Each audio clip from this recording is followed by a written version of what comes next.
What if the fate of a nation rested on the shoulders of a single woman, poised on the edge of courage and despair? Beneath the starlit desert sky, Miriam's heart raced, pounding like a war drum against the silence of night.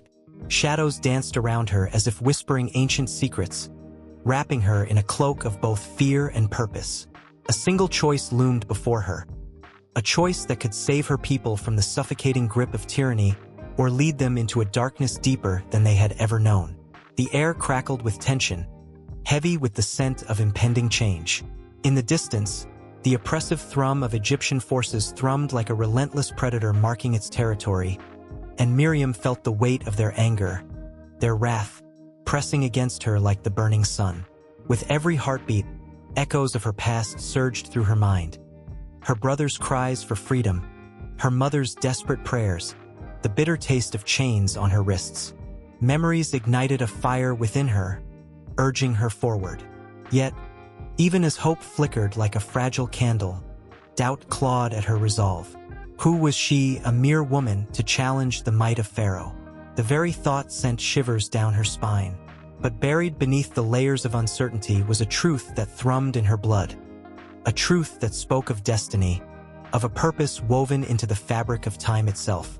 Miriam was the daughter of a slave, yet she was also a sister, a protector, a voice that could shatter the silence of oppression. As she stood at the precipice of history, a cold wind whispered through the palm trees, carrying with it the cries of her ancestors, echoes of dreams unfulfilled, of lives lost in the shadows of silence. The sun dipped below the horizon, casting a golden haze over the land, and with it came the weight of 1,000 unspoken promises. What price would she pay for freedom? Was she willing to risk everything for the hope of a brighter dawn? A figure emerged from the darkness, cloaked and mysterious, eyes glinting with the fire of rebellion.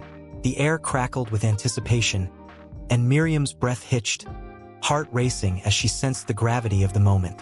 Allies and enemies danced on the knife edge of fate, and every word spoken could tip the scales. Would she be their savior, or would her story end in tragic silence? In that fleeting moment, the world felt alive, teetering on the brink of chaos and resolve.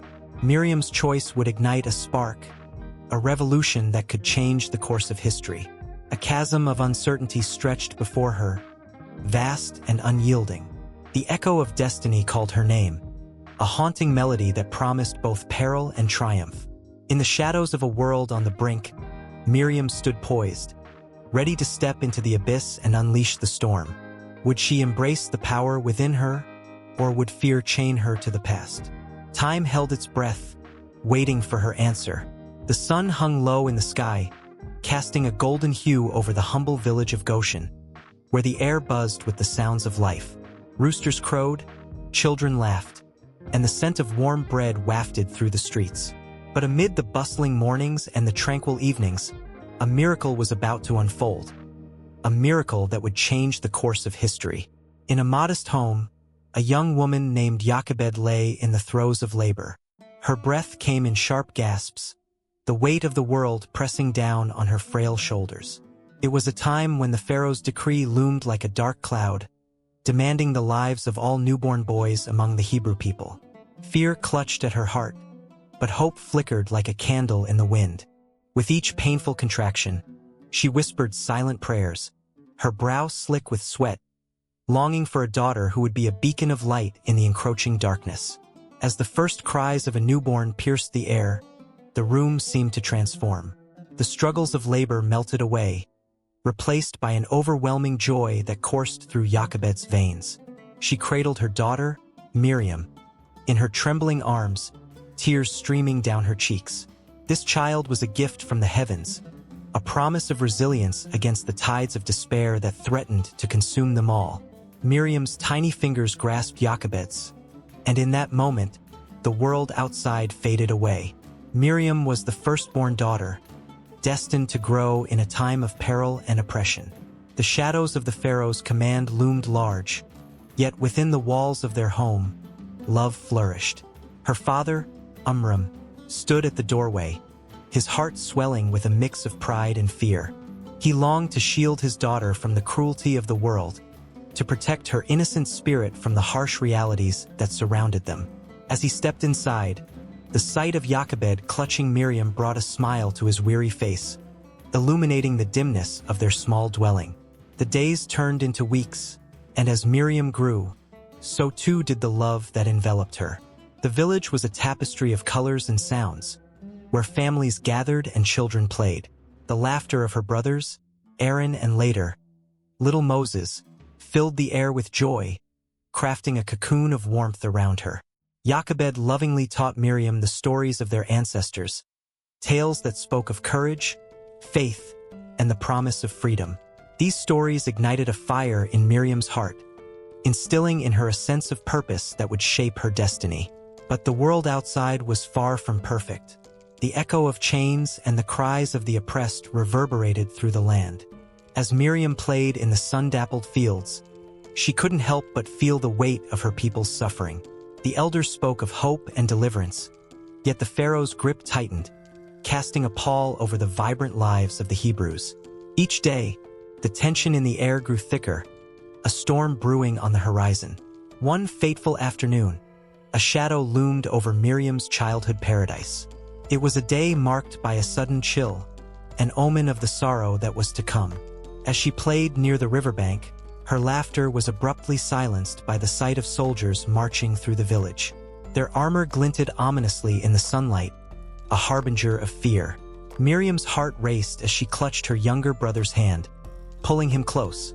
The soldiers shouted orders, their voices harsh and unforgiving, while mothers wept in despair. In that moment, the innocence of childhood began to fracture, replaced by the stark reality of a world divided by power and fear. Miriam's eyes brimmed with tears, a painful ache blossoming within her chest. She knew that the stories her mother told her were not mere tales. They were the fabric of their lives, woven with the threads of struggle and hope. As the sun dipped below the horizon, painting the sky in shades of orange and red, Jochebed gathered her children close. They sat around the flickering flames of their modest home, the shadows dancing on the walls mirroring the flicker of hope in their hearts. Jochebed spoke softly, her words wrapping around them like a warm blanket. She shared tales of their ancestors' courage, resilience in the face of adversity, and the promise of a brighter future. Miriam listened, her spirit ignited by a longing to rise, to fight, to become something greater. Days turned into months, and as Miriam stepped into the role of big sister, a fierce protectiveness blossomed within her. She was determined to shield her brothers from the harsh realities that threatened their very existence. Even in their small home, she fostered laughter, weaving tales of adventure that whisked them away from the looming shadows of fear. Yet, beneath the surface, the tension continued to build. The cries of her people echoed louder, the whispers of rebellion stirring the grounds beneath their feet. Miriam felt the earth shift beneath her, a sense of urgency igniting her spirit. In her heart, she harbored the weight of their struggles, the dreams of a promised land just beyond the horizon. With each passing day, she felt a pull, a calling, something greater than herself. Miriam was destined for a purpose that stretched far beyond the walls of her home. In her small village, she was learning strength, compassion, and the art of survival. But as she looked into the eyes of her brothers, she knew that her journey was just beginning. The birth of Miriam marked not only the arrival of a child, but the dawning of a force that would rise against the tides of oppression, unyielding and resolute. And as the stars twinkled above, casting a serene glow over the village, the winds of change began to whisper secrets of courage and hope, beckoning Miriam toward a future laden with challenges, yet bursting with potential. Little did she know, the path ahead would be fraught with trials that would test her spirit, forge her destiny, and carve her name into the annals of history. Miriam stood at the edge of the old family estate, the wind swirling around her, pulling at the strands of hair that framed her face like whispers of ancient tales. The mansion loomed behind her, its stones weathered by time, each crack telling stories of laughter, sorrow, and resilience. As the sun dipped below the horizon, casting long shadows across the yard, she felt a stirring in her heart. It was as if the very ground beneath her feet was alive with the echoes of her ancestors, urging her to remember. Her family, rich in history yet entwined with the fabric of struggle, had roots deep in a soil that had known both the warmth of community and the chill of conflict. Miriam's great-great-grandmother, a fierce woman known as Clara, had arrived in America in the late 1800s, clutching her infant son to her chest. Clara had sailed across the ocean, leaving behind a war-torn homeland, seeking refuge in a land where dreams were whispered like promises. It was said that Clara had been a part of the resistance against oppression, her spirit unbreakable even in the face of danger. As Miriam traced her fingers along the rough surface of the wall, memories flickered like candlelight in her mind. She could almost hear Clara's voice, a mixture of determination and despair, as she faced the uncertainties of a new world. Clara had to learn a new language, navigate strange customs, and fight prejudice, a battle that had turned her into a warrior for her family. Miriam often wondered how much courage it took for her great-great-grandmother to step onto that ship, leaving everything she knew behind.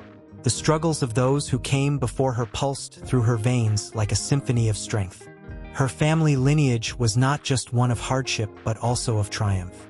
Clara's son, Samuel, grew up to be a carpenter, crafting furniture that would grace the homes of many. His skilled hands built not just structures but also connections within the community. Miriam recalled stories of block parties where neighbors gathered, sharing food and laughter, celebrating the simple joys of life. Samuel had believed in the power of togetherness, teaching his children that family extended beyond bloodlines. They were a tapestry woven of shared experiences, each thread vibrant and unique. Yet, with every joy there was a shadow. Miriam's grandmother, Rose, had faced the harsh realities of the Great Depression. The family's fortunes dwindled, and meals became scarce. Rose had learned to stretch $1 until it cried for mercy, turning scraps into meals that filled their bellies but not their hearts. Her resilience in the face of adversity became a legendary tale, a rallying cry for Miriam and her siblings whenever they felt the weight of their own struggles. Rose's laughter had been a balm, a reminder that joy could be found even in the simplest of moments.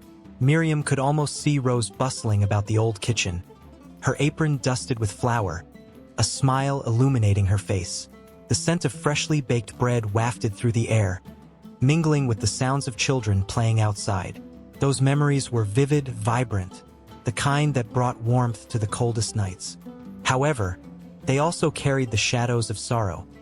Tales of lost opportunities and dreams deferred lingered in the corners of their conversations, heavy yet unspoken. The family had learned to cope, to adapt, but the scars of history remained, etched in their hearts. And there was David, her father, who had fought battles of a different kind. He had been a soldier, sent off to foreign lands where gunfire echoed like thunder, and the reality of war transformed boys into men too quickly. Miriam often imagined her father, a young man with wide eyes and a brave heart, clutching a letter from home. As he faced the grim realities of conflict, the thought of returning to his family had fueled his resolve. He emerged from that experience forever changed, carrying a heavy burden, the weight of loss, of friends left behind, and the haunting memories that refused to fade. Miriam felt the tension in her chest as she thought of her father's struggle to share his experiences. His silence often echoed louder than words, leaving her to piece together his story from fragments, like a puzzle missing its most important pieces. She longed to know his pain, yet feared what it might reveal. The thought left her breathless, a reminder that understanding one's roots often comes with facing the deepest scars of history. The cool evening air wrapped around her like a cloak, lifting her spirits and encouraging her to delve deeper into her family's past. A wave of determination surged within her.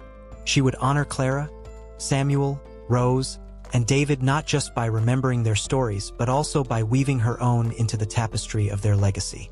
As she turned to leave, a flicker of movement caught her eye. A child playing in the fading light, laughter ringing out like music. It was a moment of connection that bound generations together. Miriam smiled, feeling the warmth of her family's history wrap around her, a reminder that their struggles had paved the way for her own life. She would carry their legacy forward, honoring not just their victories but also their vulnerabilities. The echoes of her ancestors filled her heart, their stories intertwining with her own, creating a rich narrative that would never truly end. With each step toward the house, Miriam felt the weight of history on her shoulders, pushing her forward into the unknown. She was ready to face the challenges ahead, to embrace the complexities of her heritage, and to share a story that demanded to be told. And so, she moved onward, not just as a descendant but as a torchbearer for those who had come before her, the shadows of their past lighting her path into the future. Amidst the towering pyramids and the shimmering Nile, a soft wail echoed through the narrow streets of Goshen, a land where the sun poured its golden light onto the simple huts of the Israelite people. Children played, their laughter mingling with the chatter of women grinding grain, while men toiled in the fields under the watchful gaze of their Egyptian overseers. Yet, behind this picturesque scene lay the harsh realities of a life rife with hardship and struggle. The Israelites had lived in Egypt for generations, their roots sinking deep into the rich soil, even as their souls were tethered to a longing for freedom. As the years passed, their numbers swelled, and so too did the fears of the Pharaoh. To the rulers of Egypt, these foreigners were not just guests. They were a looming threat. And so, the warm embrace of hospitality turned into a chilling grip of oppression. In the quiet of night, as the moon cast a silver glow over the land, the elders gathered under the stars, their voices hushed but their spirits fierce. They spoke of their ancestors who once walked free, of the promises whispered by their God, and of the hope that flickered like a candle against the wind. Yet, with each passing day, that hope felt more distant. The cruel edict from the Pharaoh weighed heavily on their hearts. Every newborn boy was to be cast into the Nile, the very river that had once cradled their hopes. Across the fields, the overseer cracked his whip, a sharp sound that cut through the air. The Israelites, bent over their tasks, knew the threat of anger, the price of disobedience. Sweat dripped from their brows, mingling with the dust of the earth, a constant reminder of their labor. They worked tirelessly, building cities and monuments, pouring their sweat into structures that would stand for eternity, even as their own existence felt fragile and fleeting. One evening, a mother named Jochebed held her infant son close, her heart racing as she whispered a prayer. With trembling hands, she wove a basket from reeds and set him gently inside, wrapping him in a shawl, her tears falling like rain onto his tiny face. She would hide him among the bulrushes along the riverbank, a desperate act of love against the dark tide of despair. As she placed him in the water, the current carried him away, and with it, her heart. The Nile, a symbol of life and death, would determine his fate, a bittersweet gamble between hope and hopelessness. Meanwhile, in the palace, the Pharaoh sat on his throne, surrounded by opulence, unaware of the quiet rebellion brewing among the people he deemed lesser. The Israelites' cries for mercy echoed in his ears, but they were drowned out by his own fears. Fear of losing power, fear of the stranger who might rise up against him. The weight of his crown felt heavier with each passing day, yet he refused to relent. Instead, he ordered harsher labor, hoping to break their spirits. Yet, solidarity bloomed in the face of adversity. As families huddled together at night, they shared stories of strength and resilience, weaving their identities into a tapestry of hope. Days turned into months, and the air grew thick with tension. The Israelites began to murmur among themselves, their spirits ignited by the tales of their ancestors, who had wandered through deserts and crossed seas. They spoke of a leader who would rise, a deliverer who would break their chains. The whispers grew louder, filling the air with a palpable sense of anticipation. Hearts began to beat in unison, a drum of defiance against the Pharaoh's grip. One fateful morning, the sun rose blood-red, casting an eerie glow over the fields of Goshen. The overseers, fueled by fear and authority, demanded the impossible, pushing the Israelites to their limits. A heavy silence fell over the workers as a young man named Moses stepped forward. His voice, though hesitant, rang clear and true. He spoke of freedom, of a land flowing with milk and honey, and of the strength that could come from unity. The Israelites, once scattered and afraid, found their voices rising alongside his, heartbeats syncing with a newfound purpose. As they gathered in secret under the cover of darkness, they began to plan. The elders shared stories of promises made and miracles witnessed. They spoke of Abraham, Isaac, and Jacob. Their lineage echoed with tales of faith that could ignite the very soul. The fire of hope flickered in their chests, and for the first time in years, laughter mingled with plans, and tears of sorrow turned into tears of determination. But the shroud of fear was not so easily lifted. The Pharaoh, sensing the stirrings of unrest, tightened his grip. The whips cracked louder, the labor became more grueling, but the Israelites stood firm. Each act of cruelty only strengthened their resolve. In the depths of their suffering, they found a flicker of light, a promise of salvation that danced just beyond the horizon. As the first stars emerged in the twilight sky, a sense of urgency enveloped the people. The river that had once represented life now mirrored their plight, reflecting both their anguish and their hope. The cries of the oppressed rang out like a battle cry, echoing through the vastness of Egypt. They were a people caught between despair and hope, and as the tension mounted, the resolve to rise surged within them. The moment was coming, the air crackling with anticipation. Families clasped hands, eyes filled with determination, as whispers of a coming deliverance wove through their hearts. The night held its breath, poised at the edge of an unimaginable storm, where freedom and despair would clash against the backdrop of a world that had forgotten their names. Yet within that darkness, a new dawn awaited, and the Israelites, once silenced, were ready to reclaim their story, to break free from the shadows that threatened to consume them. Under a vast, shimmering sky, the sun rose over the bustling streets of ancient Thebes, casting golden rays upon the life coursing through its veins. The air was thick with the sweet scent of flowers and the sound of laughter. But beneath the surface lay a world where women wielded a power that was both subtle and profound. They navigated the challenges of their society with grace, playing vital roles that echoed through the ages, yet often remained shrouded in the mists of time. Women in ancient Egypt were not mere shadows of their male counterparts. They were architects of their lives, holding rights and responsibilities that would leave modern hearts racing with admiration. Picture a woman named Nefertari, her name meaning, "The most beautiful one has come." As she walked through the vibrant marketplace, her presence commanded attention, not just for her beauty but for her status. She was not just the wife of a pharaoh. She was a queen, a diplomat, and a mother whose heart beat in rhythm with the pulse of her nation. In her hands lay the power to influence, to inspire, and to protect, embodying strength in a culture that revered femininity. Behind the grandeur of palaces and temples, women like Nefertari shaped the fabric of society.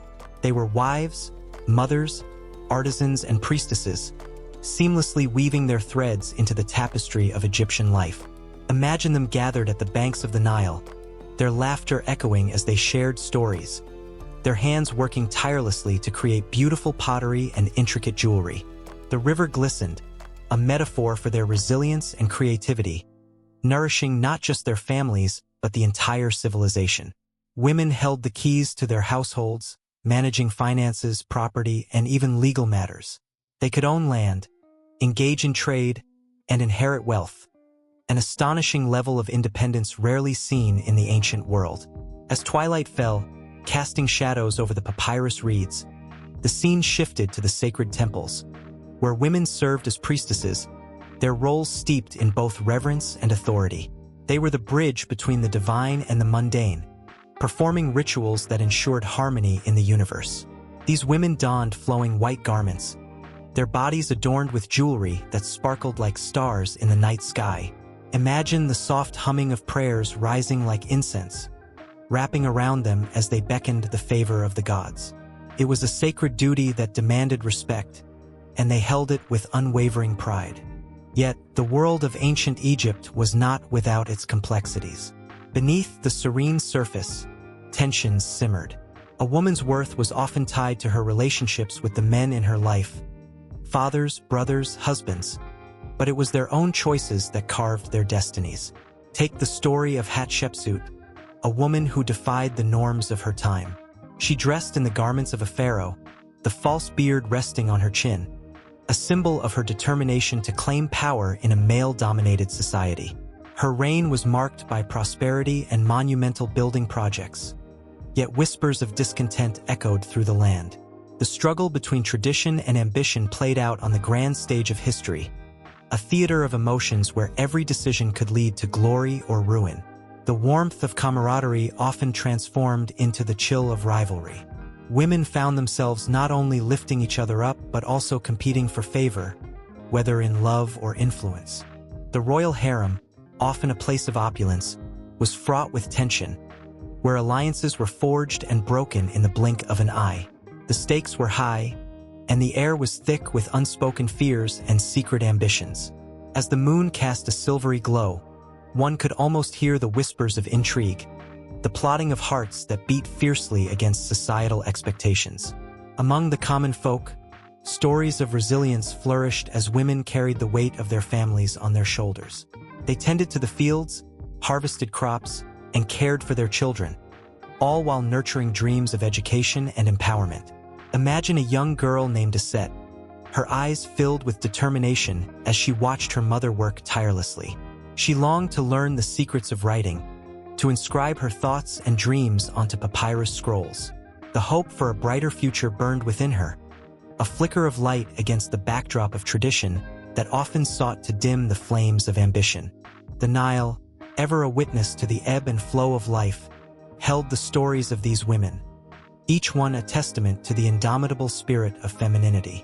Their laughter, their tears, their triumphs, and struggles intertwined like the reeds along the riverbank, whispering secrets to those who would listen. They were the heartbeat of their families, the backbone of their communities, and the architects of their legacies. As the sun dipped beneath the horizon, casting fiery hues across the sky, the tales of ancient Egyptian women continued to echo through the ages, a chorus of voices that would not be silenced. The complexities of their roles in society, the power they wielded, and the emotions that fueled their journeys are a testament to the richness of a culture that recognized the divine in femininity. And so, the stories flowed like the Nile itself, weaving their way into the tapestry of history, waiting for the next chapter to unfold, where the past would meet the present in a dance of vibrant continuity. In the dim light of dawn, the soft smell of freshly baked challah wafted through the air, curling around the small kitchen like a warm embrace. Miriam, only 5 years old, squished her fingers into the dough, delight dancing in her eyes as she watched her mother skillfully shape the golden strands. The rhythmic motion of kneading was more than just preparation for Shabbat. It was a sacred ritual, a glimpse into a world rich with traditions that had thrived for centuries. Amidst the laughter echoing from the other room and the distant sounds of the bustling marketplace, a sense of belonging filled the air, as if every ingredient and every gesture was laced with the stories of their ancestors. Her household was a tapestry woven from the threads of Hebrew culture, each piece vibrant and alive. Miriam's father, a serious man with a beard that brushed against his chest, would recite prayers in a voice that commanded reverence and warmth. His words were like a gentle tide, flowing over Miriam and her siblings, instilling them with lessons of faith and resilience. Every Friday evening, as the sun dipped below the horizon, the family gathered around the table, a feast of laughter and warmth. Candles flickered, casting shadows that danced along the walls, and the air buzzed with stories of the past and dreams for the future. But the world outside their windows was changing, shadows creeping closer. Miriam could feel it in the way her father's brows furrowed deeper each day as he discussed the news that filtered in from beyond their neighborhood. The whispers of unrest grew louder, like storm clouds gathering on the horizon. Yet, inside their home, the scents of garlic and herbs, the sound of her mother's humming, and the gentle clinking of the dishes provided a cocoon of safety. It was here, amid the chaos of the outside world, that Miriam's spirit flourished. Miriam's childhood was colored by the richness of her heritage. She learned the songs of her people, each note filled with history and heart. Her mother taught her the stories of Miriam the Prophetess, a woman whose courage and strength resonated through the ages. The tales were told in hushed tones, as if sharing them too loudly might awaken the spirits of those who had come before. In those moments, Miriam felt a connection to something vast and profound, a lineage that stretched back through time, binding her to the hearts and struggles of her ancestors. One sunny afternoon, while her siblings played outside in the dusty streets, Miriam slipped into the quiet sanctuary of their living room. There, she discovered her father's old books, their pages yellowed and brittle. As she flipped through them, her fingers lingering over the Hebrew letters, a wave of excitement washed over her. Each word was a key to a world filled with wisdom and knowledge. The stories of creation, of Exodus, and of dreams danced in her mind, igniting a longing for adventure and understanding. Yet, there was a shadow lurking. The stories also spoke of suffering, of trials faced by her people, and of the price paid for faith. One evening, the atmosphere shifted. It was a day marked by tension in the air, with her father pacing back and forth, his voice lowered but laced with urgency. The news had turned grim. Reports of violence had cracked open the fragile bubble in which they had sheltered themselves. Miriam, sensing the shift, clung to her mother's skirt, her small heart racing. Why did her father's words sound so heavy? Why did her mother's smile seem forced? Miriam didn't understand all that was happening, yet she felt the weight of worry settle like a stone in her chest. In the following days, the world outside their home grew darker. Miriam's parents spoke in hushed tones, the discussions punctuated by glances that spoke volumes. The small community of Hebrew families that surrounded them became tighter, sharing meals and stories, each gathering a promise of solidarity and strength. Yet, even among the laughter, there was an underlying current of fear, an unspoken understanding that the fabric of their lives was fraying at the edges. One night, as the family gathered for prayers, the flickering candlelight seemed to cast deeper shadows than before. Her father recited the Shema, his voice steady but tinged with a desperation that tugged at Miriam's heart. She closed her eyes, trying to absorb the comfort of the moment, the familiarity of the words that had been whispered in her ear since she was born. But as the prayer ended, her father's face crumpled slightly, and in that fleeting moment, Miriam glimpsed the weight of his worries, the hope for a future where their traditions and stories would not be lost to time. Every day was a dance between joy and dread, the laughter of children mingling with the whispers of adults. Miriam would chase her siblings through the narrow streets, their laughter echoing against the stone walls. But at night, as she lay in bed, she could hear the distant sounds of unrest, like thunder rolling in from afar. It seeped into her dreams, warping the comforting images of bread and prayers into something darker. Yet, through it all, there was a flicker of resilience within her. She would learn the Hebrew songs, the prayers, and the stories. She clung to her family, her heart swelling with love and fear in equal measure. Each day was a new chapter, a continuation of a saga that had begun long before her time. Every tradition shared around the table was a reminder of who they were, forging an unbreakable bond that could withstand even the fiercest storms. As the seasons turned, Miriam grew. The shadows of uncertainty loomed larger, but they were met with an unwavering spirit. She was more than just a child in a Hebrew household. She was a vessel of hope, a torchbearer of her people's stories. The echoes of the past whispered in her ears, and as she prepared to take her first steps into the wider world, she could feel the weight of history pressing gently against her back, urging her forward into the unknown, towards a destiny neither she nor her family could yet see. The air was thick with the smell of sweat and despair, a cloud hanging low over the labor camps where the Israelites toiled from dawn until dusk. Each morning, the sun rose like a fiery eye, glaring down at the hundreds of men, women, and children bound by chains of oppression. The cries of the weary echoed against the walls of the towering pyramids, their majestic forms a glaring reminder of the heavy price paid for greatness. It was here, in this desolate landscape, that the spirit of a people was challenged to its very core. Miriam, a young woman with dreams as bright as the sun that scorched her skin, stood among her fellow workers, her hands calloused and blistered from the relentless tasks assigned to her. She was only 16, yet her eyes held the weight of centuries of suffering.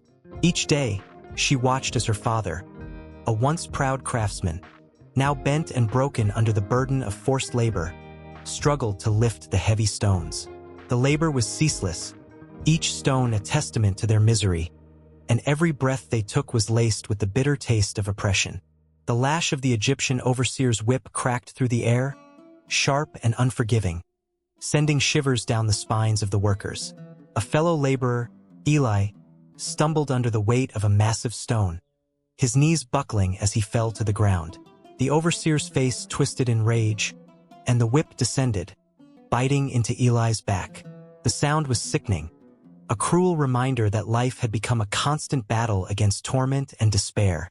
Miriam's heart ached, but she knew better than to cry out. Fear gripped her, a silent scream buried deep within her soul. As darkness crept in, the laborers gathered under the flickering light of a modest fire, exhaustion etched into their faces. The flames danced wildly, casting shadows that seemed to flicker with the remnants of their lost hopes. It was in this dim light that stories flowed, whispered tales of the past. Tales of freedom, of a time when their ancestors roamed the lands as free people. They spoke of a God who promised deliverance, a flicker of faith that shone against a backdrop of despair. Yet, hope was a fragile thing, often crushed by the heavy hand of reality. Little Yitzhak, no more than 7, nestled against his mother's side, his innocent eyes wide with confusion. "Why can't we go home?" he asked, his voice a fragile thread. His mother, weary and worn, simply held him tighter, her own heart breaking at the sight of her child, too young to understand the cruelty of their world. She whispered soft words of comfort, but within, she wrestled with her own fears, wondering how long they could endure the relentless suffering. Days blurred into weeks and weeks into months, each moment a test of resolve. The Egyptians were relentless in their demands, pushing the Israelites beyond their limits. The labor grew harsher, the hours longer. Women were forced to give birth in the dirt, their cries muffled by the sounds of hammers striking stone. Every child born into this world seemed to carry the weight of 1,000 sorrows, an unspoken burden that threatened to crush their spirits even before they could learn to dream. The Nile, once a source of life, turned into a symbol of their suffering. Each year, it flooded, its waters rising to inundate the fields, destroying the crops that the Israelites had toiled to cultivate. With every flood, despair deepened, and hunger gnawed at their stomachs. The sound of empty bellies echoed louder than any song of freedom, a haunting reminder of their state, their existence reduced to mere survival. In the shadows of the night, as the moon cast its pale light over the weary bodies, voices rose in secret, weaving a tapestry of rebellion. They gathered in hushed circles, sharing stories of courage, of those who had dared to oppose their captors. They spoke of defiance, igniting the flames of hope that had threatened to die out amid the desolation. Each heart beat with the rhythm of ancient promises, a longing for liberation thumping loudly against the chains that bound them. But with hope came fear, a potent mix that was as intoxicating as it was dangerous. The Egyptians, keenly aware of the growing whispers of dissent, intensified their brutality. Spies infiltrated the ranks of the laborers, sowing distrust among the Israelites. Each glance turned into a suspicion. Each word shared carried the weight of potential betrayal. Miriam felt it acutely. She sensed the tension tightening like a noose around them, and she realized that the price of hope could be their very lives. As summer's heat bore down, a new decree was issued from the Pharaoh's palace, an edict that would change everything. The order was clear. Every newborn Hebrew boy would be cast into the Nile. The news spread like wildfire, igniting terror in the hearts of mothers. Miriam's breath caught in her throat as she thought of Yitzhak, the innocent laughter of a child now shadowed by the threat of death. Each mother's heart shattered, mourning not just for their children, but for the future that was being ripped away. Amidst the chaos, fear turned into determination. They began to gather in secret, plotting their course, a desperate bid for freedom that would require all they had left: their faith, their courage, and their very lives. Miriam's heart pounded with fierce hope, but also dread. The challenges ahead were daunting, and the path was fraught with danger. Yet, In the deepest recesses of her spirit, she felt the spark of something greater, a promise that had been whispered through generations. The night was heavy with tension as they met, shadows of hope flickering against the backdrop of despair. Each heart thudded in the silence, a collective breath held tight as they prepared to take the first step into the unknown. Miriam raised her voice, her words cutting through the darkness like a blade. "We will not be forgotten," she declared, igniting the spirits of those around her, their fear transforming into a burning desire for freedom. And so the scene was set, the air crackling with anticipation. As they stood at the precipice of change, caught between the chains of their past and the promise of a new dawn, the Nile shimmered under the weight of the sun, reflecting life and death in its murky waters.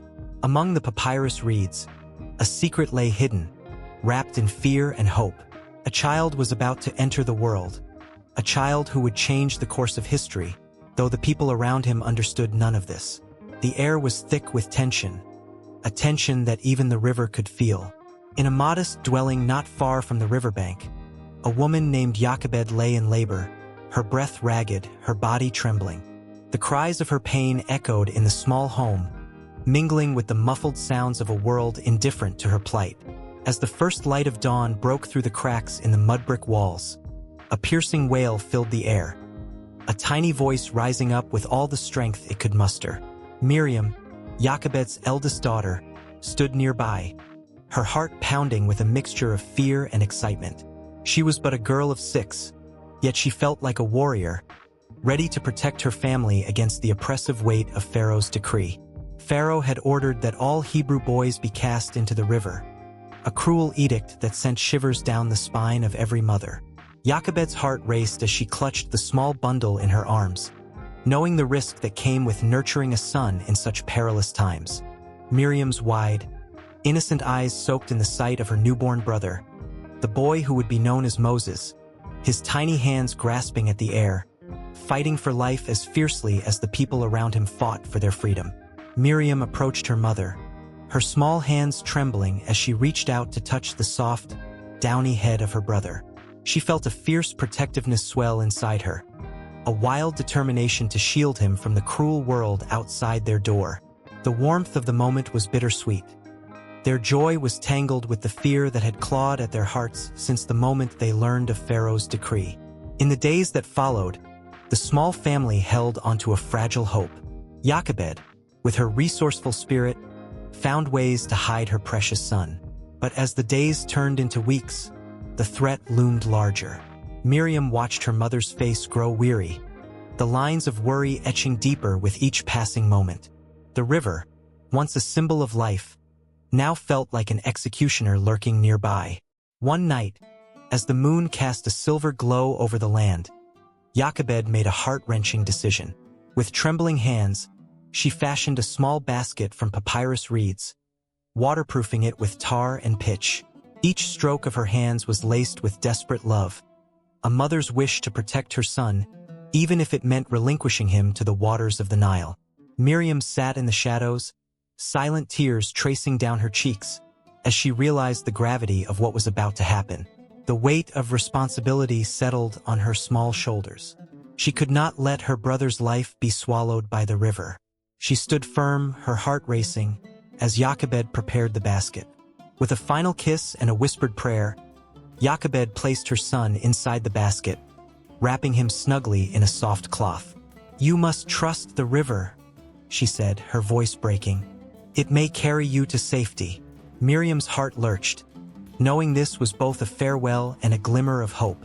As dawn approached, Jochebed carried the basket to the river's edge, her heart pounding in rhythm with Miriam's.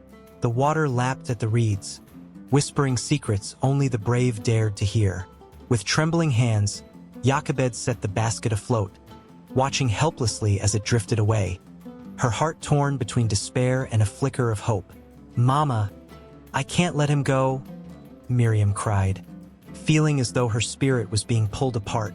But Jochebed, with tears in her eyes, held her daughter close. "Sometimes, to save someone you love, you must let them go." Miriam understood the weight of her mother's words, yet fear gripped her soul. "I'll watch over him," she declared, her voice steady despite the storm raging inside her. As the basket floated further from the shore, she waded into the shallow water, determined to keep an eye on her brother, her heart racing with a mix of dread and duty. Hours passed, and the sun climbed higher in the sky, casting long shadows over the river. Miriam's eyes never left the basket, her heart pounding with every ripple that threatened to take him away. Just as despair began to creep in, destiny stepped in. The daughter of Pharaoh, radiant and regal, came to bathe in the Nile.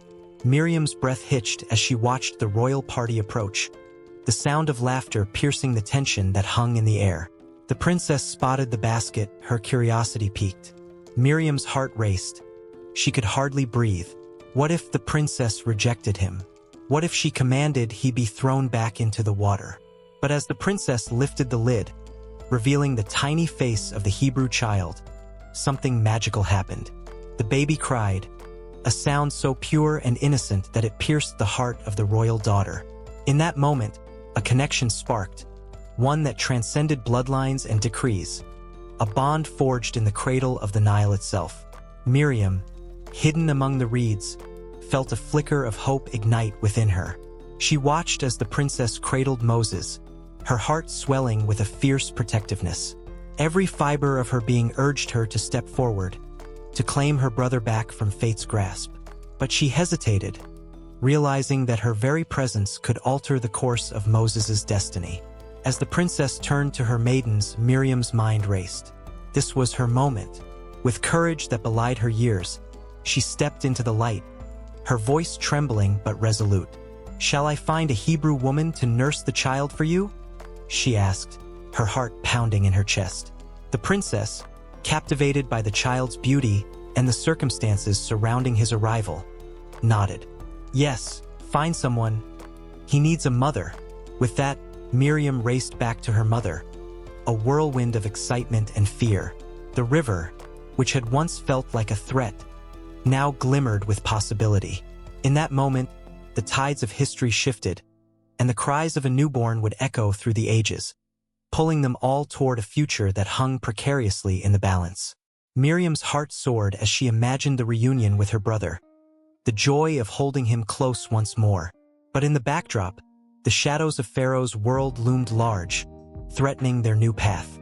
The battle for their freedom was far from over, and the river held secrets yet to unfold.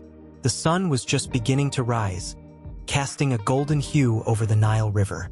The water shimmered like jewels, hiding deeper stories beneath its surface. On the riverbank, Miriam stood, her heart pounding in her chest. She was only a child, yet the weight of the world felt heavy on her small shoulders.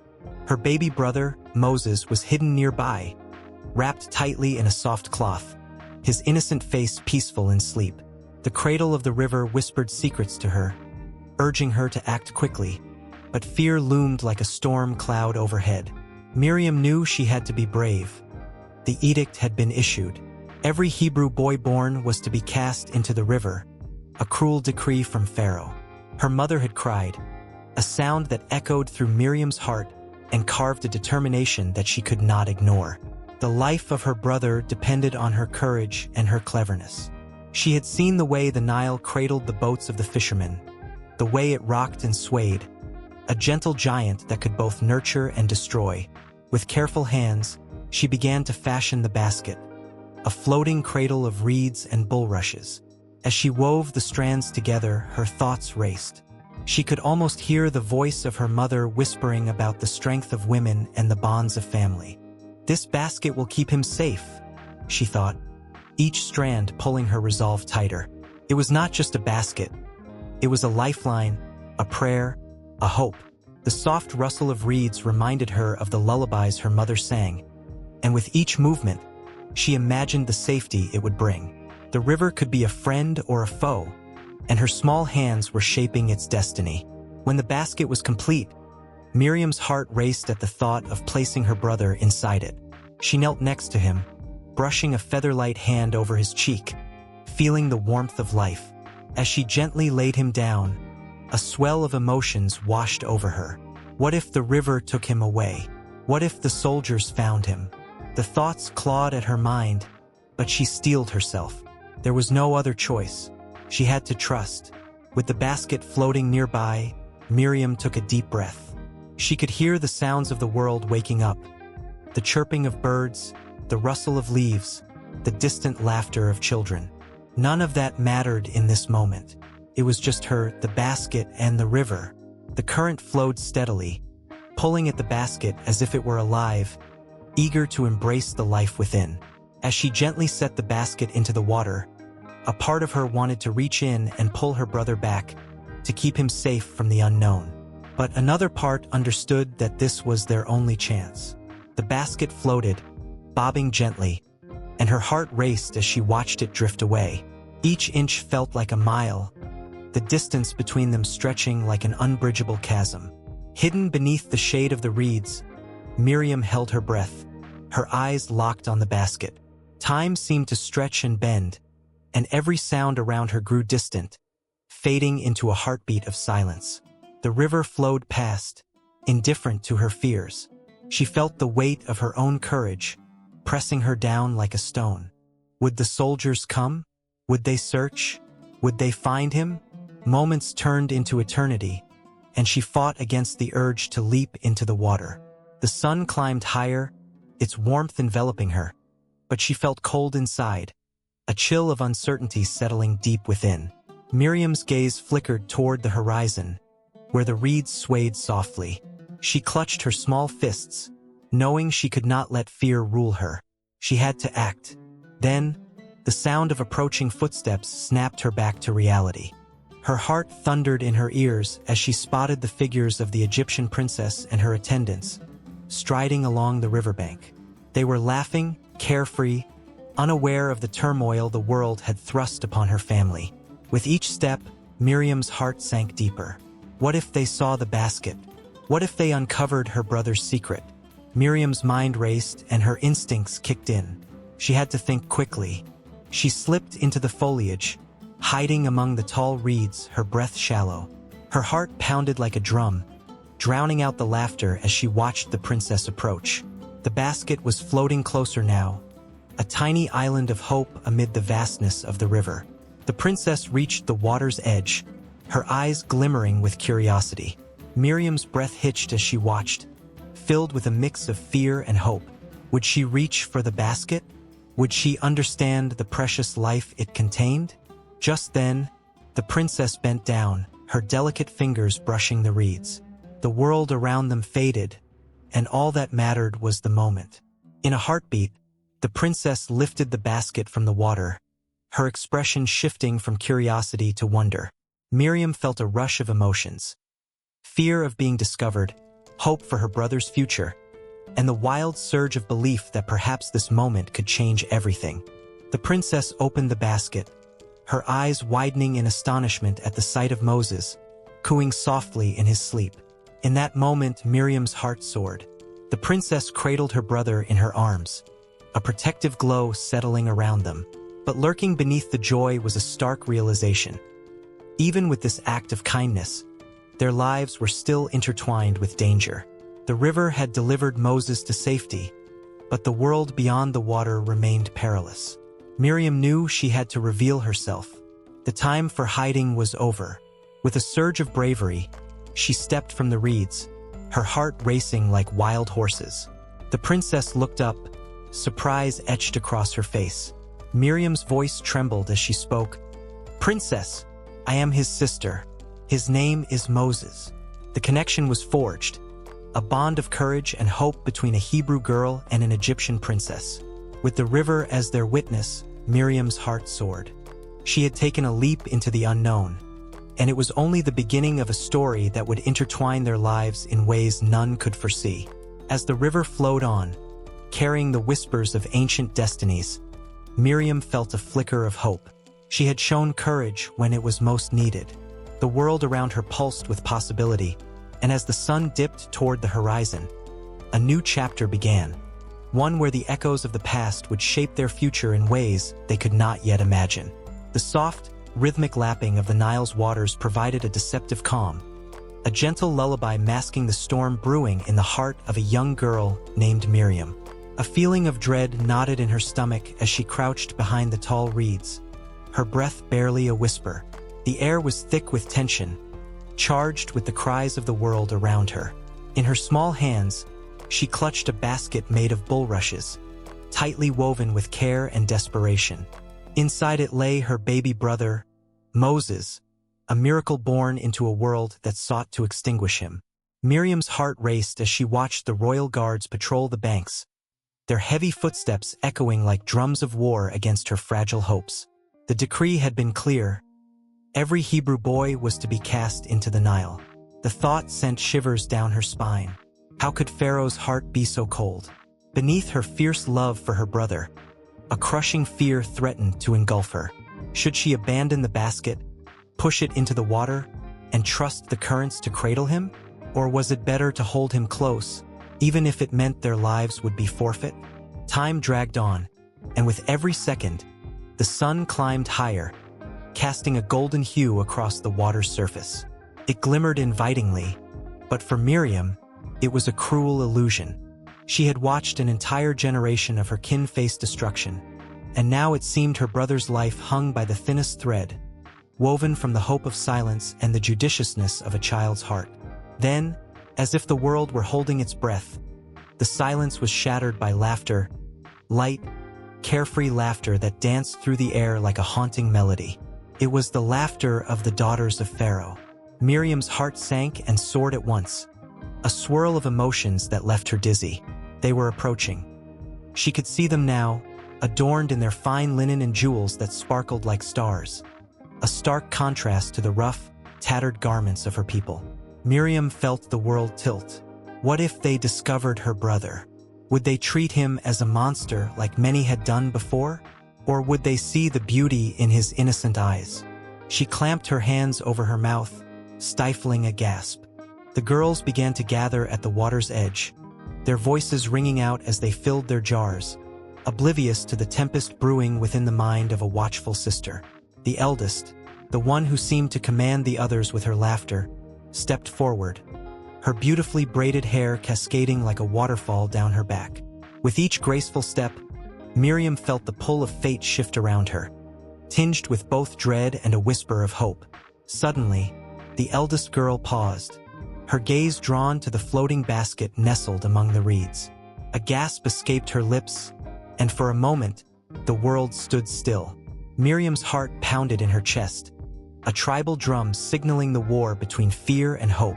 She watched as the girl approached the basket, her delicate fingers trembling as she reached out to touch it, to draw it closer. Miriam could scarcely breathe as she peered from her hiding spot. What if the girl decided to open it? What if she recoiled in horror at the sight of her brother?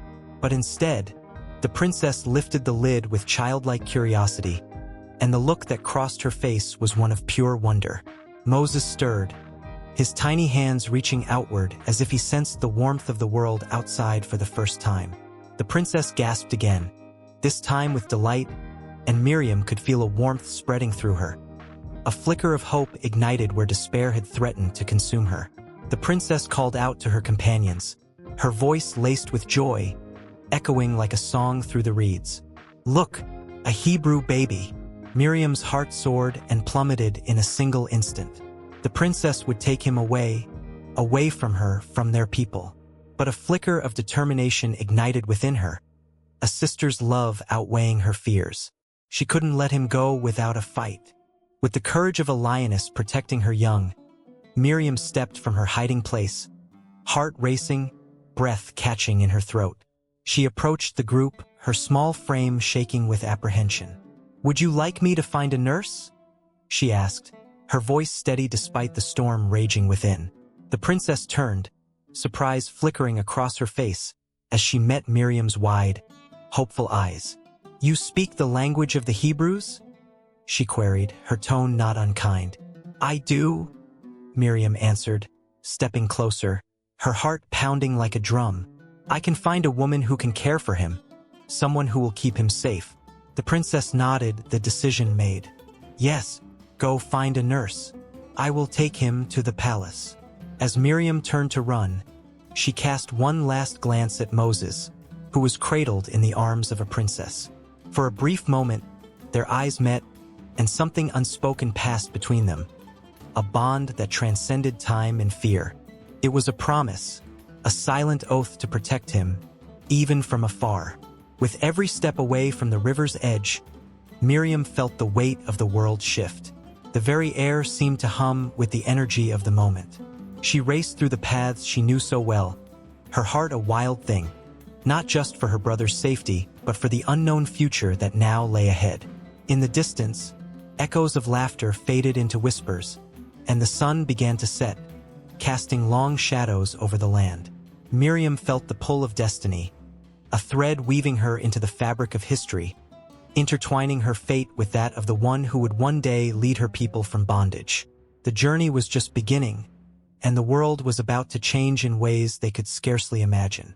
Miriam stood at the edge of the opulent Pharaoh's court, her heart pounding like a war drum. The golden rays of the sun flared through the tall columns, casting intricate shadows on the polished stone floor, where servants scurried about, their silken garments whispering of wealth and power. Every day was a dance of elegance and danger, and Miriam was at its center. She was both a daughter of the Hebrew people, shackled with the weight of their struggles, and a trusted handmaiden in the court of Pharaoh, the highest power in all of Egypt. With dark hair cascading down her back, she often caught herself staring at her reflection in the polished bronze mirrors. There, she saw a young woman caught between two worlds, each pulling her in opposite directions. One world was filled with the songs of her ancestors, the earthy scents of her people's humble homes, and the rich traditions of her faith. The other was a kaleidoscope of riches, where the air was thick with incense and the laughter of the elite echoed like music. Miriam's heart ached as she recalled the faces of her mother and father, worn by hardship, yet radiant with resilience. They had entrusted her with a secret, their hope for a future where they could live freely. She was their flame, ignited by the promise of liberation. Each time she closed her eyes, she could still hear the stories of her people, their dreams woven into the fabric of their very being. Yet in Pharaoh's court, she wore the mantle of a servant. Each day began with the painstaking task of attending to the whims of the royal family. The queen, a woman of unparalleled beauty and icy resolve, often summoned her to craft intricate jewelry, adornments that glittered like stars. The queen's fingers glided over the gold and gems, but her gaze often turned to Miriam, searching for the nervousness that flickered across her face. Miriam would force a smile, her heart a tempest, praying the queen wouldn't see the girl behind the mask. In one particularly tense moment, the court gathered for a feast, laughter and clinking goblets filling the air. Miriam moved among the guests, delivering platters of succulent meats and figs, her heart pounding with the thrill of danger. She spotted her brother, Aaron, seated among a group of Hebrew workers, their faces painted with exhaustion as they toiled for Pharaoh. Their eyes met, and in that fleeting moment, a silent conversation unfolded. A plea, a promise, a whisper of rebellion. It was during this feast that Miriam found herself alone with the queen, a rare chance to glimpse the woman she served. The queen leaned back, her eyes narrowing, as if appraising a fine piece of art. "You are not like the others, Miriam," she said, her voice a silky thread. "There is fire in you. You are not just a servant." Miriam felt a chill race down her spine, but she did not let it show. Instead, she met the queen's gaze boldly. "I strive to serve my queen well," she replied, her voice steady, hiding the storm within. But the queen's smile was sharp, like the edge of a dagger, and Miriam sensed the looming shadows of danger.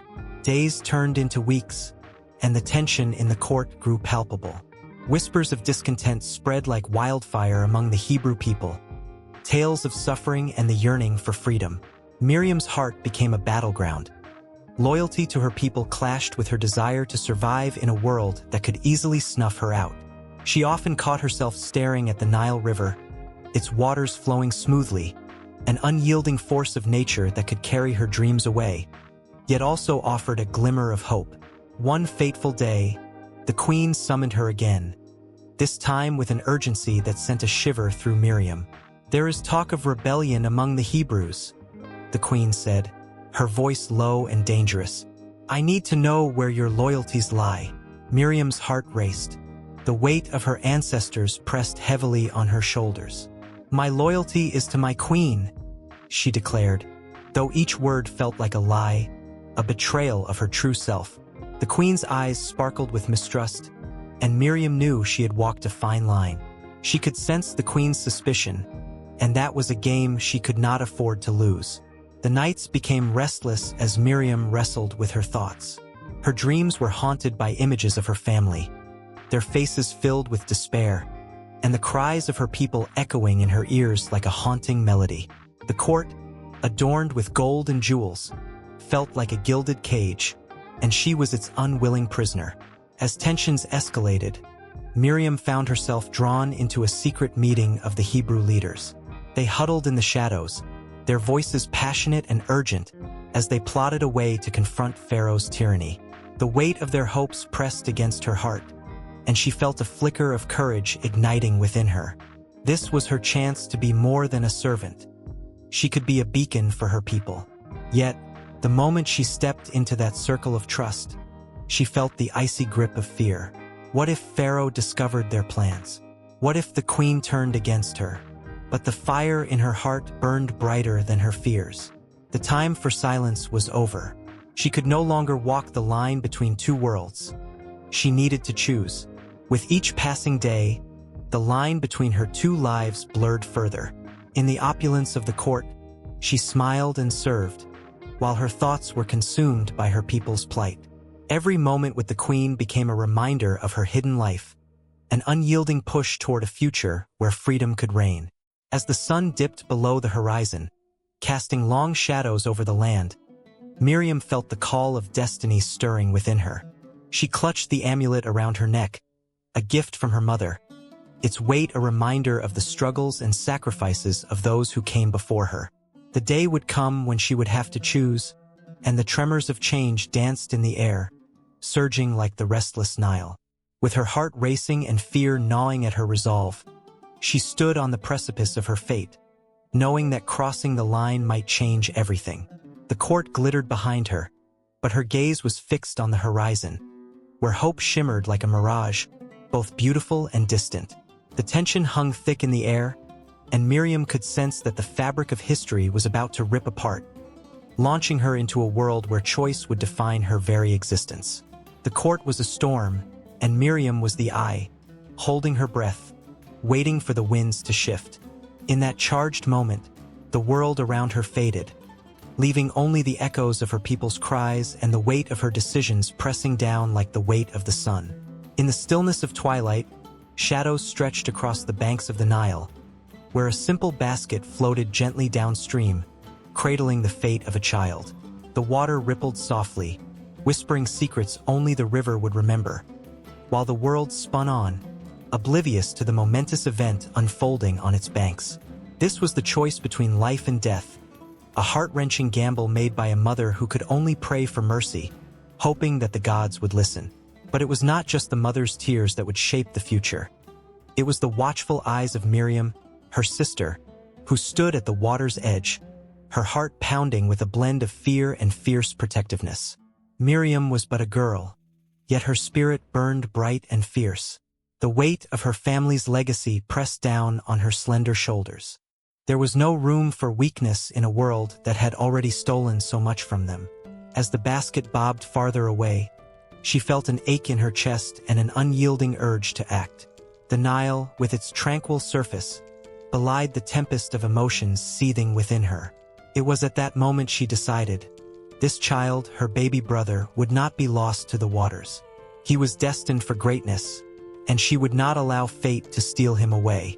With stealth born of desperation, Miriam dashed along the riverbank, her heart racing as she followed the basket. When it finally came to rest near a cluster of reeds, she felt as though the stars themselves aligned to guide her. The moment stretched, heavy with possibility, and she knew deep down that she was on the precipice of something monumental. As she approached, a soft cooing came from within the basket, and the sight of the tiny face peering out sent shivers down her spine. This was Moses, a name that would echo through history, a name she would carry with the weight of an entire nation on her back.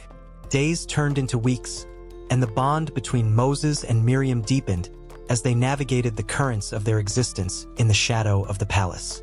While the world outside was filled with the clamor of oppression, their home, though humble, was a sanctuary. Miriam took on the role of protector and mentor, teaching her brother the songs of their people, the stories of their ancestors, and the prayers to the God who had not forsaken them. Every lesson was laced with love, every word a thread weaving them closer together. But as the years passed, the quiet joy of their childhood was shadowed by an undercurrent of tension. Miriam, now blossoming into a young woman, felt the weight of her responsibilities deepen. The plight of their people gnawed at her spirit, the cries of the oppressed ringing like a war drum in her ears. Every slave's tear felt like a wound on her heart, a call to action she could not ignore. They were her people, her family, suffering under the yoke of tyranny, and she couldn't simply stand by. Moses, with his bright eyes and inquisitive mind, began to venture out into the world beyond their home. The palace loomed large, an imposing fortress of power and privilege, and as he grew bolder, he became acutely aware of the stark divide between his life and the lives of the enslaved. Watching from the shadows, Miriam felt pride and fear colliding within her. She saw the spark of defiance in Moses, a fire that could either illuminate the path to freedom or consume him whole. One fateful day, as the sun hung low in the sky, casting long shadows on the ground, the moment Miriam had dreaded came to pass. Moses, filled with righteous fury, witnessed an Egyptian taskmaster beating a Hebrew slave. The world around him blurred, the cries of the oppressed ringing louder than ever, drowning out all reason. In a split second, driven by rage, he acted, his hands moving faster than thought, and the Egyptian lay dead at his feet. Miriam's heart raced as she watched from a distance, her breath hitching in her throat. She felt a visceral connection to that moment. It was a shared heartbeat of anguish and hope. Was this the beginning of their liberation, or the end of all they held dear?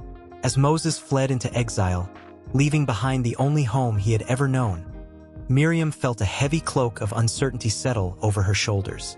She had lost a brother to the weight of destiny, but she sensed that this was not the end. It was merely the beginning of a story that would shake the foundations of their world. Days turned into months, and the absence of Moses left a gaping void in Miriam's heart. She poured her energy into her people, whispering words of hope and resilience, encouraging them to hold on, to believe. Nights were spent gathering the weary and the downtrodden, their eyes reflecting the fire of their shared dreams.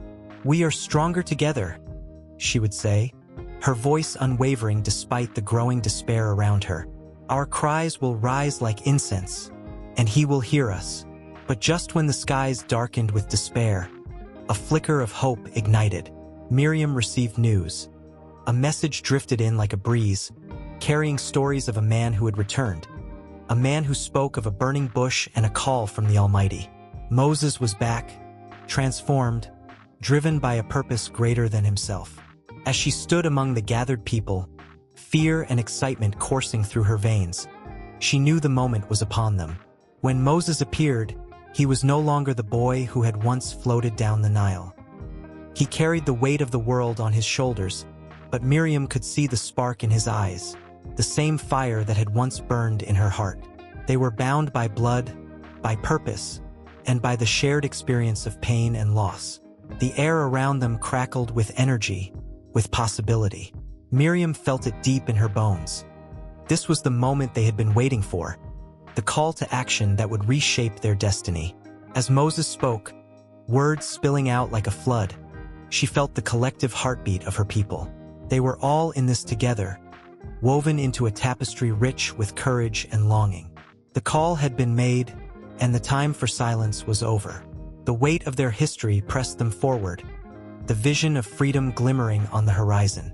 But the path ahead was fraught with uncertainty, and as the gathered crowd surged with energy and hope, Miriam could not shake the feeling that the greatest battles were still to come. The air was thick with anticipation, and the river that had once cradled their beginnings now seemed to beckon them into an unknown future. a future that was theirs to shape, theirs to claim. The sun hung low in the sky, casting a golden hue over the arid landscape of Midian. Moses stood quietly, his heart heavy with the weight of longing and unresolved questions. He was a man of two worlds, once a prince of Egypt, now a shepherd of sheep, feeling the burden of his past echoing in his solitude. The day felt ordinary, yet there was a stirring in the air, a whisper of something profound lurking just beyond the horizon. As Moses moved among the flocks, his thoughts wandered to the Hebrews, his people, trapped in the suffocating grip of slavery in Egypt. For years, he had carried their pain within him, yet what could one man do against such tyranny? The memories of his royal upbringing clashed with the harsh reality of the present, and he felt torn, caught between two identities. But this day, the air was charged, as if the universe itself was holding its breath. Suddenly, a flicker of light caught his eye. He turned towards a distant mountain, an unassuming hill that rose from the ground like a sentinel. Yet there was something strange about it. Flames danced from within the brush, consuming it, yet the foliage remained untouched. Intrigued, Moses approached cautiously, his heart racing. Each step felt heavier, the anticipation building like a coiled spring ready to release. As he drew closer, the flames seemed to call out to him, crackling in a rhythm that resonated within his soul. He had heard tales of divine encounters, of angels and visions, but nothing could prepare him for what he was witnessing now. The fire burned brightly, casting shadows that danced wildly around him, creating a spectacle both terrifying and beautiful. It was as if the very essence of God was manifesting before his eyes. "Moses!" The voice rang out, clear and commanding, echoing through the mountains and into the depths of his being. It was not a mere sound. It penetrated the very fibers of his spirit. He stopped, frozen in place, every hair on his body standing on end. He felt a pull, an undeniable connection to something far greater than himself. It was a moment of reckoning, a divine calling that shook him to his core. "Here I am," he whispered, his voice trembling but resolute. The response felt both insignificant and monumental, a small act against the backdrop of a grand cosmic conversation.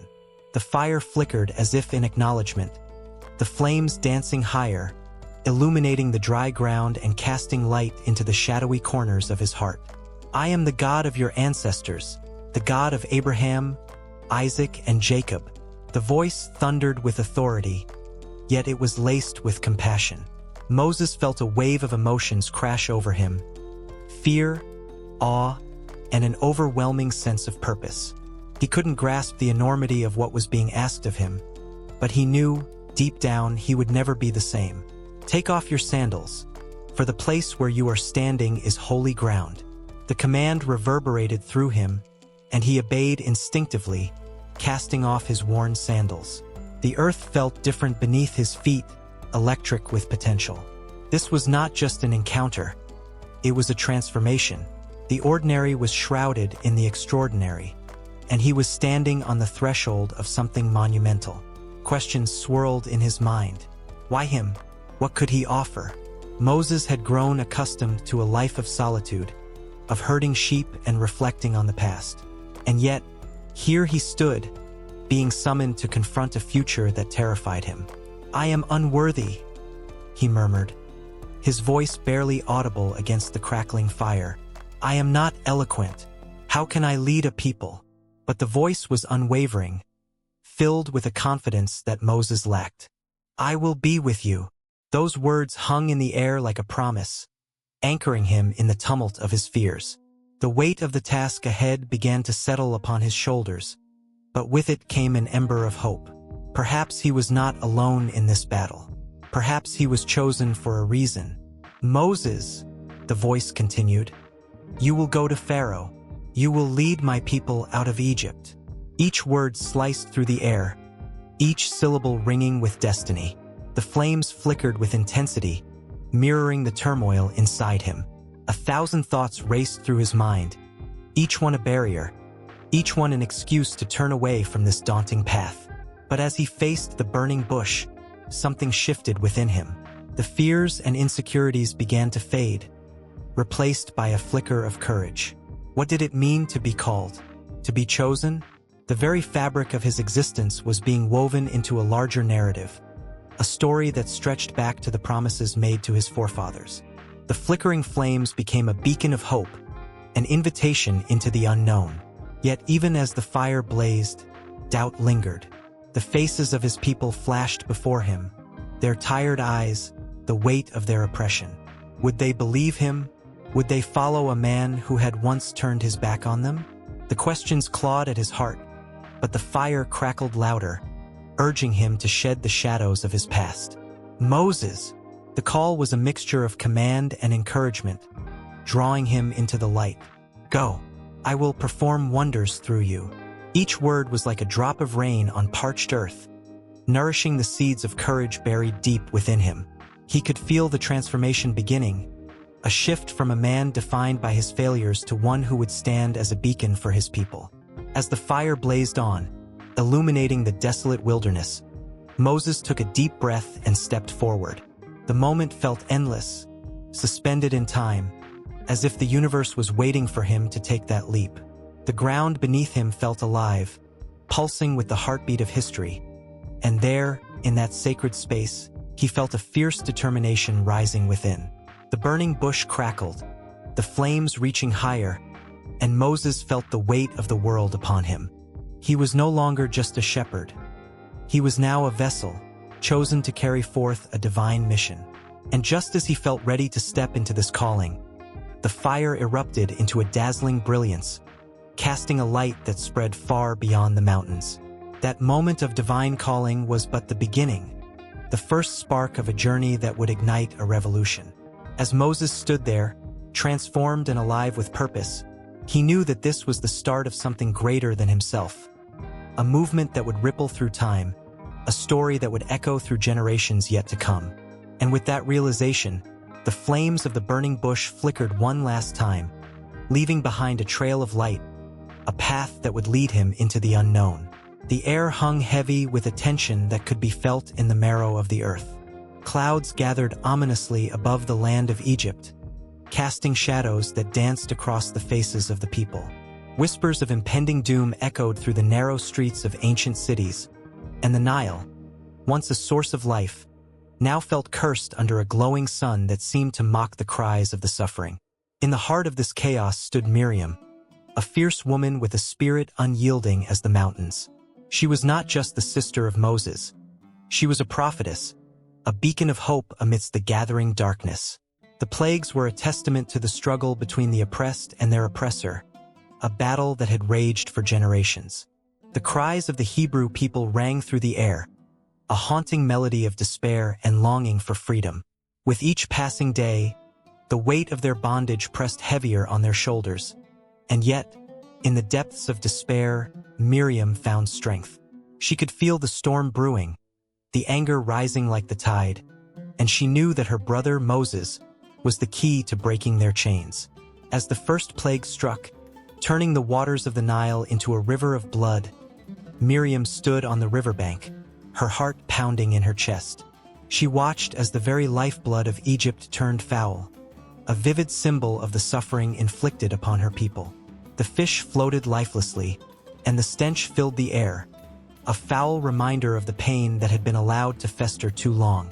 With tears in her eyes, she cried out for her brother, knowing that he had been chosen for a purpose greater than himself. Moses! Her voice rang out, strong yet laced with fear. You must lead us to freedom. Our people are suffering. Moses, a reluctant hero with a heavy burden, felt the weight of her words. He stood before Pharaoh, the mightiest ruler of the land, but the true battle was not just with him. It was with the fear that gripped his heart.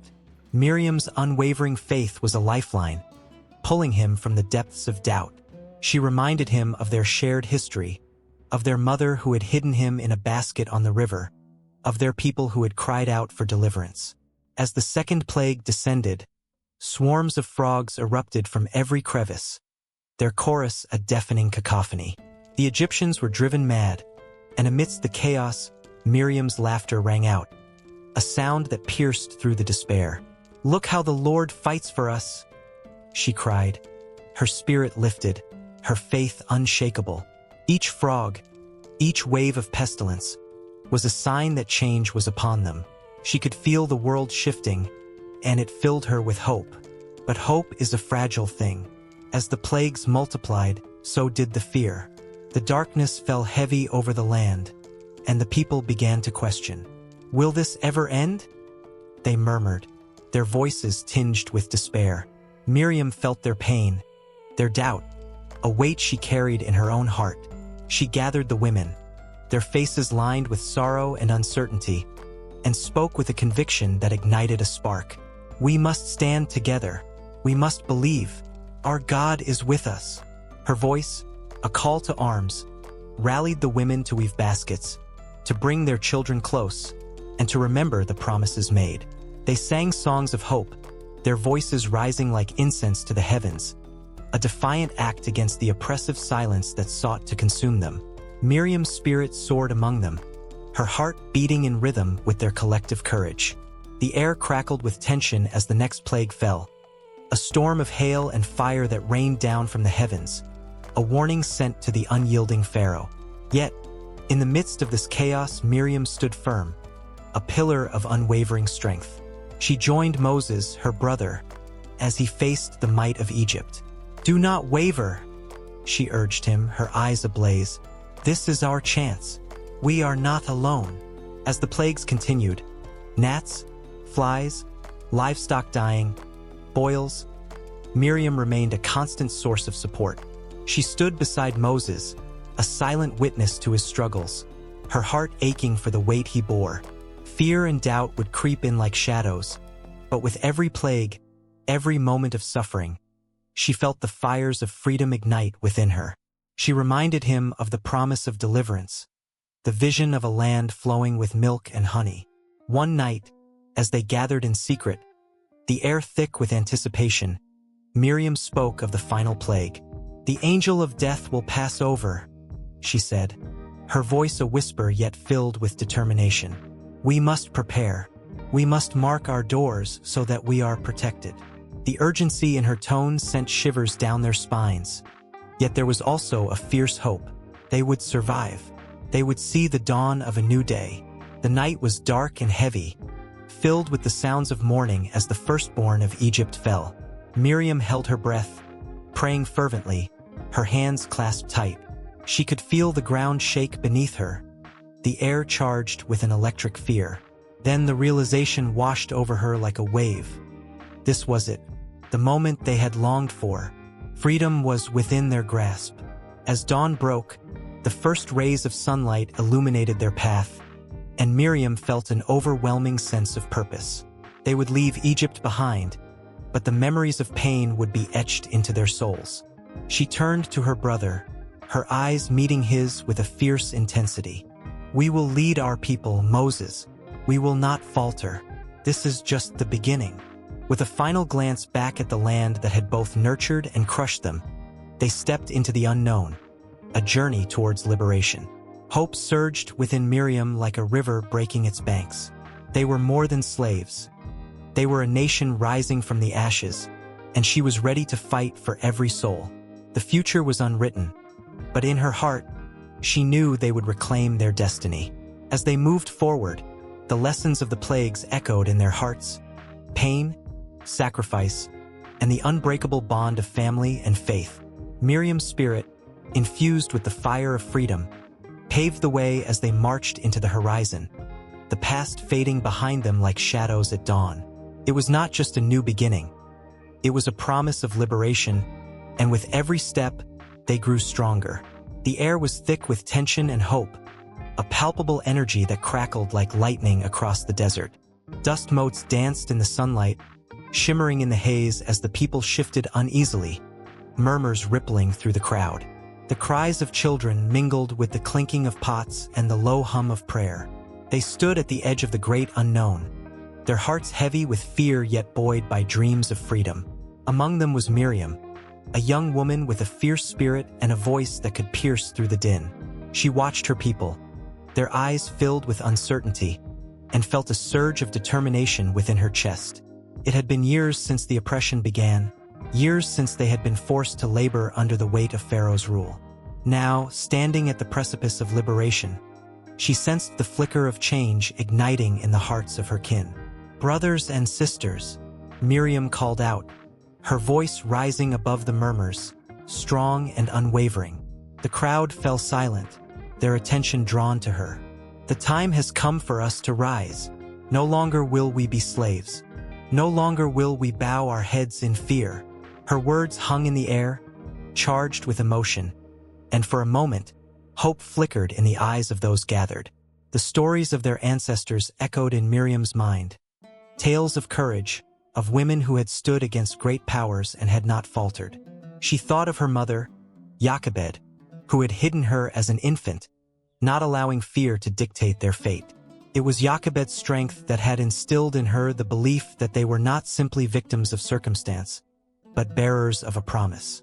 As the sun dipped lower in the sky, casting long shadows across the sands, Miriam felt the weight of responsibility settle on her shoulders.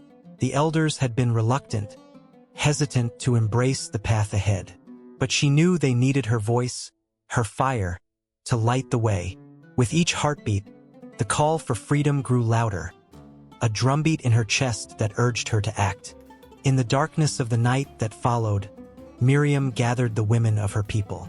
They sat in a tight circle, their faces illuminated by flickering flames, the glow reflecting their shared dreams and fears. It was a sisterhood bound by suffering, yet woven together by hope. "We must stand strong," she urged, her voice trembling with passion. "Each of us has a role to play in this exodus. Our children will tell our stories one day, and they will remember that we fought for our freedom." The women listened intently, nodding, their faces resolute, yet their hearts still trembled. They had carried the burdens of their families, but now they had something greater to fight for. Miriam's words became a balm, soothing their doubts and igniting a spark in their souls. Together, they began to sing, a haunting melody that rose into the night, a hymn of hope that echoed through the desolate land. As the first light of dawn broke, the moment arrived. The air was electric, vibrating with anticipation. Miriam stood at the front of the crowd once again, her heart racing as she felt the eyes of her people upon her. "Today, we break the chains that bind us," she proclaimed, her voice ringing out with a strength she had not fully realized she possessed. The energy surged through the crowd, igniting a fire that could not be contained. But within that exhilaration lay the shadows of fear. As they prepared to move, whispers of doubt crept in, the uncertainty of the path ahead, the fear of retribution from Pharaoh, the unknown dangers waiting in the wilderness. Miriam felt their hesitation like a weight pressing against her resolve. "We are not alone," she shouted, her eyes glinting in the morning sun. "Our God walks with us, guiding our steps." The sound of her words echoed, a clarion call that rattled the very bones of the earth. And slowly, one by one, the people stepped forward, their feet moving in unison, a wave of humanity surging toward the horizon. Miriam felt the ground shake beneath her feet as they began to march, an unstoppable tide of hope and defiance. But in the midst of the fervor, a sudden fear seized her heart. What if the path they took was fraught with peril? What if Pharaoh's army followed, determined to snuff out their dreams before they even had a chance to blossom? The thought was a dark cloud looming over her spirit, and for a moment, doubt flickered in her mind, a shadow that threatened to eclipse the light. Yet, as she looked into the faces of her people, mothers clutching their children, fathers standing tall, and the elderly bringing their wisdom, Miriam's resolve strengthened. They had suffered too long, and this moment was theirs to seize. With each step, she could feel the weight of history upon her, a lineage of strength and defiance, and she would not falter. The sun climbed higher, its rays casting golden light across the landscape as Miriam pressed on. The cries of her people filled the air, a chorus of hope, fear, and determination. They marched into the unknown, a caravan of souls bound by a shared purpose. As they reached the banks of the Red Sea, the enormity of their journey dawned on them. the waters glistening like a barrier between what was and what could be. Panic erupted as the first shouts of alarm reached them. Behind them, the thunder of chariots echoed, the ground trembling beneath the weight of Pharaoh's pursuit. Miriam turned, her heart racing in her chest. The sea loomed large before them, a vast expanse of uncertainty. "What do we do?" someone cried out, fear lacing their voice. Miriam took a deep breath, and with it, she felt the strength of her ancestors surge through her veins. "We will cross.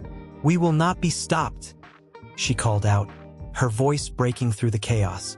"Our God will make a way where there seems to be no way." As the chariots drew closer, the sound of hooves pounding the earth, she stood firm, her heart a beacon of courage. This was not just a moment. It was a turning point in their history. The waters of the sea began to churn, and Miriam felt the weight of her people's hopes resting on her shoulders. The path ahead was uncertain, but she would not let fear dictate their fate. In that instant, as the roar of the advancing army filled the air, Miriam knew this was just the beginning of something monumental. The Exodus had begun, and she was ready to lead her people into a future they had only dared to dream of. The air was thick with fear and uncertainty. Before the people of Israel lay the vast expanse of the Red Sea, its waves crashing ominously against the shore. Behind them, the thunder of chariots echoed like a storm, the piercing cries of Egyptian soldiers drawing ever closer. In this moment, hope hung by a fragile thread, and despair loomed like a dark shadow over the fleeing Israelites. Among the crowd, Miriam stood tall, her heart pounding like a war drum. She was no mere bystander. She was a prophetess, a fierce sister, a woman destined to play a pivotal role in the unfolding miracle. As the chaos swirled around her, she felt the weight of history resting on her shoulders. Her brother, Moses, had led them out of bondage, but it was she who would remind them of their strength, their faith, and the power of their God. "Be strong. Be courageous," she shouted, her voice rising above the panic. The words spilled from her lips with a fierce urgency, as though they carried the very essence of her people's survival. She moved through the masses, her dark hair whipping in the wind, her eyes aflame with conviction. The people turned to her, their faces etched with confusion and terror, seeking solace in her resolve. They had witnessed the plagues, felt the trembling earth beneath their feet as they escaped Egypt. And yet, this moment felt different. This was the ultimate test of faith. As Miriam stood at the water's edge, she could feel the pulse of the sea, a living entity that mirrored the storm within her people. The waves churned, wild and ferocious, each crest a reminder of the impossible barriers separating them from freedom. Memories of their past flickered in her mind, bitter years of slavery, the cries of her people echoing through the night. She remembered their desperation, their longing for a land flowing with milk and honey, and the promise whispered in the dark of night. "Moses!" she called, her voice strained yet fierce, seeking her brother amid the crowd. He was there, standing resolute as the wind whipped around him, his staff raised high like a banner of defiance against the approaching army. The sight of him steadied her racing heart. He was their leader, their guide, but even he seemed at a loss, staring out at the looming waves that threatened to swallow them whole. "Trust in the Lord," she urged, stepping closer to him. "He will make a way where there seems to be none." Miriam's heart swelled as she spoke, a deep knowing rooted in her soul. She felt an electric connection to the divine, a whisper in her spirit that said this was not the end.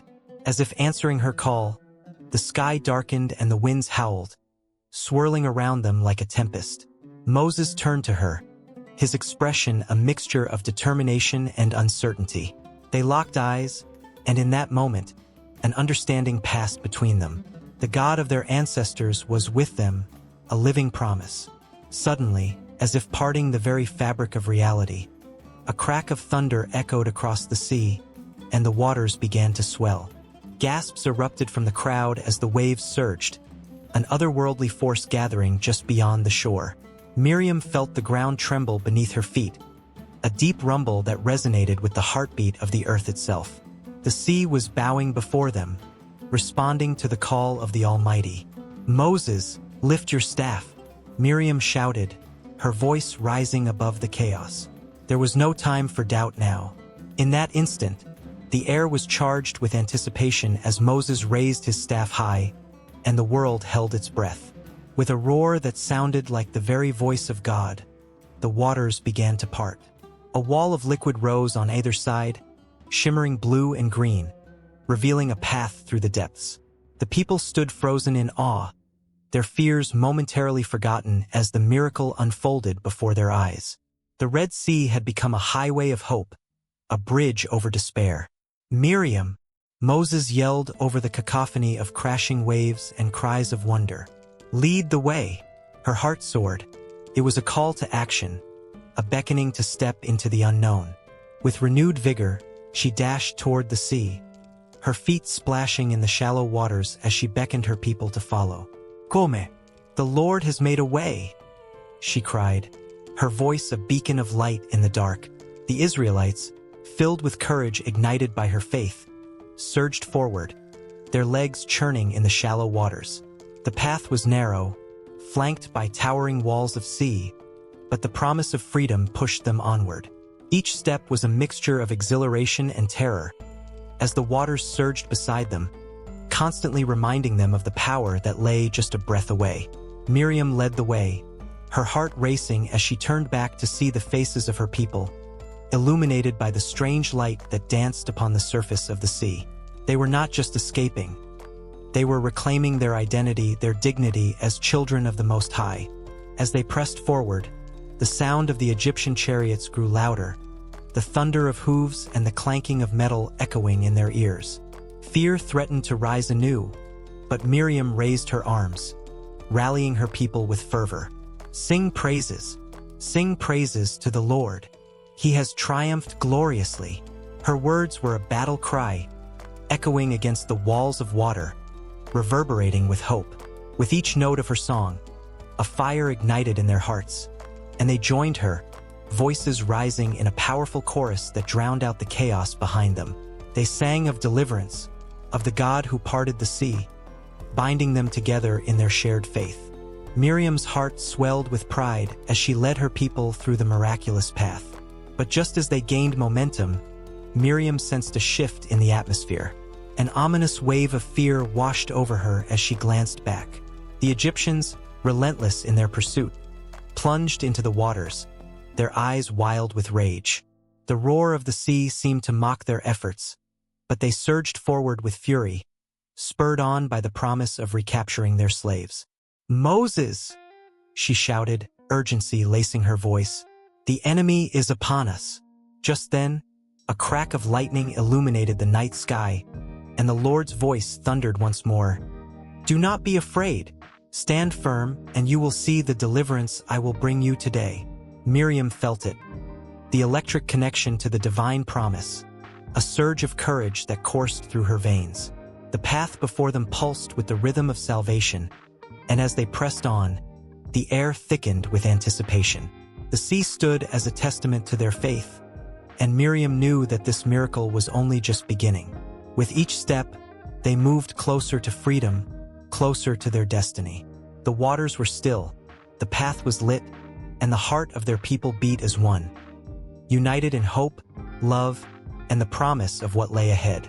The waves crashed against the rocky shore, a wild symphony of nature that echoed the pulse of freedom itself. In this moment, the sea was not just water. It was a voice, a song that called to those yearning for liberation. The salty breeze whispered tales of courage, resilience, and the relentless pursuit of dreams. Here, on the brink of the vast, unyielding ocean, the spirit of those who dared to dream soared high like the gulls dancing above the waves. From a distance, a young girl named Moira stood at the edge of the cliff, her hair swirling around her face like the tendrils of the sea mist. She had always felt a deep, unshakable connection to the ocean. It was as if the water called out to her, promising adventure and the freedom her heart craved. Her ancestors had known this connection well. They were the Celts, who revered the sea as a source of life and a path to the beyond. Each crashing wave sang the stories of her forebears, those who had fought against oppression to live freely on their own terms. On this day, Moira was not alone. Dark clouds loomed on the horizon, thick with the tension of a brewing storm. The air crackled with anticipation as villagers gathered behind her, their faces etched with determination. The drums of their ancestors beat in rhythm with the waves, a reminder of the many battles fought for their land and their rights. Each thud echoed the heartbeats of countless heroes who had stood on this very shore, their souls entwined with the sea. As the wind picked up, an elder stepped forward, his voice strong yet reverent. "Listen to the sea," he said, his gaze sweeping over the crowd. "It carries the stories of our past and the dreams of our future. It reminds us that freedom is not just a gift. It is a relentless pursuit, a song that must be sung loudly and proudly." Moira's heart swelled with pride as she thought of the generations that had come before her. The brave warriors, the wise storytellers, the dreamers who had dared to imagine a world unchained. They had faced storms far more ferocious than the one brewing now, and yet they had not faltered. They had weathered the darkest nights, their spirits unbroken, their dreams undimmed. Suddenly, a roar of thunder interrupted her thoughts, shaking the very ground beneath her feet. The villagers turned their eyes to the sea as waves surged higher, crashing against the rocks with a ferocity that mirrored their own resolve. It was a dance of nature, a reminder that while storms may come, the sea always finds a way to calm. In that moment, Moira felt a spark ignite within her, a fierce determination that radiated through her veins. As the storm broke, the villagers lifted their voices in a chant that echoed through the air, rising above the roar of the wind and the crashing waves. "For freedom!" they cried, their voices united in a powerful chorus that resonated through the heavens. It was a celebration of their heritage, their struggles, and their victories. The song of the sea wrapped around them, intertwining their fates with the restless water that stretched infinitely before them. Through the chaos of the storm, Moira spotted a small boat struggling in the distance. It bobbed precariously, a fragile vessel fighting against the fury of the waves. Her heart raced as she realized it was the fishermen who had risked the treacherous waters to bring their catch back home. Without a second thought, she sprinted toward the shore, her feet pounding against the earth, each step fueled by a fierce urgency. "Help!" she shouted, her voice piercing through the storm. "We must save them." With a few brave souls joining her, Moira led the charge to the beach, where the water churned violently. The fishermen were fighting against the tempest, but Moira could see their strength waning. The very spirit of freedom surged within her. This was not just about her. It was about all of them, about every soul who had ever yearned for the vastness of the sea and the freedom it promised. The villagers formed a human chain, hand in hand, their faces set with determination. They waded into the tumultuous water, the icy waves lapping at their legs. Moira felt the cold bite of the sea, but the warmth of her community surrounded her, bolstering her resolve. Together, they forged ahead, every heartbeat syncing with the rhythm of the ocean. With every pull of the waves, they reached the struggling boat, the fishermen's faces etched with fear and exhaustion. As they grasped the hands extended to them, a surge of hope coursed through the group. Moira looked into their eyes, and in that gaze, she saw the same fire of freedom that burned within her. They were fighting not just for survival, but for their right to exist, to be free in the embrace of the sea. As they pulled the fishermen to safety, the storm began to relent, the winds softening, the waves calming. Laughter erupted amidst the chaos, a euphoric release after the battle. The villagers embraced one another, tears of joy mingling with the salt of the sea. Moira stood amidst them, her heart swelling with pride and triumph. In that moment of unity, they had reclaimed their song, one that celebrated not just their freedom but the bonds that tied them together. And as the sun finally broke through the clouds, casting a golden light over the water, Moira knew that this was just the beginning. The sea continued to call to her, its song weaving through her very being. She felt the exhilaration of possibility, the promise of adventures yet to come. With every wave that lapped at the shore, she could almost hear the laughter of her ancestors, urging her to never stop seeking freedom, to always let the song of the sea guide her spirit. The tide was shifting, and the world lay before them, untamed, uncharted, and full of endless possibilities.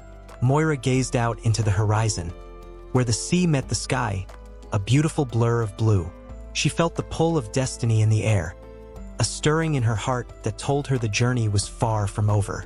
With the strength of her people behind her, she would rise to meet whatever challenges lay ahead.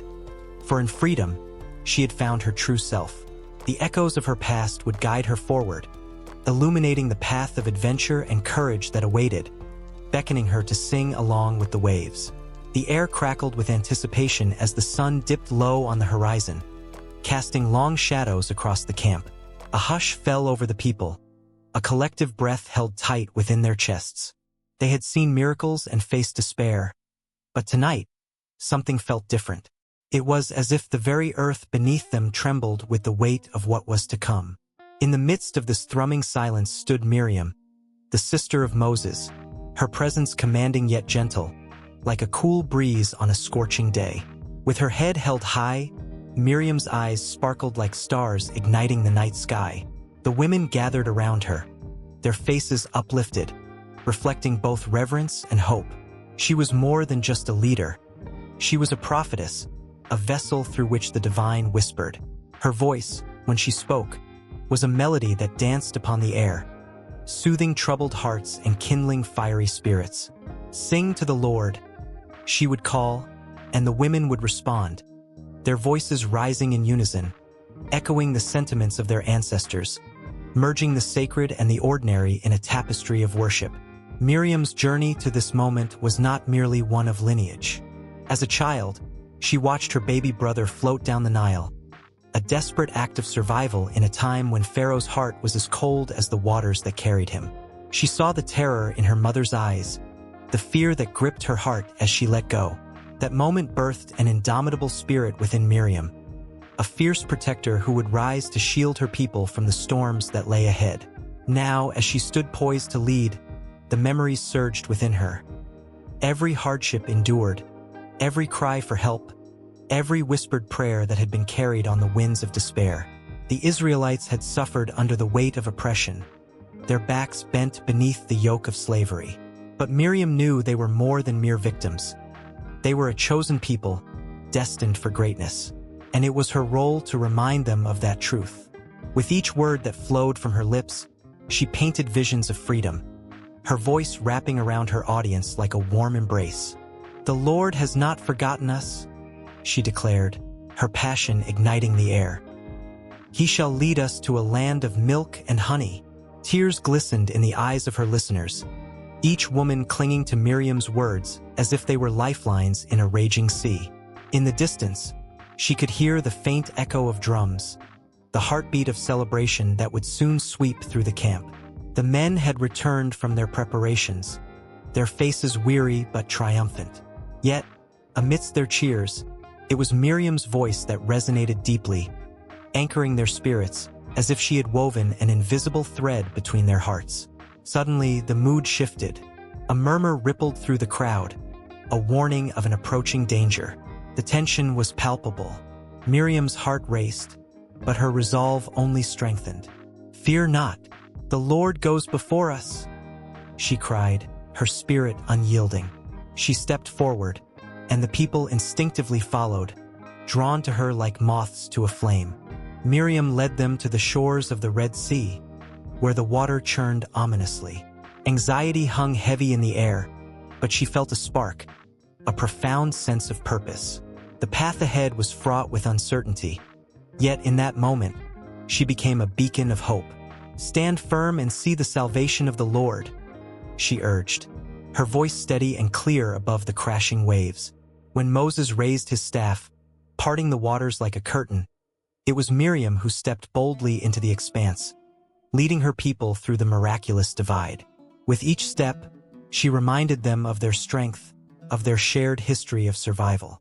The water, towering on either side, reflected the determination in her eyes, a mirror to their collective faith. As they crossed, the ground beneath their feet felt sacred, alive with the promise of deliverance. The darkness of their past began to recede with each footfall, and with Miriam at the forefront, they emerged on the other side, souls reborn in the light of freedom. Her voice rang out, a triumphant song that echoed against the cliffs, a celebration that shook the very heavens. Sing to the Lord, for he has triumphed gloriously. The sound of her song was infectious, reverberating through each heart, filling the air with a joy that tasted like sweet nectar. The women danced, their skirts swirling like petals in a spring breeze, while the men joined in, their laughter mingling with the rhythm of Miriam's melody. In that moment, she was more than a prophetess. She was a sister, a warrior, a lover of her people, channeling their pain into a celebration of victory. Yet the journey was not without its shadows. The very freedom they sang of cast long, daunting silhouettes. Complaints began to rise like a dark cloud, fear creeping in as hunger gnawed at their bellies and thirst parched their throats. Miriam felt the weight of her people's despair, the sorrow that threatened to drown their joy. It was a test of her leadership, a moment that would define her as both a prophetess and a woman committed to her people. Instead of retreating, Miriam leaned into the challenge. She gathered the women once more under the starlit sky, where the air was thick with anticipation. "Gather your strength," she urged, her voice a balm for the weary. "We will not falter. The God who brought us here will not abandon us." The firelight flickered against their determined faces, igniting a renewed sense of purpose. One day, she knew, they would tell their children about the woman who led them through despair, who sang songs of freedom and courage.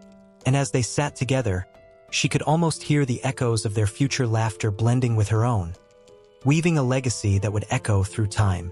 The struggles would be many, and the road ahead uncertain. But in that moment, Miriam stood as the embodiment of hope, a spiritual leader guiding her people through the darkest nights, ever forward into the dawn. The air was thick with tension as the sun dipped below the horizon, casting long shadows across the rugged land. It was a stark reminder that the wild was both beautiful and fierce, a place where survival was a daily battle. In the distance, the sounds of rustling leaves and snapping twigs echoed through the trees, each noise carrying the weight of uncertainty. This was the wilderness, a canvas painted with the struggles and triumphs of those who dared to forge their way through. As the first frost of autumn settled in, a group of brave souls moved cautiously through the underbrush, their breath visible in the chilly air. They were not just wanderers. They were settlers, dreamers, those who had left the warmth of their homes behind in search of a new life in this unforgiving land. Each step was heavy with the burden of hopes and fears, the promise of a better future mingling with the anxiety of the unknown. They had faced storms that lashed against their flimsy tents, wind howling like a banshee, seeking to tear apart their resolve. They had battled the relentless rain, which turned paths into mudslides, erasing any trace of the route they had taken. Each drop fell not only from the sky but from their weary hearts, threatening to drown their aspirations. Yet, through it all, they pressed on, clinging to the dream of peace, prosperity, and a place they could finally call home. One man, Thomas, a sturdy figure with a beard that matched the wildness around him, felt the weight of every single struggle. He had left behind a life of comfort, and now he wrestled with the implications of his choice. Every night, he laid awake, staring at the stars twinkling like distant promises, wondering if they were meant for him or if he had strayed too far from the path of safety. But his heart was a furnace of hope. He had to protect his family, a wife and 2 small children who believed in his strength, in the dreams he had spun for them. The days grew longer, and so did the nights. As they crossed rivers swollen with rain, their hands slipped on wet stones, sending several tumbling into the cold depths below. The cries of the lost echoed in their ears, a haunting reminder of the wilderness's unforgiving nature. Yet, from those very waters, stories of triumph emerged. The laughter of children, splashing joyfully, reminded them of the life that lay ahead if they could just persevere. One evening, as the group set up camp in a clearing surrounded by towering pines, the flickering firelight danced on their faces, revealing a tapestry of exhaustion and determination. They gathered around the flames, sharing tales of their pasts, the laughter blending with the crackle of the fire, creating a fleeting sense of warmth against the chill of the wilderness. In those moments, the burdens they carried felt a little lighter, the fears a little smaller, as if the flames were not just consuming wood, but also their doubts. But the wilderness had its own plans. As autumn turned to winter, and snowflakes began to blanket the ground, the group faced a hunger that gnawed at their insides. The animals they had hoped to hunt were elusive, their instincts sharpening against the bitter cold. One morning, Thomas awoke to find his daughter, Clara, shivering under layers of threadbare blankets, her small hands cold as ice. The sight felt like a knife to his heart. He vowed to find food no matter the cost. With every step into the freezing wilderness, Thomas felt the weight of desperation. The trees loomed over him like ancient sentinels, their branches heavy with snow, whispering secrets of survival. He recalled the stories of others who had faced similar challenges, tales of resilience that filled him with a flicker of determination. That flicker ignited into a blaze when he spotted a family of deer grazing in a clearing. His heart raced, pounding in rhythm with the wildness around him. As he took careful aim, knowing that success could mean the difference between life and death for his family. With a swift motion, he let the arrow fly, watching as it struck true. The thrill of triumph surged through him, but it was quickly met with the understanding of the weight of this victory. It was not just about the meal. It was about the life he was building, the hopes he was feeding. He returned to camp, a mix of pride and solemnity washing over him as he shared the spoils of his labor. As they feasted under the stars, the laughter echoed once more, vibrant and alive against the backdrop of the cold, dark wilderness. Yet that very night, as they huddled close, a chilling howl pierced the quiet, sending shivers down their spines. It was the call of wolves, their haunting cries a reminder of the ever-present danger. Hope and fear danced within them, coupled with a resolve that had grown deeper during their journey. They were not just surviving. They were living, and every challenge faced only fueled their spirit. The wilderness was a formidable foe, but it was also a teacher, revealing to them the strength they possessed. As months turned, and the first buds of spring began to emerge, the settlers found themselves transformed, hardened by the trials they had faced yet softened by the love that bound them together. They had lost some along the way, but they had also gained a profound understanding of their resilience. Every challenge had shaped them. Every triumph had carved their place in the vast wilderness. The path ahead was still fraught with uncertainty, yet they marched on, hearts beating as one, ready for whatever lay beyond the next rise. And as they gazed at the horizon, the sun breaking free from the grasp of night, they felt a stirring within, a promise of life, of love, and of the endless possibilities that awaited them just beyond the edge of the wilderness. Miriam stood on the edge of the village, her heart thumping like a drumbeat in her chest. The sun dipped low, casting a golden hue over the fields, and the air thrummed with anticipation. At that moment, a distant melody drifted toward her, weaving through the tall grass and wrapping around her like a warm embrace. It was the sound of laughter, the clinking of glass, and the rhythmic pulse of drums calling her home. Music and dance were not just pastimes in her life. They were lifelines, connecting her to her culture, her family, and herself.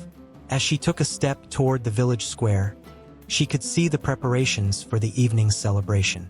Colorful banners fluttered in the breeze, and the scent of roasted meats and fresh bread mingled in the air. Children ran with gleeful abandon, their faces painted like butterflies, while elders arranged seating with careful precision. Flames flickered to life in fire pits, casting a warm glow that would soon illuminate the night. It was here, amidst the chaos of joy and laughter, that Miriam felt the rhythm of life coursing through her veins. In her family, music was a tradition as old as time. Generations before her had gathered under the starlit sky, their voices intertwined in song, telling stories of love, loss, and hope. Her grandmother's voice resonated in her mind, a haunting lullaby that had cradled Miriam to sleep as a child. The melodies had shaped her, each note a thread in the intricate tapestry of her existence. Each time she sang, she felt the spirits of her ancestors swirl around her, reminding her that she was never truly alone. The drums beat louder now, a call to dance that sent shivers down her spine. Every thud resonated with the heartbeat of the earth, summoning her to join the circle forming in the village square. In that circle, she would shed her worries, her fears, and the weight of expectations. The dance was a celebration of life, a communal exhale of joy that united them all. With each step, she would lose herself in the music, becoming one with the rhythm and the people surrounding her. As the first notes of the flute sliced through the air, Miriam felt an electric current rush through her body. She stepped forward, her feet moving instinctively, guided by the ancestral rhythms that echoed in her bones. The dance was a language all its own, expressive and raw, able to convey what words could never articulate. Her arms lifted high, twirling and spinning, mirroring the joy that burst forth like fireworks in her heart. There was magic in those moments, a connection to something larger and more profound than herself. The history of her people pulsed through every movement, a tapestry woven from countless stories. Each dance step was a tribute to those who walked before her, those who had braved storms and danced through the rain. The memories of her ancestors guided her, urging her to dance with abandon, to let the music set her spirit free. She could almost hear her mother's laughter mingling with the melodies, a reminder of the warmth of home and the strength of family ties. As the sun sank lower, casting shadows that danced alongside her, Miriam could feel the energy of the crowd swell. Neighbors and friends joined her, their smiles radiant and their laughter infectious. Each person brought their own stories, their own burdens, and together they formed a beautiful mosaic of life. With every twirl and leap, they shed the weight of their worries, transforming the square into a sanctuary of celebration. But amidst the laughter and the joy, a dark whisper brushed against her heart. Miriam remembered those who could not dance, those who had been silenced by the trials of life. The weight of history pressed down on her shoulders, a reminder of the struggles faced by her people. Music and dance were not merely a celebration. They were also a powerful act of defiance. By dancing, she honored the memories of those who had fought for their right to exist, their right to be heard. A sudden drum roll sent a surge of energy through the crowd, and Miriam found herself at the center of the circle. The world faded away, and it was just her, the drum, and the rhythm of her beating heart. She closed her eyes, feeling the music wash over her, wrapping her in a cocoon of sound. The rhythm quickened, and with it, the intensity of the moment grew. Every pulse of the drum seemed to synchronize with her breath, urging her to push beyond her limits, to give everything she had to the dance. The crowd erupted into cheers as Miriam unleashed her spirit, her movements becoming wild and untamed. She danced for her ancestors, for her family, and for the dreams that flickered like stars in the night sky. With each leap, she felt liberated, unbound by the chains of doubt that often rattled in her mind. The dance became a prayer, a plea for strength, unity, and love, a sacred moment that transcended time and space. As the music reached a fever pitch, Miriam caught sight of her father's eyes shining with pride. He nodded in encouragement, and at that moment, she felt invincible.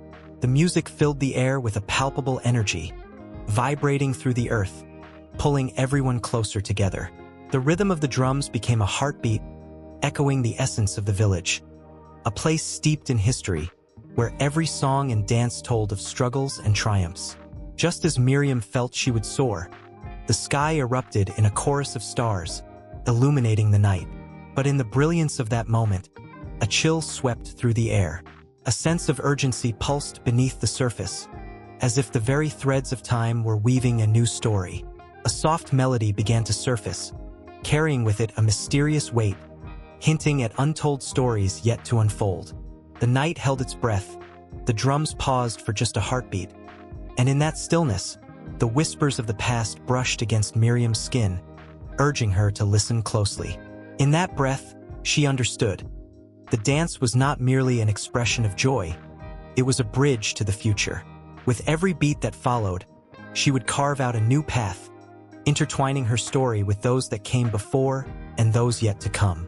The music swelled once more, and she surrendered herself to the rhythm, knowing that the dance was just the beginning. A gateway to an uncharted journey beyond the laughter and the light. Under the pale glow of the moon, a group of women stood at the edge of the Red Sea, their hearts pounding with a mix of fear and hope. The air was thick with uncertainty, but they were bound together by a fierce determination, their voices rising in a chorus of whispered prayers. Each woman had her own story, each a thread in the grand tapestry of the Exodus. But that night, they were united by a single purpose: to protect their families and forge a path to freedom. Among them was Shiphrah, her hands trembling but steady as she clutched a basket close to her chest.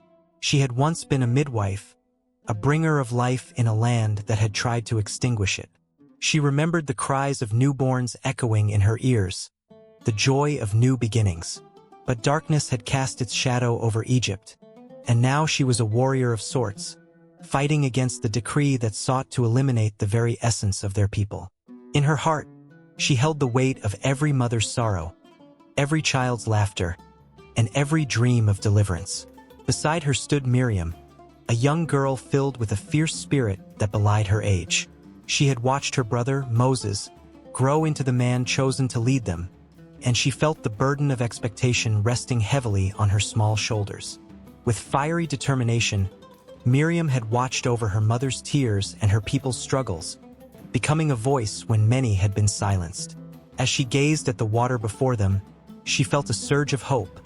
She would not falter, not now, not when freedom was so close.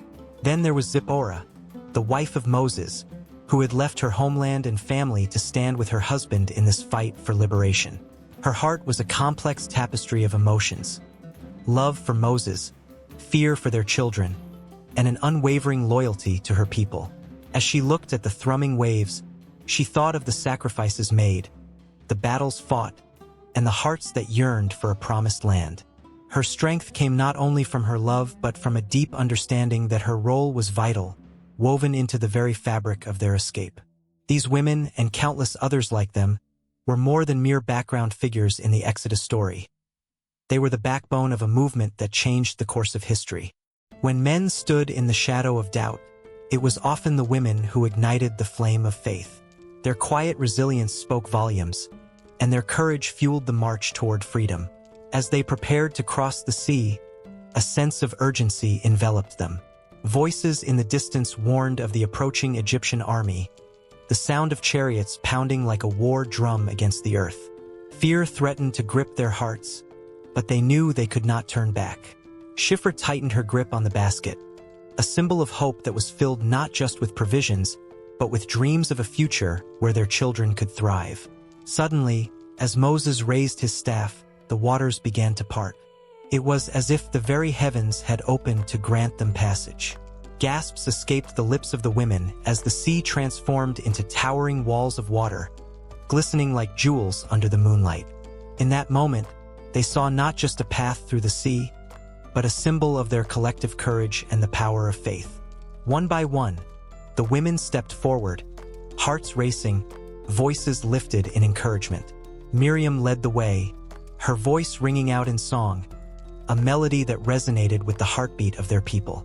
The words flowed from her lips like a river, reminding them of their shared history, of the ancestors who had walked through trials and triumphs. And as they crossed, every step reverberated with the strength of generations. Their mothers, grandmothers, and all the women who had come before them. The air crackled with energy, the atmosphere thick with a sense of destiny. Shiphrah, her heart pounding, caught a glimpse of the children behind her, their faces lit with awe and fear. She turned, momentarily forgetting her own trepidation, and offered a reassuring smile. In that instant, she embodied the spirit of every woman who had ever fought for a better tomorrow. As the last of them crossed the threshold into the safety of the dry land, a sense of elation surged through the group. They were no longer just slaves. They were a people rising, reclaiming their identity, and charting their course toward freedom. But in the back of their minds, they knew the journey was far from over. The Egyptian army, relentless and fierce, would not be far behind. In the midst of the chaos, as the waters began to close once more, the women rallied together, their eyes filled with a fierce determination. It was not just a battle of strength but of spirit. They would not be defeated, nor would they allow their children's future to be snatched away. The stories of their sacrifices would echo through time, woven into the very essence of their people. With every heartbeat, they felt the urgency of their plight, the power of their unity, and the unwavering bond that connected them. They were not just individuals. They were sisters, mothers, warriors, and storytellers. Their voices would be heard, their stories told, passing down through generations, igniting a flame that would never be extinguished. As the last remnants of the Egyptian chariots fell beneath the crashing waves, a collective sigh of relief swept through the crowd. Yet, the journey ahead loomed vast and uncertain. The wilderness was uncharted, fraught with challenges and trials that lay in wait. But within the depths of their hearts, they knew that, together, they were unstoppable. And as they took their first steps into this new chapter, they carried with them not just their hope and courage but the stories of all the women who had stood before them, a legacy that would continue to inspire generations to come. The horizon stretched before them, a canvas waiting to be painted with their dreams, struggles, and triumphs, an endless loop of resilience that beckoned them onward into the unknown. The air crackled with anticipation as the sun dipped low, casting fiery hues across the rugged terrain of the Sinai Peninsula. The landscape was both majestic and formidable, rocky cliffs rising like ancient sentinels guarding secrets of the ages. It was here, in this raw and untamed wilderness, that a profound transformation lay just beyond the horizon. A palpable tension hung in the air, as if the mountains themselves were holding their breath for what was to come. Moses stood at the foot of the towering mountain, his heart racing. His mind was a whirlpool of thoughts, fears, and hopes. The call he had felt, an invitation that echoed in the depths of his being, was now a tangible weight pressing down on him.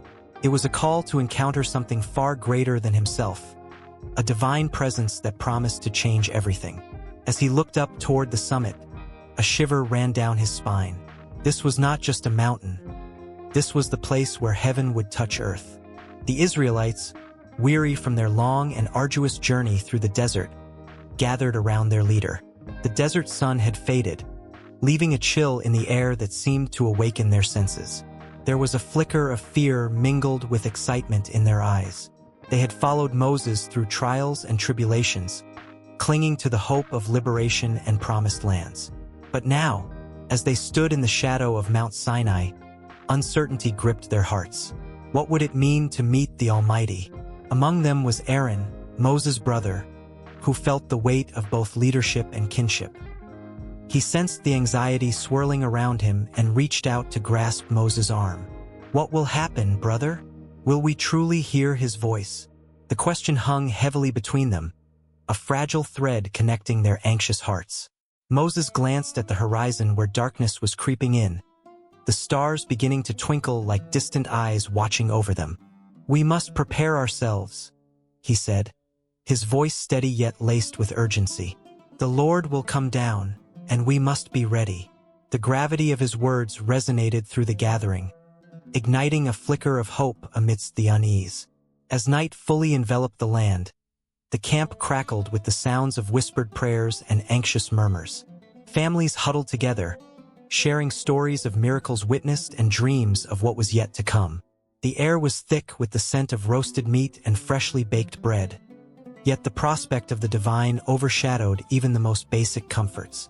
It was a night unlike any other, a night filled with the promise of revelation. Moses led the people in preparation. Instructions flowed from his lips as he urged them to wash their garments, cleanse their hearts, and hold fast to their faith. The Israelites listened intently, knowing that this was no ordinary gathering. They were about to stand before their Creator, and the thought sent electric shivers down their spines. Each heartbeat echoed the pulse of the earth, a reminder of the sacredness of the moment. As the first light of dawn broke over the horizon, the mountain loomed tall and majestic, cloaked in a haze of mystery. Thunder rumbled in the distance, and the ground trembled beneath their feet. A low, resounding sound filled the air, a trumpet blast, sharp and clear, summoning them like an ancient call to arms. The people's hearts raced. This was the moment they had long awaited, yet dread danced at the edges of their minds. Moses climbed the mountain, each step a testament to his unwavering faith. The air grew colder, and the sky darkened with clouds that swirled ominously around the peak. He felt the power of the Almighty drawing near, a force both exhilarating and terrifying. As he reached the summit, he stood in silence, the wind whipping around him, carrying with it the weight of prophecy and promise. Below, the Israelites gathered, fear pooling in their chests. They gazed up at the mountain, now shrouded in smoke and fire, a holy spectacle that left them speechless. Each crack of thunder seemed to shake the very core of their being, and the ground trembled under their feet. The sight was overwhelming, an unearthly display that stirred something dormant within them, igniting their deepest longings for connection and understanding. The tension reached a crescendo as Moses stood alone with the divine, the air thick with the presence of God. The mountainside vibrated with energy, each pulse resonating in the hearts of those below. They could feel something monumental was about to unfold, a moment that would change their identity as a people forever. Aaron looked out over the camp, sensing the fear growing among the people. Some began to whisper doubts, questioning Moses' leadership, wondering if they had been foolish to follow him. But deep within, they all knew the truth. They were on the cusp of destiny, teetering on the edge of an encounter that would define not just their lives, but the very essence of their faith. As the clouds swirled and the thunder rumbled louder, a voice, like the roar of many waters, broke through the chaos. It was an invitation and a command, a call to listen, to obey, to engage. Moses, in the face of it all, felt small yet profoundly significant, aware that he was a vessel for something much larger than himself. The people held their breath in unison, caught between reverence and fear, their hearts pounding like war drums. They were not merely witnesses. They were participants in a divine orchestration. This moment was charged with possibility, and with it came the realization that their lives would never be the same again. A new covenant was about to be established, and the echoes of their ancestors would resonate through the ages, binding them to a promise that was as ancient as the mountains around them. The smoke swirled thicker, and the ground shook violently, drawing the Israelites' eyes upward. They sensed the arrival of something monumental, a presence that stirred the very air they breathed. With wide eyes and bated breath, they prepared to receive the divine words that would be etched into their hearts and lives forever. As Moses stood on the mountain, he felt the deep connection of his people below, a tether that would link them all in ways they could not yet fathom.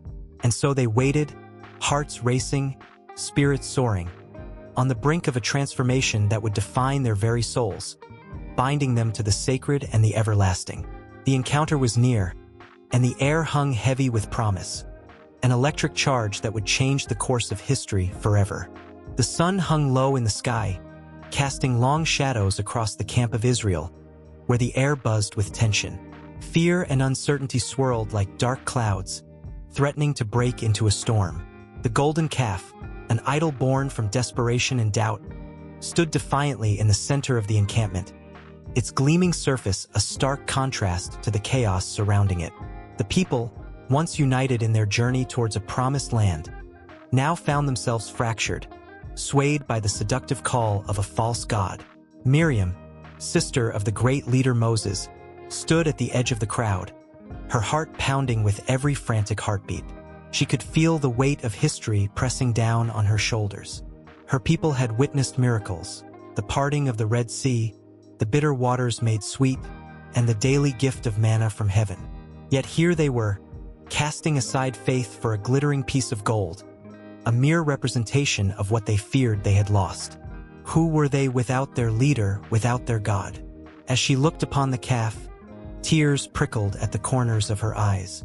It was more than just a statue. It was a symbol of betrayal. She had always believed in the strength of her people, in the promise that had been bestowed upon them. But now, doubt roiled in their hearts like a stormy sea. They had turned their backs on the very presence that had guided them through the wilderness. How could they forget the powerful voice that had called them to freedom? Miriam clenched her fists, the rough fabric of her garments digging into her palms. She felt the anger rise within her like a fire, threatening to consume her. The cries of her people echoed in her ears, cries of fear, of longing for the familiar comforts of Egypt. They wanted something tangible, something they could see and touch. But she knew the truth lay not in the golden calf, but in the invisible hand that had led them thus far. "Listen to me!" she shouted, her voice slicing through the cacophony like a blade. The crowd turned, startled by the urgency in her tone. "Look at what you've created. Have you forgotten who you are? You are a people chosen to walk with God, not to worship a lifeless idol." Faces turned toward her, uncertainty etched across brows. Some nodded, a flicker of recognition dawning, while others glared at her, anger mingling with shame. How dare she challenge their choices, their desires? But Miriam felt the weight of her ancestors behind her, the voices of the past urging her forward. "Do you not remember the signs and wonders? Do you not remember the power that brought us out of bondage?" Her words rang out, each one a lifeline thrown into turbulent waters. "You have been called to be a light, a beacon of hope. Do not let fear cloud your vision. You do not need this idol to fill your hearts. Look to the heavens instead." A murmur rippled through the crowd, hesitation battling with defiance. In that moment, Miriam's heart raced. She could see the struggle in their eyes, the flickering flame of faith battling against the consuming darkness of doubt. She took a step closer to the calf, each footfall echoing in the silence that fell over them. "Can this idol hear your cries? Can it answer your prayers? No, only the God who has walked beside you can do that. Remember the miracles. Remember the promise. Your faith is stronger than this gold." As her voice rose, a spark ignited within some of the crowd. She could see it, the hesitance beginning to melt away, replaced by a yearning to believe once more. Old memories resurfaced. The laughter shared under the stars, the stories of ancestors told around the fire, the hope of a land flowing with milk and honey. But not everyone was convinced. A group of dissenters stepped forward, their faces set hard like stone. "You speak of faith, Miriam, but where is it now? Moses is gone. What do we have left to cling to? We need something to guide us." Their tone dripped with venom, stinging like a whip cracking through the air. Miriam's heart sank at their words, but she refused to back down. "You are wrong. You have each other. You have your families. You have your memories. Faith is not a fleeting moment. It is a path we walk together." With each shout, her voice grew stronger, infused with the histories of their struggles, their triumphs, their bond as a people. Around her, the crowd began to stir, whispers of recognition weaving through the throng. Hope flickered, fragile yet persistent, like a candle in the wind. Suddenly, the ground beneath them trembled as if the very earth felt their turmoil. A breeze swept through the camp, carrying with it the scent of the wilderness, of life, of promise untold. It felt like a reminder, a gentle nudge from the heavens. Miriam raised her arms, inviting them to join her in this moment of awakening. "Come!" she cried, her voice a blend of desperation and resolve. "Remember who you are. Let us cast aside this golden lie and return to the truth that binds us. Hand in hand, let us reclaim our faith." A few brave souls stepped forward, arms outstretched, eyes glimmering with the faint light of belief. The golden calf wavered under the weight of their collective doubt as they turned toward Miriam, and one by one, others began to join. The tide of despair began to shift, their voices rising in a chorus, an echo of the past meeting the promise of the future. Yet, just as hope began to take root, shadows loomed over them. The edges of the camp darkened as the figure of Moses appeared on the horizon, descending the mountain, tablets in hand.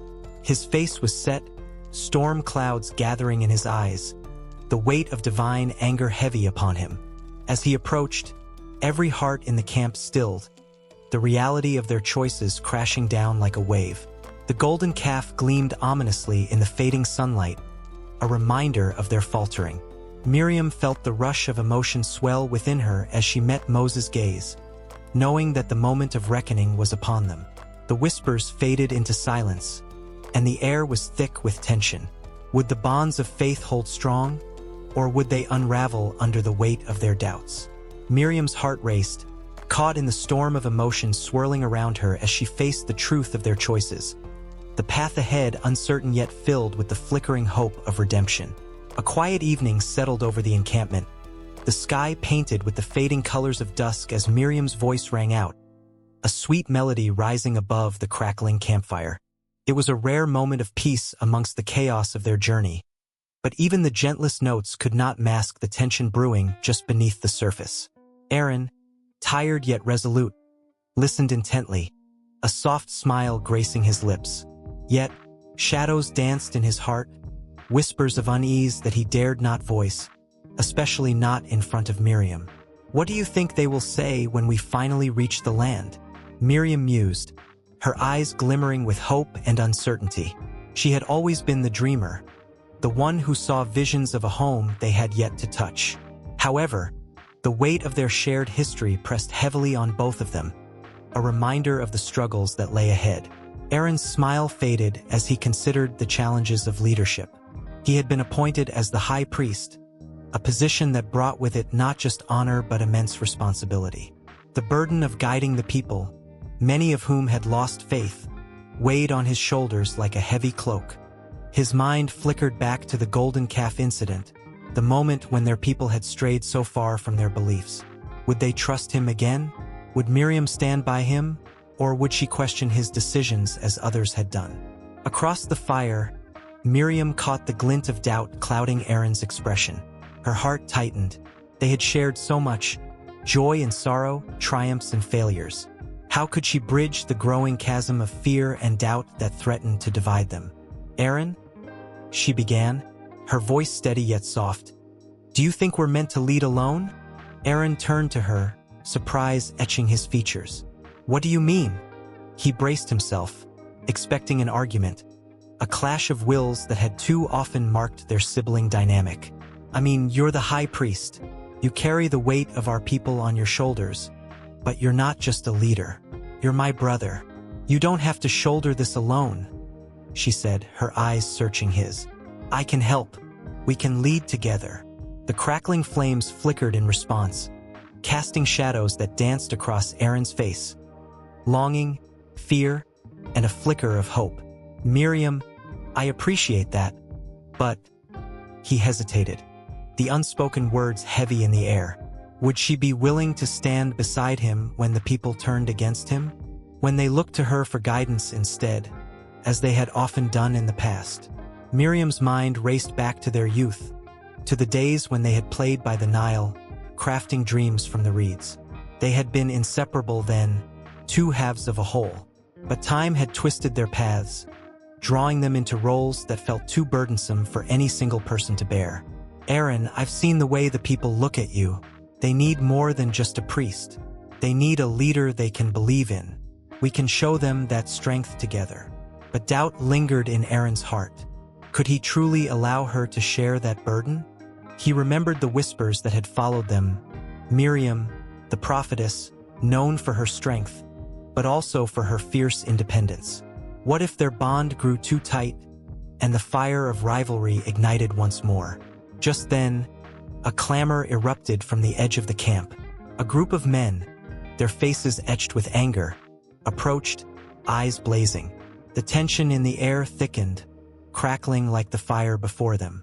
Voices rose as accusations flew, fighting for authority, for recognition, for respect. Aaron's heart raced. This was the moment he had feared, the moment that could fracture their fragile unity. "Miriam, stay back," he urged, stepping forward. But she was already moving, drawn by a force stronger than fear. "Moses has led us through the desert, but now we need more than just a leader. We need a voice," she shouted, her words cutting through the clamor. Silence fell, the attention of the camp shifting to her. Aaron watched, a storm of pride and fear swirling inside him. She was so brave, yet he could see the flicker of vulnerability beneath her fierce exterior. Would they support her, or would they turn against her too? Do you think you can sway us with pretty words, Miriam? One man challenged, his voice dripping with scorn. You want to lead us, but can you carry the burden like Aaron? Miriam steadied herself, the weight of his question pressing down. I don't seek to lead alone. We are family, and together we are stronger.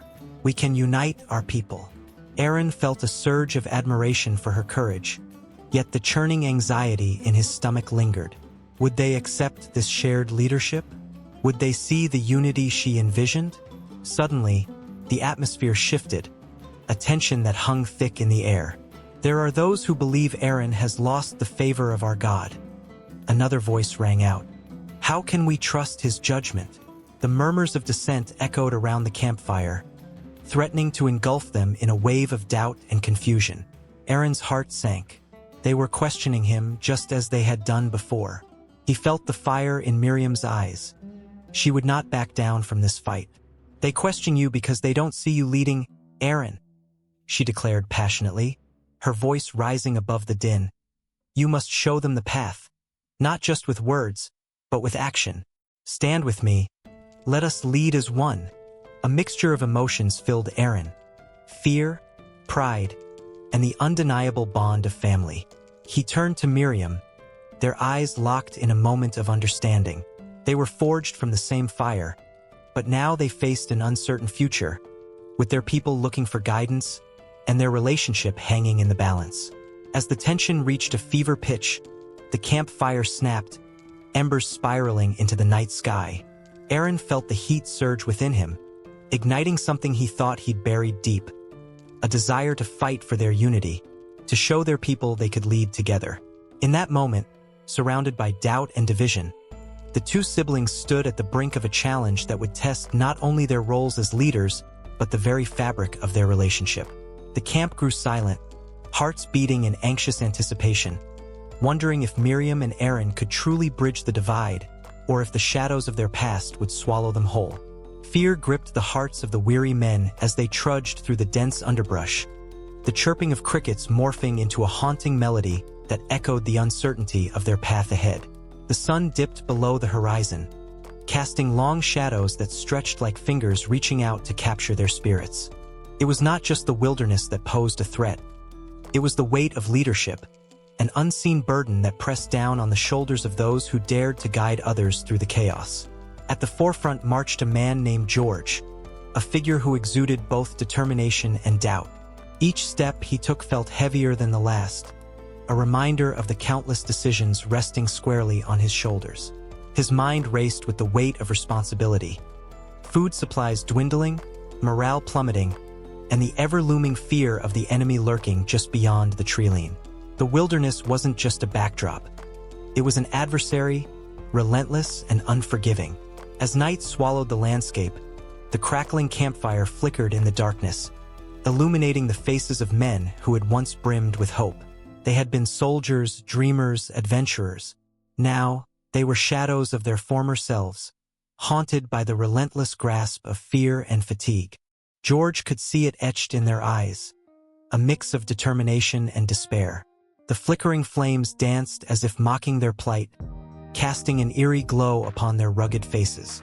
Tomorrow we march again, he declared, attempting to inject a spark of hope into their weary hearts. The words hung in the air, heavy and unsettling, as if they were a promise that could shatter under the weight of reality. The men exchanged glances, uncertainty flickering in their eyes like the flames before them. Each one of them bore his own torment, silently questioning if they could withstand another day. In the stillness of the night, George felt a prickling sensation at the back of his neck, the primal instinct that warned him of danger. The wilderness closed in, a living entity, breathing and shifting around them. It was as if the very trees bore witness to their struggle, the leaves whispering secrets of despair and dread. His thoughts spiraled. What if they couldn't make it through? The haunting possibility echoed in his mind like a distant drum, growing louder with each beat. As dawn broke, revealing a world painted in hues of gold and crimson, the men gathered, their faces drawn and pale. They moved with the grace of ghosts, the joy of camaraderie replaced by a suffocating silence.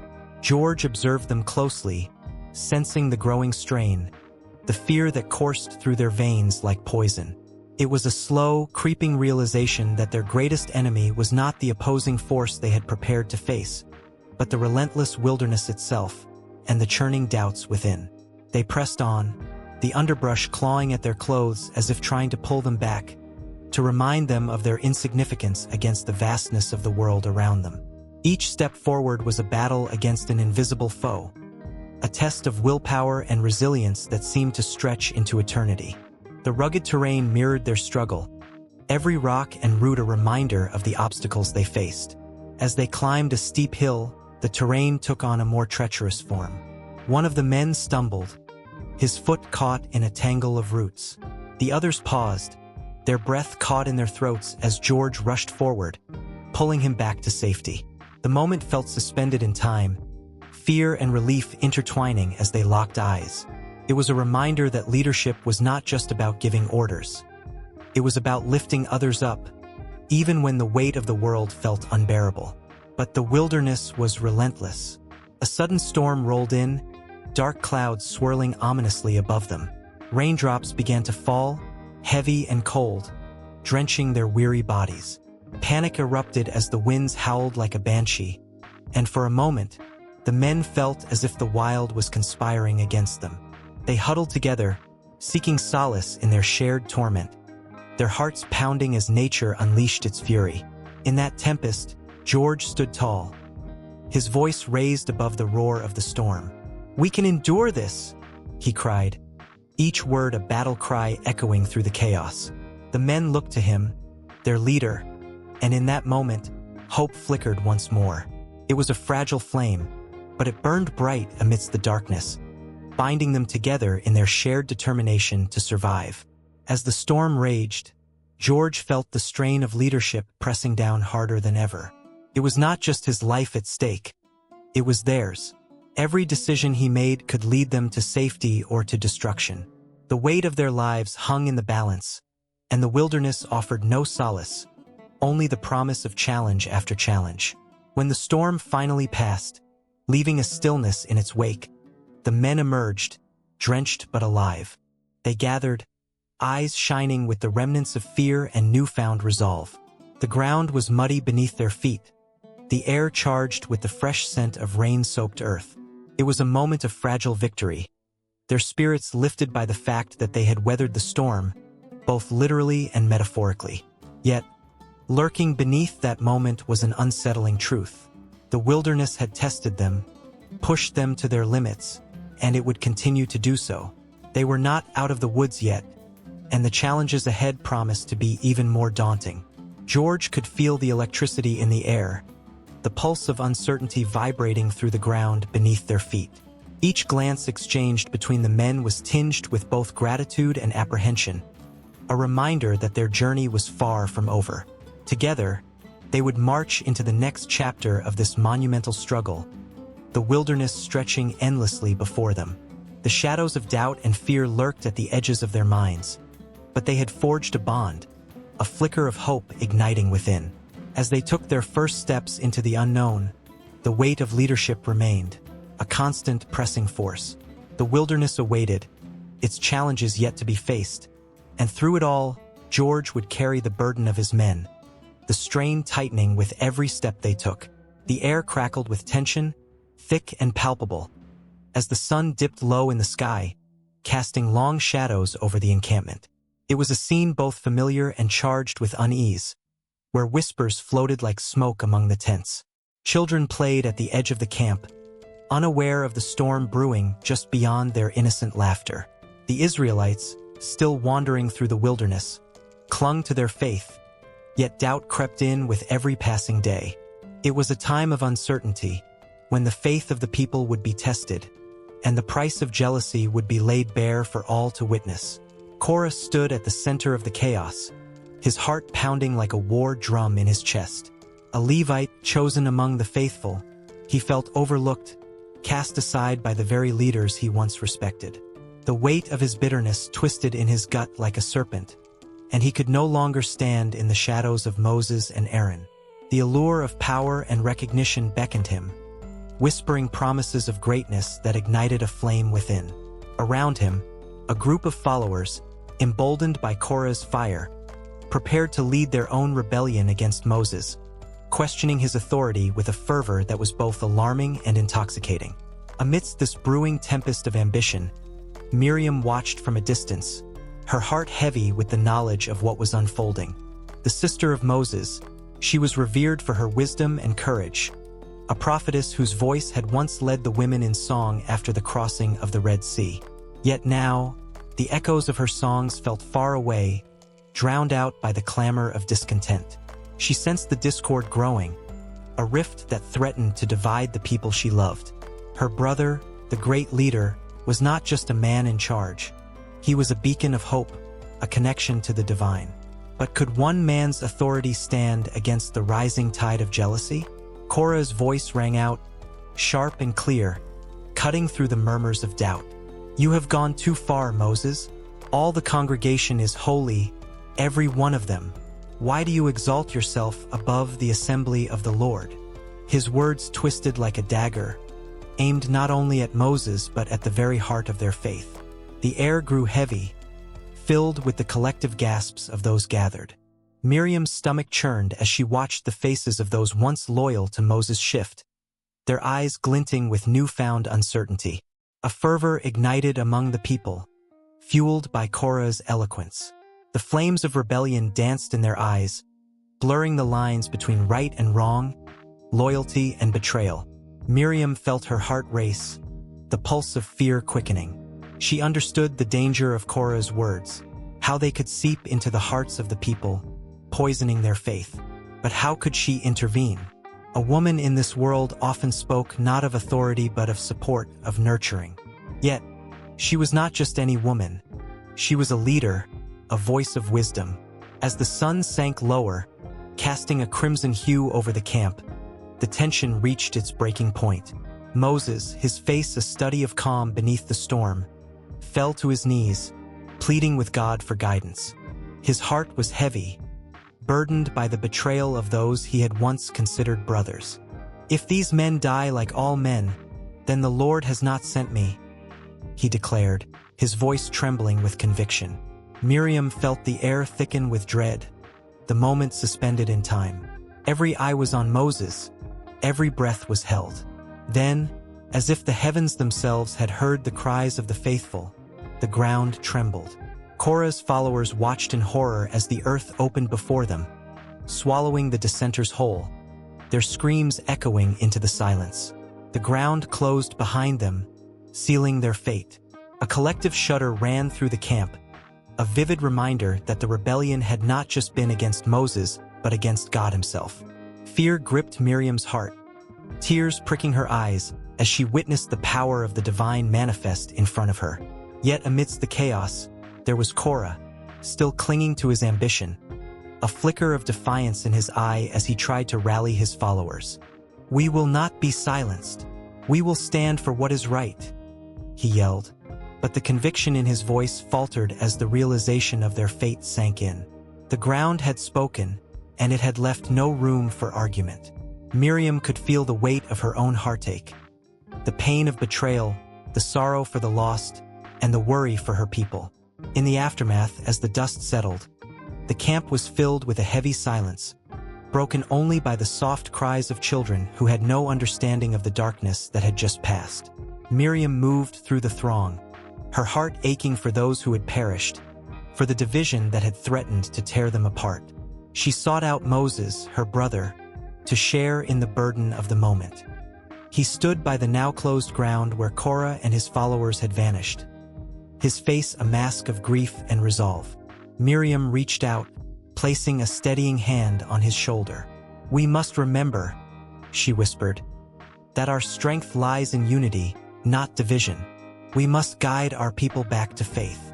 Moses turned to her, his eyes reflecting the turmoil within.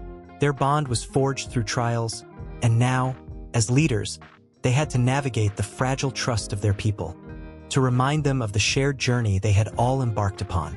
As the moon rose high in the sky, casting an ethereal glow over the camp, Miriam looked out at the faces of the people, weary yet resilient. The shadow of Korah's rebellion loomed, but within it lay a spark of hope.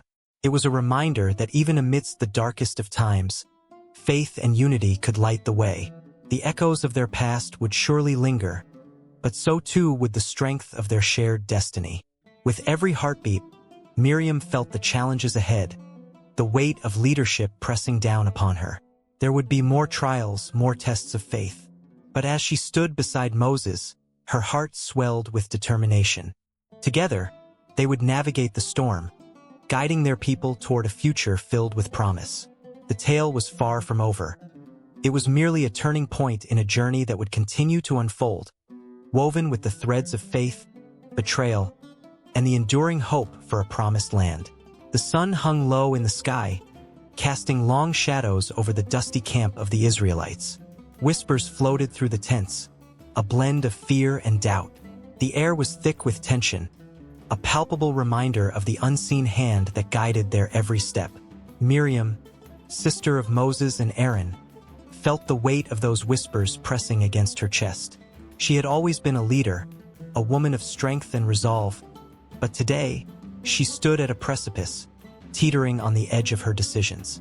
Her voice had risen like a storm, questioning the authority of her brother Moses. Has the Lord spoken only through Moses? Hasn't he also spoken through us? Her words echoed through the camp, reverberating against the hearts of many. Yet, in that moment of defiance, something shifted. The ground beneath her seemed to tremble with the force of her proclamation, as if the earth itself was warning her of the impending storm. As the sun dipped further, Miriam's heart raced. She felt the stirrings of dissent among the people, and yet, there was a flicker of fear that danced at the edges of her courage. She had always been an advocate for her people, fighting for their dignity and rights in the face of oppression. But now, her boldness was met with silence, a chilling hush that enveloped the camp like a shroud. In the distance, the figure of Moses approached, his expression grave, his eyes reflecting the weight of divine wrath. Miriam's breath hitched. She had seen him lead their people through the sea, his staff raised high, and had watched as God's miracles unfolded through him. But today, there was a different kind of power in the air, one that crackled with the possibility of punishment. Miriam's heart pounded in her chest, a frantic rhythm that seemed to echo the beating of her doubts. She recalled the stories of past disobedience, how the earth had opened to swallow rebels whole, how fires had rained down from the heavens.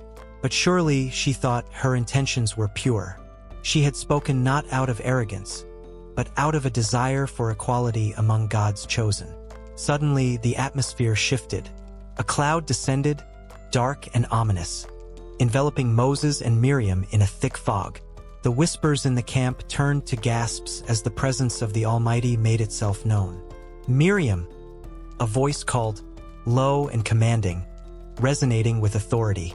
The very ground trembled beneath her as she realized that she was in the presence of God's judgment. Moses stood still, a silent witness to his sister's fate.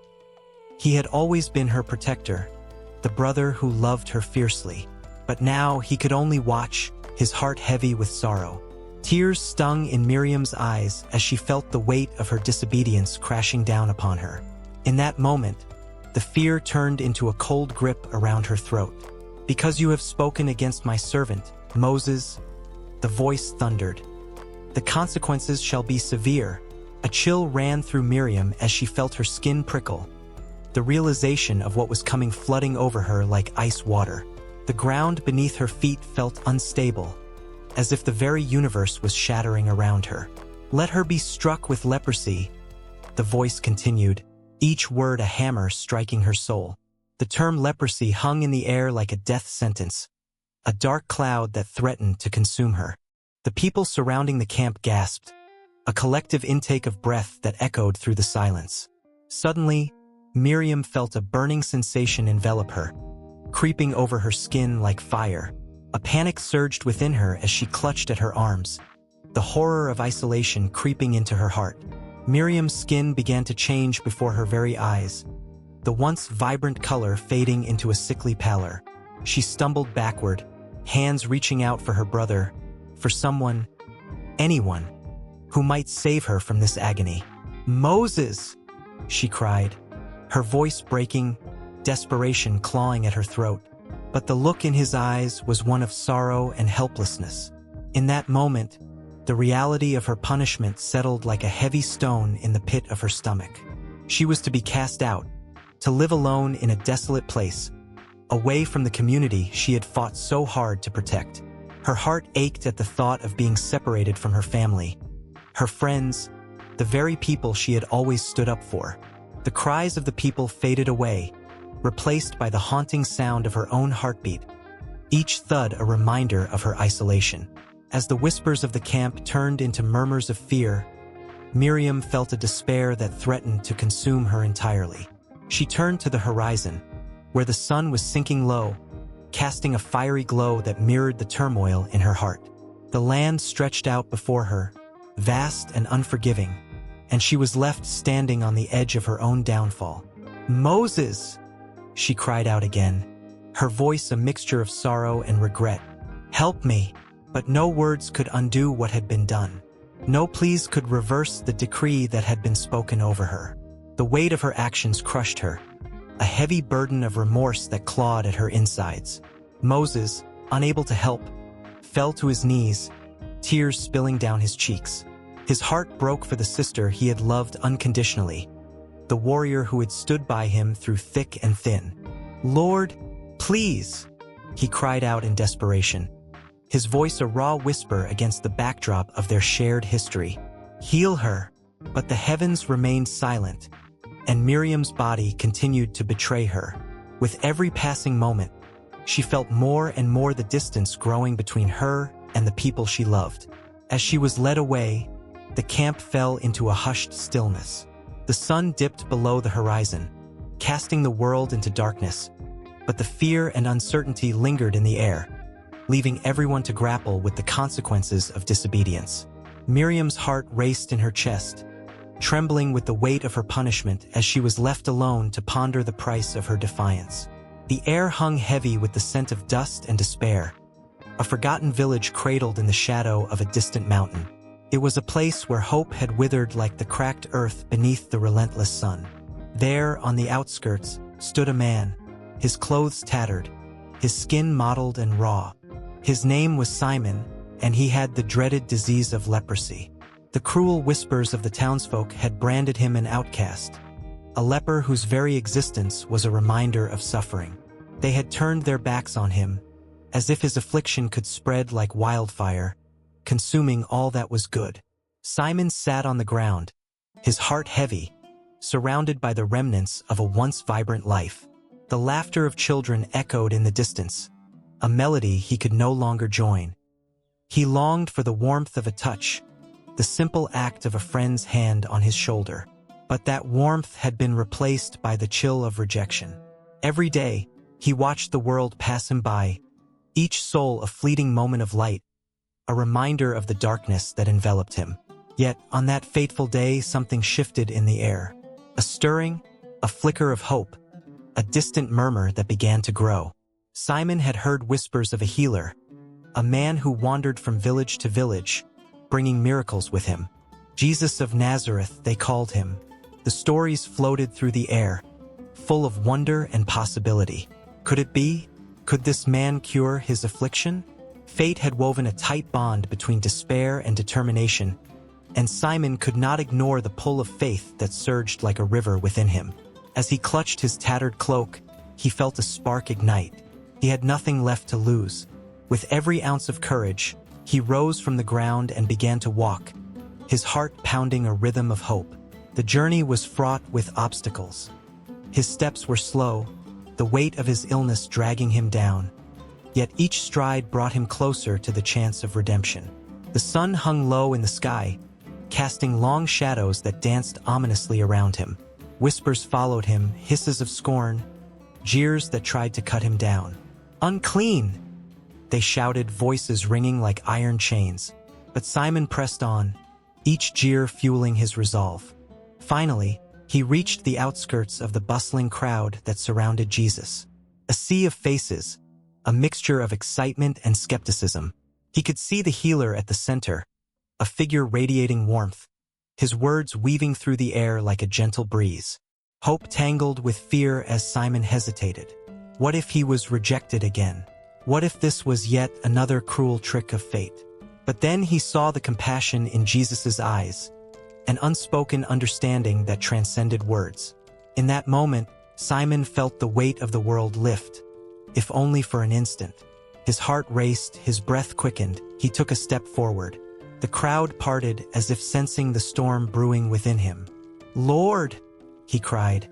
His voice cracked and raw, a plea bursting forth like a dam breaking. "If you are willing, you can make me clean." The words surged from the depths of his soul, a confession of his deepest desire, a whisper of faith that fought against years of despair. The crowd fell silent, the world around them fading into a hushed reverence. Jesus turned, his gaze piercing through the layers of sickness and sorrow. Time seemed to stretch, holding its breath as he approached Simon. The crowd held its collective breath, the tension palpable. Would the healer reject him too? But then, Jesus reached out, his hand extended, breaking the centuries-old taboo. "I am willing," he said softly, his voice a balm to Simon's shattered spirit. And as his hand met Simon's raw skin, something extraordinary happened. The warmth from Jesus' touch seeped into him, igniting a fire that chased away the darkness. The pain that had clung to him like ivy began to wither. Gasps rippled through the crowd as they witnessed the impossible unfold. The marks of illness faded like shadows at dawn, revealing skin that glowed with life. Simon felt the chains of his affliction crumble, hope blooming in the barren soil of his heart. Tears streamed down his face, not from sorrow but from a joy so profound it threatened to consume him. The crowd erupted in disbelief and awe, a chorus of gasps and whispers. Some stepped back, unsure of what they had just witnessed, while others reached out, wanting to touch the miracle that had just occurred. But for Simon, all he could focus on was the man before him, the embodiment of hope. As Jesus smiled and withdrew his hand, an indescribable peace settled over Simon. He wasn't just healed, he was reborn. The joy swelled within him like the first bloom of spring after a long, harsh winter. He wanted to shout, to dance, to embrace the world that had once turned its back on him. But a new realization dawned. This gift of healing came with responsibility. "Go," Jesus instructed, his voice steady and kind. "Show yourself to the priest and offer the sacrifices that Moses commanded for your cleansing." The wisdom in his words washed over Simon like a gentle tide. He understood now that his healing was not just for himself. It was a testament to faith, a message that would ripple through time. Simon turned to the crowd, eyes shining with gratitude. He could feel the weight of their stares, some filled with envy, others with hope. In that moment of transition, he became more than just a healed leper. He became a beacon for all those who had ever felt alone. As he moved toward the priest, a path forged through the whispers of the crowd, Simon's heart swelled with purpose. He would share his story, echoing the miracle of faith that had transformed him.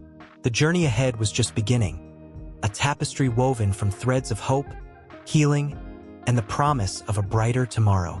And as he stepped into the light, leaving behind the shadows of shame, the world opened up before him, a canvas waiting to be painted with the colors of faith renewed.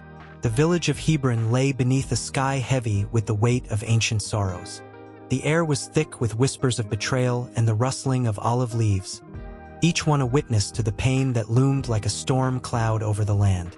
In the midst of this turmoil, Miriam stood, her heart a tapestry woven from threads of grief, anger, and an unexpected glimmer of hope. People often spoke of her wisdom, but none knew the depths of her pain, nor the fierce love that shaped her understanding of forgiveness. Years ago, Miriam had loved fiercely, her spirit bright as the sun that danced upon the hills. She had a brother, Aaron, whose laughter echoed through the valleys, as warm and vibrant as the spring blooms. Together, they shared dreams and secrets, a bond unbreakable, or so they thought. But darkness crept in, as it often does, wearing the guise of jealousy and fear. When war broke out between tribes, It was Aaron's hand that was raised against a man from their own village, a man who had once been a friend. The betrayal cut through Miriam like a dagger, and within days, sorrow transformed into anger so potent that it threatened to consume her. The village was torn apart, alliances shattered, and while Aaron returned, bloodied but alive, he was forever marked by the choices he had made. Miriam stood at the threshold of their home, and the sight of her brother, once so full of light, now cloaked in darkness, sent shivers down her spine. The embrace that once felt like home now felt like a cage. She wanted to forgive but found herself lost in a labyrinth of hurt. In the solitude of her thoughts, Miriam wandered to the olive grove. The roots of the trees dug deep into the earth, strong and unwavering, just as she wished to be. She recalled stories passed down through generations, stories of betrayal, of sorrow, and of forgiveness. She remembered the tale of Joseph, sold into slavery by his own brothers. Yet years later, he chose to embrace them with open arms. The stories echoed in her heart, sowing seeds of doubt and reflection. Could she do the same? As the sun dipped below the horizon, casting golden hues across the sky, Miriam felt the weight of her resentment. It was a heavy cloak, constricting her chest, making it difficult to breathe. Each day, she watched Aaron struggle against the chains of his past, the guilt etched on his face like lines drawn by an artist too familiar with despair. She could see the man he once was, buried beneath layers of shame, and her heart ached for him. Yet, how could she forgive when every memory of that betrayal felt like a fresh wound? Then came the day when tragedy struck again. A neighboring tribe, fueled by old feuds, descended upon Hebron, violence erupting like a tempest. Chaos reigned. Screams pierced the air, and the scent of smoke filled her lungs. Amidst the pandemonium, Miriam found herself at a crossroads. With every fiber of her being, she felt the urge to protect her brother, to shield him from the horrors that had crept into their lives once more. But could she hold onto the anger that had consumed her for so long and still fight for love? In the heat of battle, she spotted Aaron, grappling with another man, both struggling for survival. Time slowed, and as the world around her faded, she faced a choice that would shape her forever. In that moment of clarity, she realized that to truly live was to embrace the power of forgiveness. Her heart surged with a warmth that melted away the icy grip of resentment. Miriam stepped forward, her voice rising above the chaos, calling out for peace, for understanding. "Aaron, look at me!" she cried, her voice breaking free from the constraints of bitterness. "Remember who we are. Remember the love we once had." Their eyes locked, and in that exchange, the walls began to crumble. Miriam saw the fear in Aaron's gaze, the turmoil that had driven him to darkness. Forgiveness was no longer a distant dream. It was a lifeline. With a fierce resolve, she rushed to his side, pulling him away from the fight, urging him to find the light once more. As the dust settled, Miriam made her way through the aftermath, her heart racing. She had done the unthinkable, confronting the pain that had chained her to the past. The villagers, stunned into silence, bore witness to the transformation. It was as if a spell had been broken. Miriam felt the chains of anger fall away, replaced by a fierce love that could withstand anything life threw at them. Yet, even as peace returned to the village, the shadows lingered, casting doubt on their newfound resolve. The path to forgiveness was fraught with challenges. Miriam could feel the remnants of resentment tugging at her heart, whispering doubts into her soul. Would she ever truly be free from the scars of betrayal? Could she let go of the past completely, or would it forever haunt her? Days turned into weeks, and the sun rose and set over Hebron, each day a test of her commitment to the path she had chosen. In quiet moments, she found herself wandering the olive grove once more, seeking solace among the trees that had weathered countless storms. They were reminders of resilience, of life's cyclical nature. Miriam remembered the wisdom of her ancestors, how forgiveness was not just a gift to others, but a balm for her own soul. Yet the struggle remained. Each encounter with Aaron was a reminder of the past, each smile a thread pulling her back. Could she embrace the power of forgiveness fully? As she stood beneath the ancient branches, her heart heavy with questions, she sensed a presence, a gentle breeze that whispered through the leaves as if urging her to listen. The power of forgiveness was not just a single act but a continuous journey, one she must navigate with open eyes and an even more open heart. The tension lingered, the uncertainty palpable, and Miriam felt the pulse of history beneath her feet, pushing her toward the next chapter. The story of forgiveness was waiting to be written, even if the ink was still wet. The whispers of the past swirled around her, both a comfort and a challenge, and Miriam stood ready to face them all. The dawn of a new understanding awaited, and the echoes of her choices would resonate through time, connecting her to her ancestors, to her brother, and to the very essence of humanity itself. The weight of pain still lingered, but with every moment, she embraced the flickering flame of hope that promised to lead her to a brighter horizon. The cycle of hurt and healing was not yet complete, and Miriam stepped forward with a heart full of questions, ready to continue the dance of love and forgiveness that would shape her destiny. The sun hung low in the sky, casting a golden glow over the weary camp of the Israelites. Dust swirled in the fading light as the people murmured amongst themselves, their faces etched with fatigue and uncertainty. Hope and despair intertwined, creating a tension that crackled in the dry air. In this fragile moment, Miriam stood at the edge of the crowd, her heart pounding like a drum. She sensed the restless energy of her people, the weight of their dreams resting heavily upon her shoulders. Miriam was no ordinary woman. She was a prophetess, sister to Moses and Aaron, and a guiding light in the darkness. With her deep brown eyes sparkling with conviction, she surveyed the faces around her. The men looked weary, their backs bent with the burden of leadership, while the women carried their children with tired arms, their gazes flickering between hope and despair. They were caught in a limbo between what was and what could be, and Miriam felt a surge of determination swell within her. "Listen to me," she called out, her voice rising above the murmurs, carrying an authority that silenced even the most cynical hearts. The people turned to her, their curiosity piqued. She took a step forward, her heart racing. "We have come this far. Our journey is not merely a path through the wilderness. It is a path to our freedom. A land flowing with milk and honey awaits us. We must not lose hope now." A ripple of energy coursed through the crowd. Miriam could see the flicker of hope igniting in their eyes, a flame she was determined to fan into a roaring fire.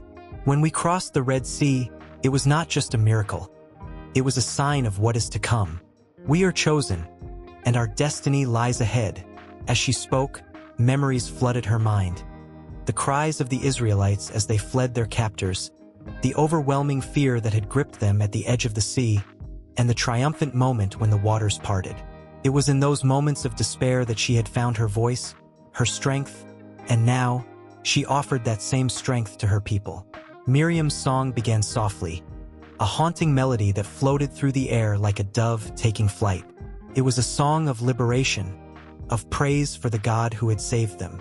The people listened, captivated. As her voice rose higher, the emotion pouring from her like a waterfall, they began to hum, then sing with her, their voices mingling in a chorus of hope. The rhythms of her song wove through the camp, sweeping away the dust of doubt and fear, wrapping around them like a warm embrace.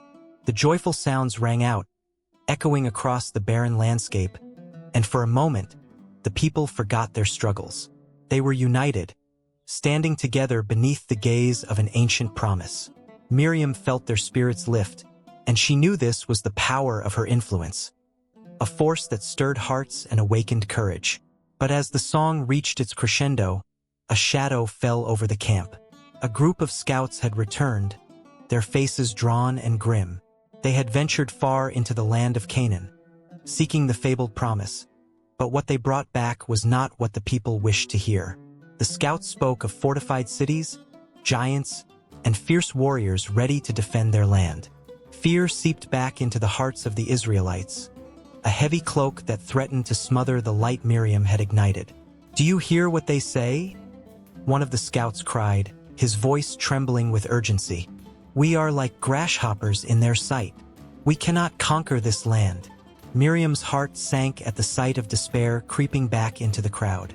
But she refused to let fear take hold. She stepped forward once more, her voice cutting through the rising tide of doubt.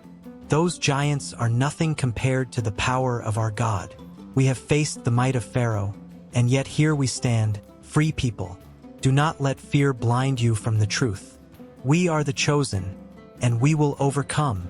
The tension in the air crackled as the people looked to her, their hearts torn between the cautious words of the scouts and the unwavering faith of their prophetess. It was not just a battle of words, but a battle for their very souls. Miriam could feel the weight of their uncertainty, and yet she stood firm, a beacon of hope amidst the turmoil. In the chaos, her brother Aaron stepped beside her. Together, they formed a united front, bolstering each other's strength. "We must remember who we are," Aaron shouted, his voice ringing with conviction. "We are not just wanderers. We are descendants of Abraham, Isaac, and Jacob. We have a legacy that cannot be extinguished." Miriam clasped her hands, feeling the pulse of her people, their fear and hope intertwined. "Let us send more scouts, yes, but let us also prepare our hearts. The land is ours. We must not falter at the first sign of danger." The fire in her heart ignited the spirit of the people. One by one, they began to lift their heads, a flicker of defiance replacing the shadows of fear. Miriam felt the energy shift, a wave of resolve washing over the camp. "We are not alone in this. God walks with us, guiding our steps through the wilderness." The camp erupted into fervent discussions, ideas sparking like flint against steel. Families gathered, plotting and planning, the night alive with their voices. Miriam moved among them, her spirit entwined with theirs. As she whispered words of encouragement, her presence becoming a thread that bound them together. But as the stars twinkled in the vastness of the night sky, a feeling of unease lingered in the air. The path to Canaan was fraught with challenges, and though Miriam had sparked a flame of hope, she could sense the impending trials that loomed on the horizon. Storms of doubt and fear that threatened to engulf them once more. Yet, she stood resolute, fierce and unyielding, a warrior of faith in a world that often leaned toward despair. The journey ahead remained uncertain, but in that moment, the essence of her influence was clear. As long as they held on to faith, as long as they sang their songs of hope together, they would keep moving toward the land that had been promised. And so, as the night deepened, the people of Israel prepared for the dawn that awaited them. A dawn filled with both challenges and triumphs, with Miriam leading them all, her spirit a guiding star in the vast desert night. Miriam's laughter echoed through the narrow hallways of the old estate, a melody that danced with the dust motes caught in the sunbeam. But now, silence reigned, heavy and oppressive, as if the very walls mourned her absence. The sun peeked through the grimy windows, casting long shadows that seemed to stretch endlessly, much like the grief that blanketed the house after her passing. Outside, the world moved on, unaware of the profound ripple her departure had created. But within those walls, time stood still. The townsfolk whispered about the suddenness of it all, how one day Miriam was vibrant, the heart of the community, and the next, she was gone, leaving only a lingering chill in the air. They remembered how she would walk through the market with a basket on her arm, her smile brightening the gloomiest of days. Children ran to her, their laughter intertwining with her gentle words. At the center of the town square, her favorite bench sat empty, a silent testament to the void her death left behind. The flowers that she had once nurtured with loving care now drooped, as if mourning her spirit. Veronica, her best friend, sat on that bench now, tears staining her cheeks. She remembered the countless hours they spent together, sharing dreams and secrets beneath the sprawling oak. "What will I do without you?" she whispered to the wind, hoping somehow Miriam could hear her. Days turned into weeks, but the ache remained. The local bakery, once bustling with the scent of fresh bread and laughter, felt hollow. Miriam had been the lifeblood of that place, always bringing pastries to share, her warmth filling every corner. Now the owner, Mr. Thompson, stood behind the counter, his eyes vacant, his hands working mechanically. He would glance at the door, half expecting Miriam to walk in, her apron dusted with flour, her laughter ringing through the air. As the leaves began to turn gold and crimson, the town prepared for the harvest festival, a tradition Miriam had cherished. But this year, the air felt different. The excitement was muted, overshadowed by an unshakable sorrow. People moved about, setting up stalls and decorations, but the joy was absent. Miriam's absence was palpable in every corner. The festival spirit flickered like a candle in the wind, uncertain and fragile. On the eve of the festival, the town gathered at the church, their faces dimly lit by candlelight.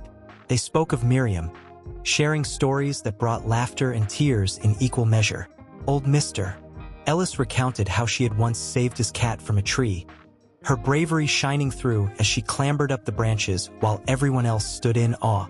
The room filled with chuckles, but it was a bittersweet sound, a reminder that such moments were now just memories. But as they spoke, a shift began to take place. In their grief, they found a way to remember her, to honor the light she had brought into their lives. They shared tales of kindness, of her unwavering belief in the goodness of others. It was as if her spirit hovered among them, weaving through the stories, urging them to find joy amid sorrow. On the day of the festival, the sky was a brilliant blue, devoid of clouds. But the hearts of the townspeople felt heavy. They gathered in the square, and the decorations that adorned the stalls felt merely ornamental without her vibrant presence. The music played, and laughter bubbled up, yet it felt like an echo, a shadow of what once was. Veronica stood off to the side, her heart heavy as she watched the festivities unfold. She felt an overwhelming urge to channel her grief into something tangible, something that would keep Miriam's spirit alive. "What would you want us to do?" she whispered, looking up at the sky as if seeking a sign. In that moment, she made a decision. She would organize an event in Miriam's honor, a memorial that would not only remember her, but also celebrate the joy she had brought to their lives. As she shared her idea with the townsfolk, a spark ignited in their eyes. The festival transformed into something unexpected, a celebration of Miriam's life. The stalls were filled with her favorite treats, the games she loved, and stories that painted her spirit in vivid colors. Suddenly, the laughter that once felt hollow began to weave together, creating a tapestry of remembrance. A group of children, wearing bright ribbons in their hair, began to dance in the square, their joy contagious. It was a dance Miriam had taught them, a simple twirl and sway that spoke of freedom and happiness. Veronica couldn't help but smile through her tears, feeling the warmth of Miriam's presence flooding back. The energy shifted, the festival morphing into an homage to their beloved friend. As the sun began to set, casting a golden hue over the square, the townspeople gathered for a moment of silence. It was a collective heartbeat, a tribute that transcended words. The air was thick with emotion, a bittersweet reminder that love endures even in loss. And just as the first star appeared in the twilight sky, a voice broke the stillness. It was a child, small and earnest, sharing a story about how Miriam had once saved a nest of baby birds. The crowd listened, captivated, as the narrative unfolded, bringing laughter mixed with tears. In that moment, they realized that Miriam was not truly gone. She lived on in their hearts, in the laughter of children, in the kindness of strangers, and in the stories they shared. As darkness settled around them, each person held onto their own flickering candle, a symbol of the light she had brought into their lives. The glow illuminated their faces, revealing a mixture of sorrow and hope. But even as they celebrated her life, a sense of unease lingered. The festival had become a powerful balm, but what would happen when the lights dimmed and the last song faded? Would the townsfolk find a way to carry her memory with them, to ensure that her spirit remained alive in the everyday moments of their lives? As they stood together, united in their love and longing for Miriam, the tension crackled in the air. The night, still young, held secrets yet to be unveiled, questions hanging like stars in the sky, waiting for answers. The sun hung low over the dusty hills, casting long shadows that danced among the stones of ancient graves. A gust of wind stirred the air, carrying whispers from the past, as if the spirits of the departed lingered, waiting to share their tales. In the small village of Bethel, the Israelites gathered, their hearts heavy with sorrow and their minds steeped in memories. It was a time of mourning, a time when every tear shed spoke volumes of love lost and the weight of remembrance. At the center of the gathering, a woman stood, draped in a simple cloak, her face veiled in the somber hues of loss. She was the mother of Miriam, a beloved figure whose laughter once filled the valleys, whose wisdom had guided the hearts of many. Today, she held tightly to a delicate wooden flute, the very instrument that had sung songs of joy during the harvest festivals. The flute now seemed to echo a haunting silence, a reminder of the melodies that would never again grace the air. As dusk settled, the villagers formed a circle around her, their faces a canvas of grief. They shared stories, each word a tribute that wove together the fabric of Miriam's life. "Remember the day she led us through the parted sea?" one elder said, his voice trembling with the weight of remembrance. "Her courage shone brighter than the sun, lighting our path to freedom." The others nodded, their eyes glistening with unspoken memories, recalling the moment they had witnessed the miraculous. How Miriam had danced, her movements a celebration of faith that drew even the stars from the heavens. The tales flowed like a river, each story a tributary feeding into the collective memory of what had been. A young girl stepped forward, her hands trembling as she spoke. "Miriam taught me to sew," she said softly, glancing at the quilt draped over the altar, its patches vibrant and colorful. Each stitch was a secret she shared, and each thread held a piece of her spirit. "When I hold it, I can feel her warmth." A murmur of agreement rippled through the crowd, acknowledging the living legacy left behind. But then, shadows flickered in the lantern light, and the atmosphere shifted. A man burst through the throng, his eyes wild with anguish. "You have forgotten the truth," he shouted, his voice breaking the fragile air. Miriam was not only a sister and a friend. She was a prophetess. We must not let her fade into mere memory or sentiment. Gasps filled the circle, a mix of shock and anger. Some turned away, unwilling to confront the harsh reality of loss, while others leaned in, the fire of his words igniting a different kind of mourning, one that demanded action, not just remembrance. With a deep breath, the woman with the flute stepped forward, her presence calming the storm. "We are here to honor her," she said, her voice steady yet filled with emotion. "To remember all that she was and all that she fought for. We stand united, in grief and in strength." The villagers nodded, the tension slowly ebbing as they remembered their purpose. As the night deepened, they sang songs, their voices rising like incense to the heavens. The melodies were bittersweet, a blend of joy and sorrow that encapsulated their shared experience.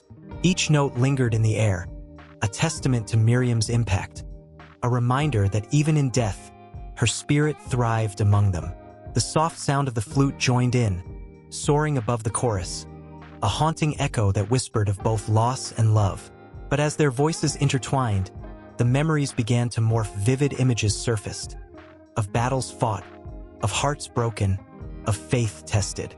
For every joyful tale, there was a shadow of despair. The Israelites remembered Miriam's strength in leading them during the darkest hours, but they also recalled the burdens she carried, the loneliness that sometimes draped over her like a heavy cloak. They spoke of the moments when the people turned against her, moments that reminded them of the fragility of human connections. In one such moment, a distant thunder rumbled, drawing everyone's attention to the horizon. Dark clouds rolled in, threatening to drench the village in sorrow. It felt as if the heavens themselves were mourning alongside them. "It is a sign," a woman shouted, raising her hands to the sky. "Even nature grieves for Miriam." The villagers looked at one another, their hearts skipping a beat at the sight of the storm, their feelings swirling like the winds around them. The woman with the flute closed her eyes, letting the sound of the tempest fill her soul.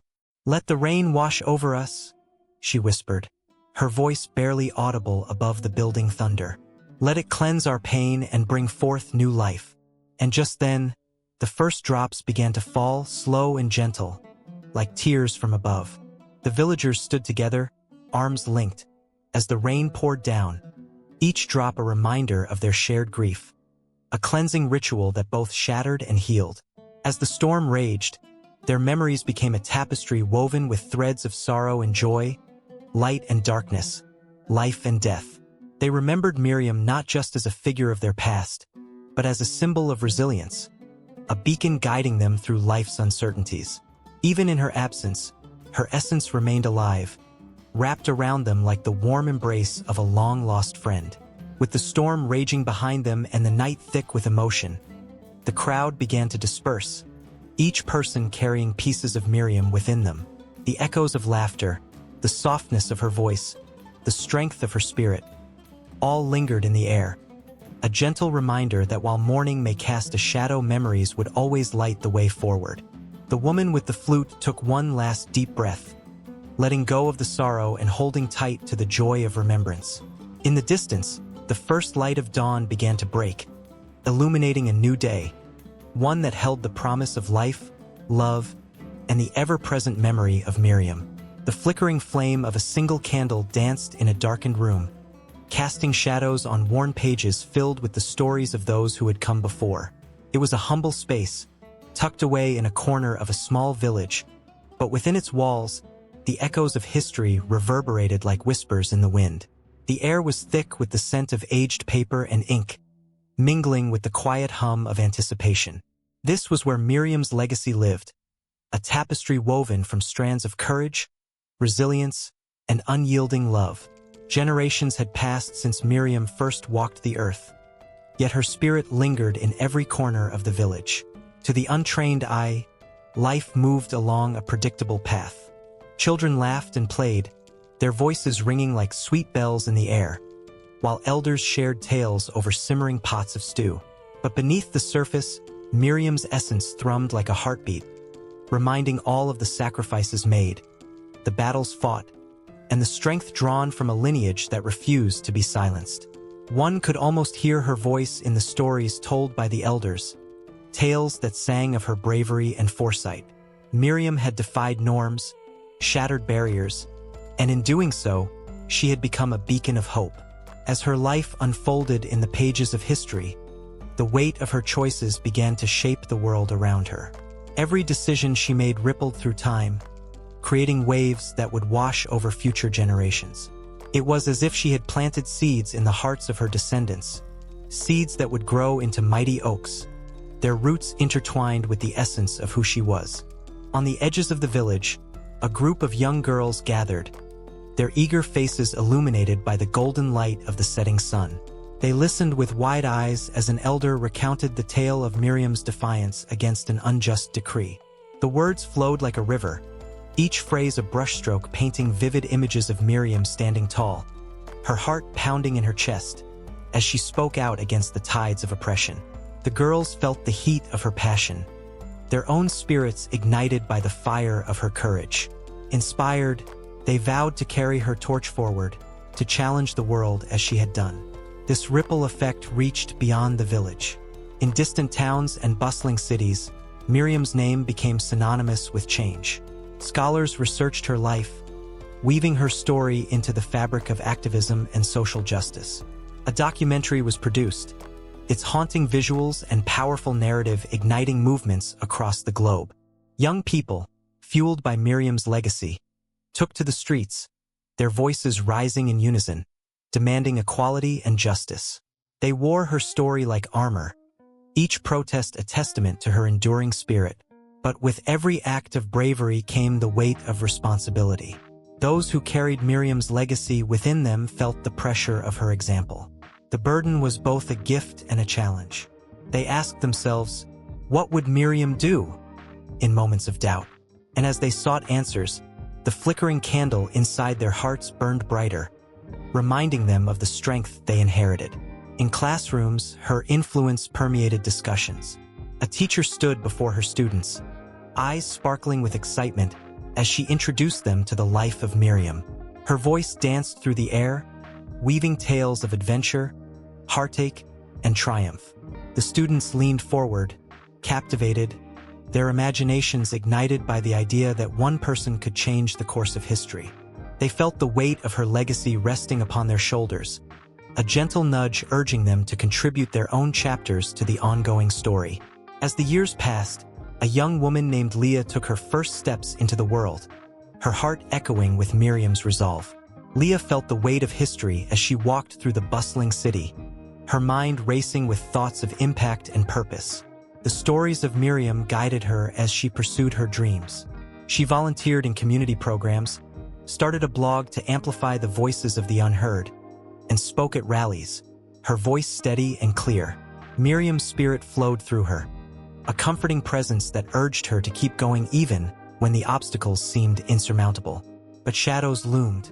Those who wished to silence the legacy of Miriam crept forward, attempting to rewrite history and erase her influence.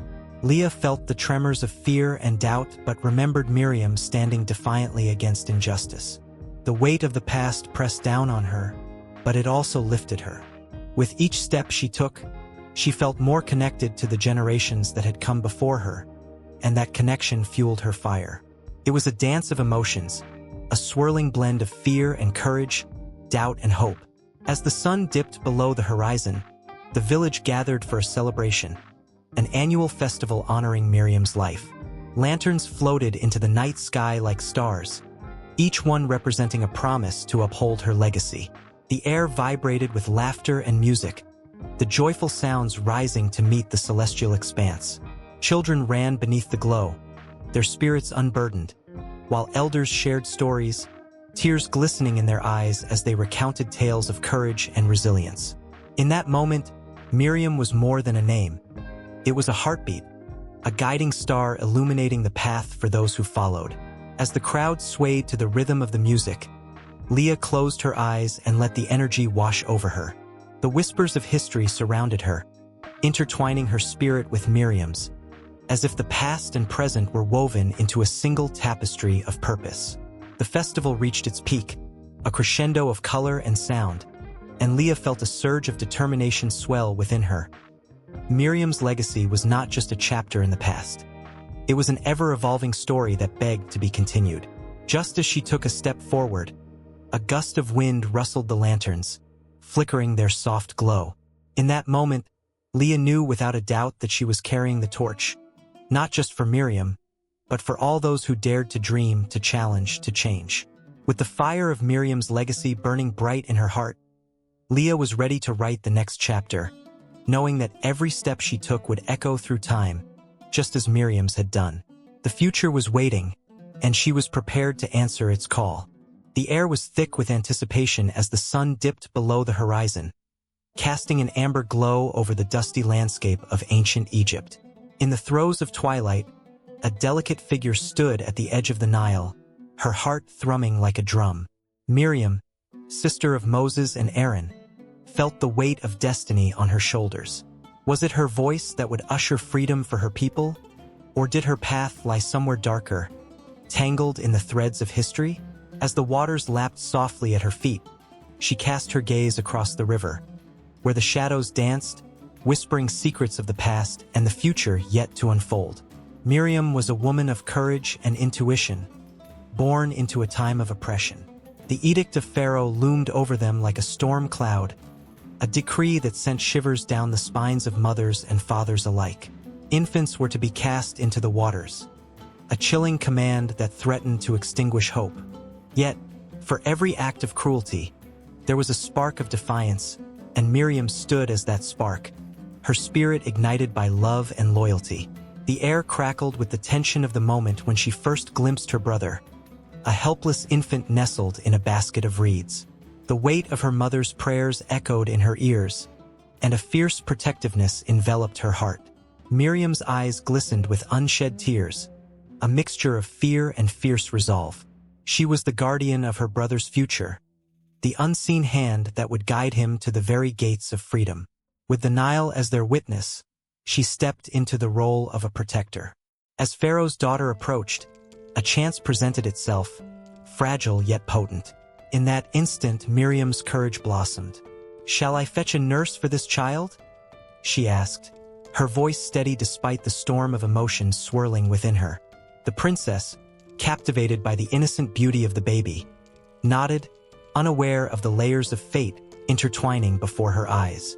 Miriam ran, her feet pounding against the earth, each step fueled by the hope of a brighter tomorrow.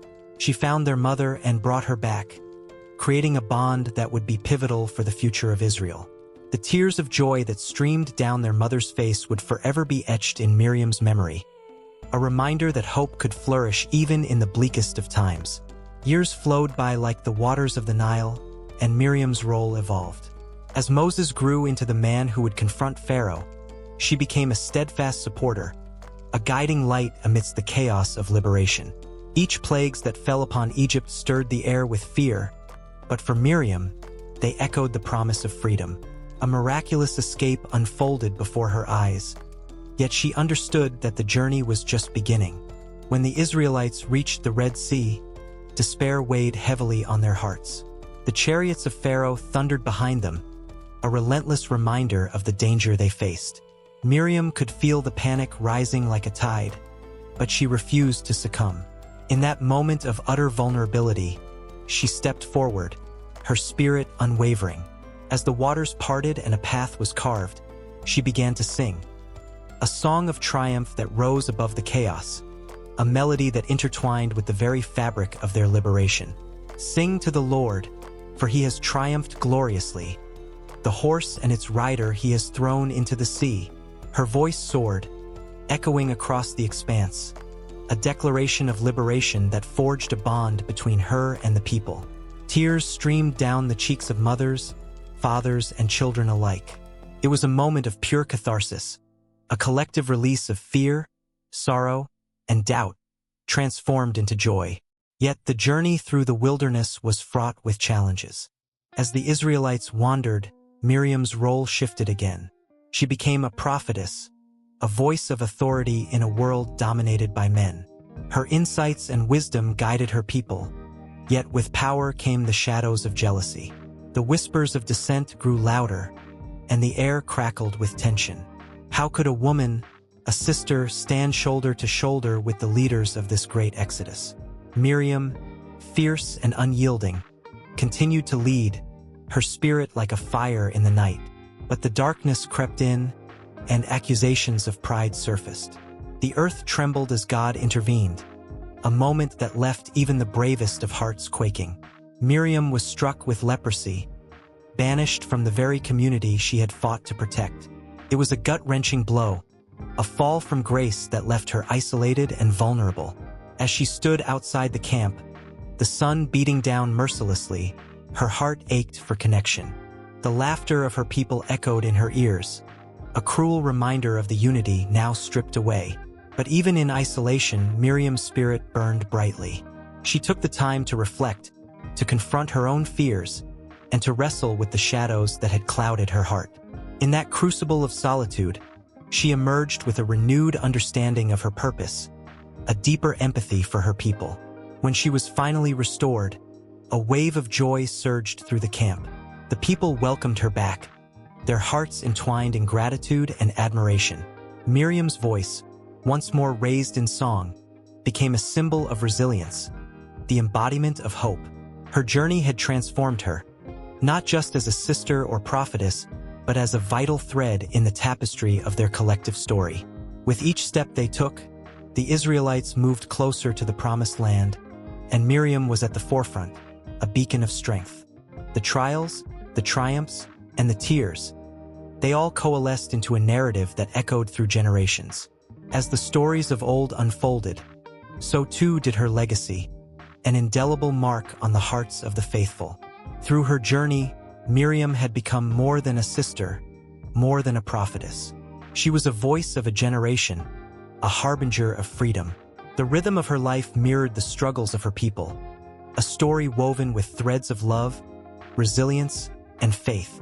The heart of Miriam continued to beat for her people, a timeless melody that would echo through the ages, whispering of hope, courage, and the unbreakable ties of family. Miriam stood by the shores of the Red Sea, the salty breeze tousling her dark curls as she watched her people tremble in fear. With the Egyptian army closing in, the vast waters before them mirrored the turmoil in their hearts.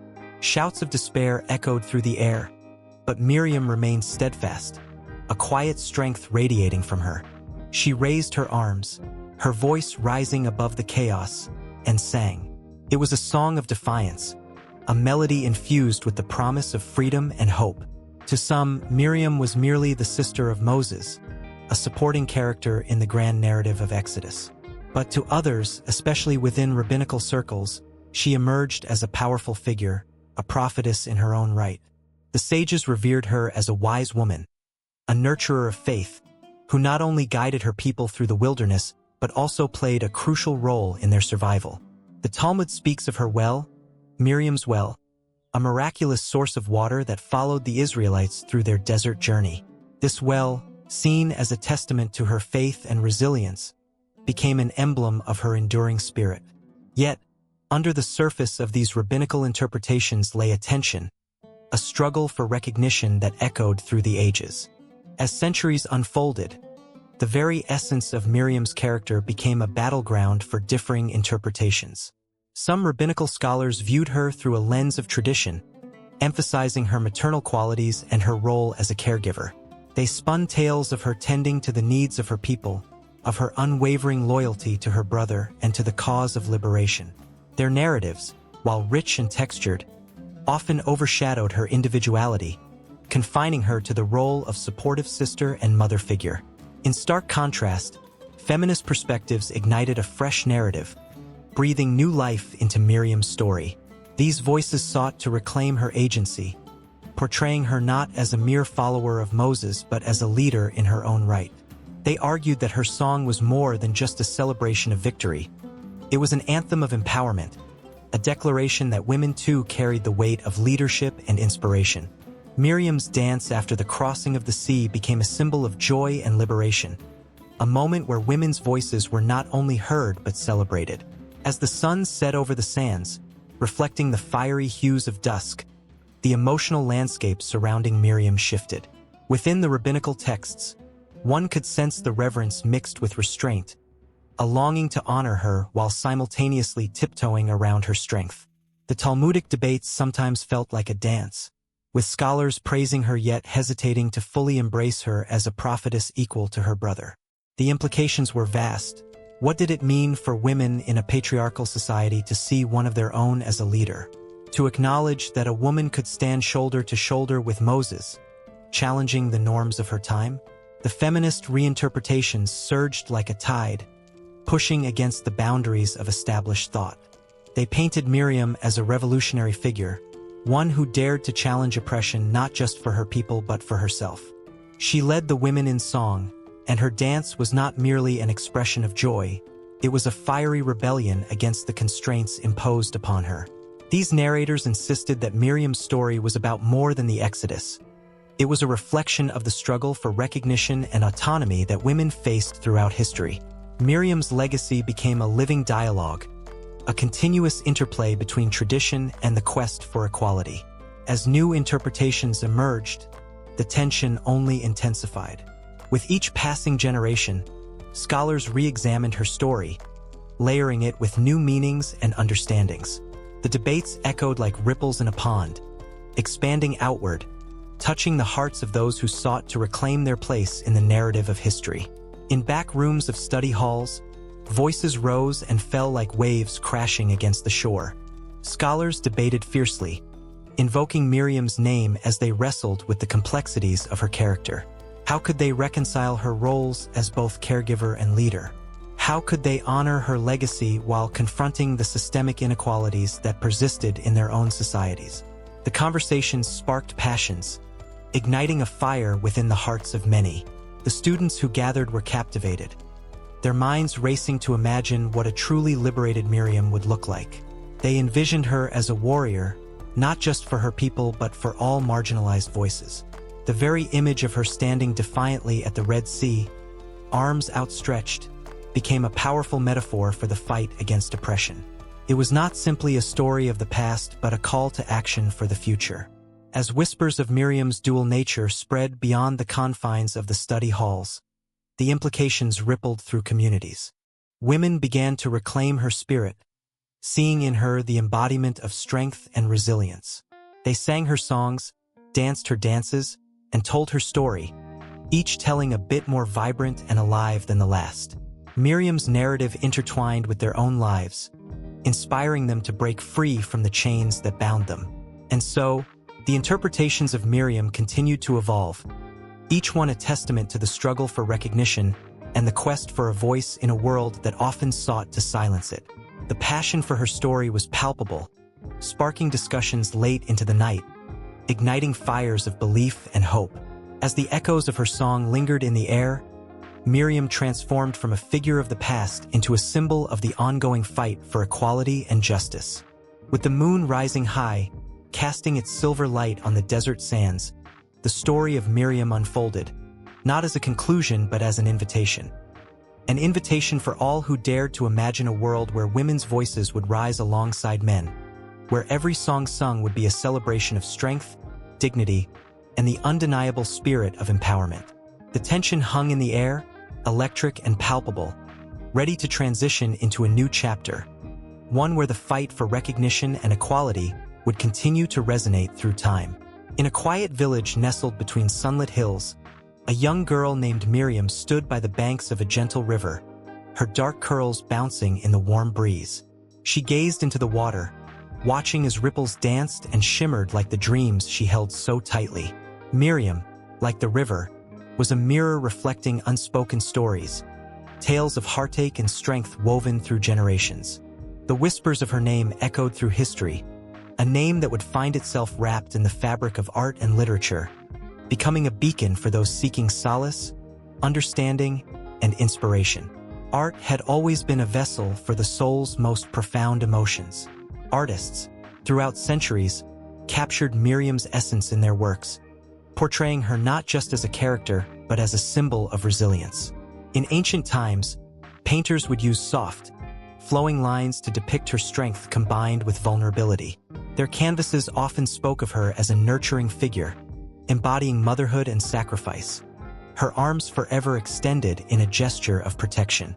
The hues of blue and gold brought her to life, representing both the heavens and the earth, an eternal balance. In literature, Miriam's story unfolded like a tapestry. Poets from different cultures would write verses about her, evoking feelings of longing and hope.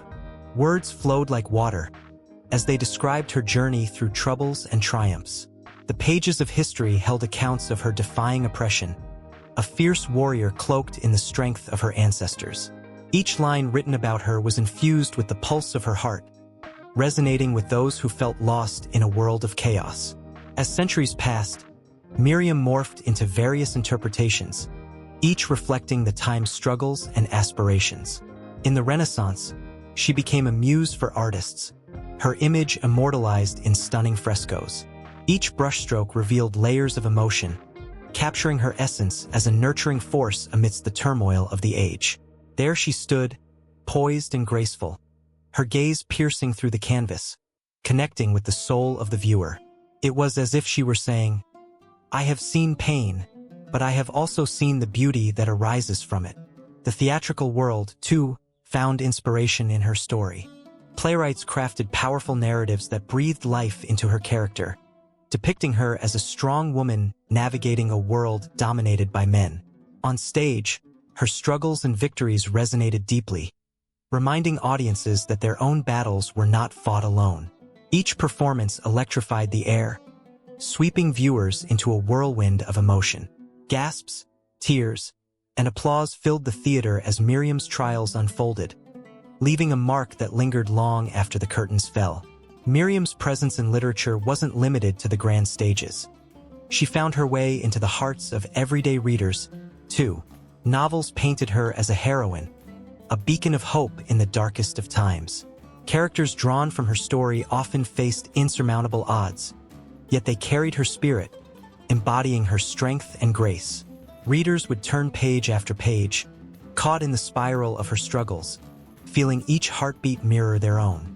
Miriam became a constant reminder that resilience was not just a trait, it was a lifeline. In the realm of poetry, her name danced delicately on tongues, whispered in verses that flowed like the river she once gazed upon. Poets penned lines suffused with emotion, crafting imagery that tugged at the heart. The beauty of her story was that it transcended language, uniting people from different cultures under one profound truth: the power of love and sacrifice. Each poem served as a testament to her legacy, echoing through time as a powerful reminder of what it meant to fight for one's beliefs. As the years turned into decades, and decades into centuries, Miriam's story transformed yet again. The modern era embraced her, reimagining her as a figure of empowerment. Artists and writers began to celebrate her not only as a symbol of nurturing but as an archetype of strength and rebellion.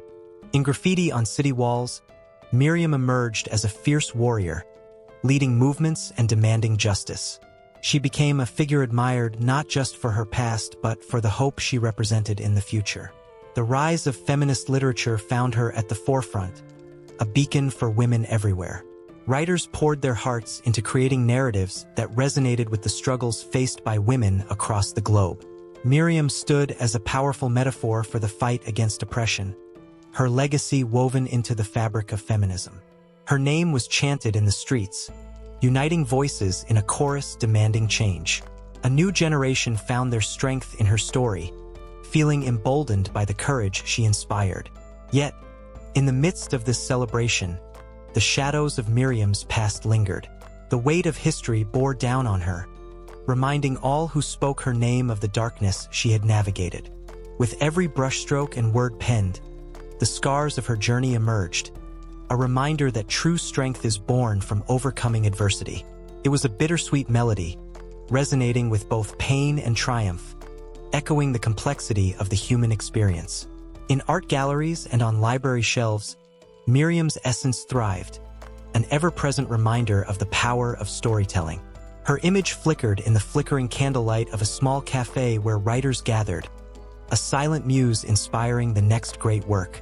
Each story crafted in her name was a thread in a never-ending tapestry, woven with love, loss, and the undying spirit of humanity. As the world continued to spin, Miriam's story flowed through the ages, endlessly adapting yet remaining firmly rooted in the hearts of those who sought to tell it. Her name reverberated like a heartbeat, a poignant echo of hope, strength, and the eternal quest for understanding. In every brushstroke, every word, she remained alive, her spirit intertwined with those who dared to dream, to fight, and to love.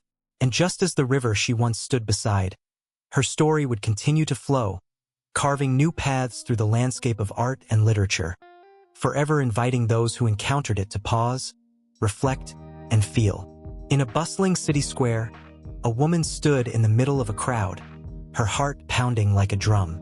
Her name was Miriam, and though she carried a different last name, her spirit echoed the resilience of a figure from ancient history. That Miriam had watched her people suffer, had stood up against oppression, and had defied tyranny. Today, the modern Miriam felt the weight of her ancestors pressing down on her shoulders as she raised her voice against injustice. The air was thick with tension, the kind that makes you hold your breath. People gathered, eyes wide, faces set in determination, as she spoke of freedom, dignity, and the rights that belong to every human being. With each word that flowed from her lips, something magical happened. Her passion ignited a fire in the hearts of the listeners. They stood together, a tapestry of humanity woven with different threads of race, belief, and culture, united under one truth: the fight for justice was far from over. Just like the Miriam of old, who had watched over her baby brother Moses as he floated down the Nile, today's Miriam was a protector too. She fought for those whose voices had been silenced, advocating for the marginalized, the oppressed, and the forgotten. She carried the weight of history on her back, the stories of women who had stood before her, and she knew that their struggles were now her own. The modern Miriam was not just a speaker, she was a beacon. As she stood there, a gust of wind rustled through the trees surrounding the square. The leaves danced, whispering tales of resistance that had traveled through centuries. Those whispers spoke of women who had defied norms, who had taken a stand when the world tried to silence them. Miriam could almost hear the echoes of their laughter, their cries, their unwavering spirit. This was not just about her. It was about every woman who had ever bled for justice. In that moment, she locked eyes with a young girl in the front row, clutching a handmade sign that read, "Your voice matters." Miriam felt a jolt of electricity. This girl was the future, a vessel of hope. She remembered being like her, filled with dreams and the courage to believe in a better world.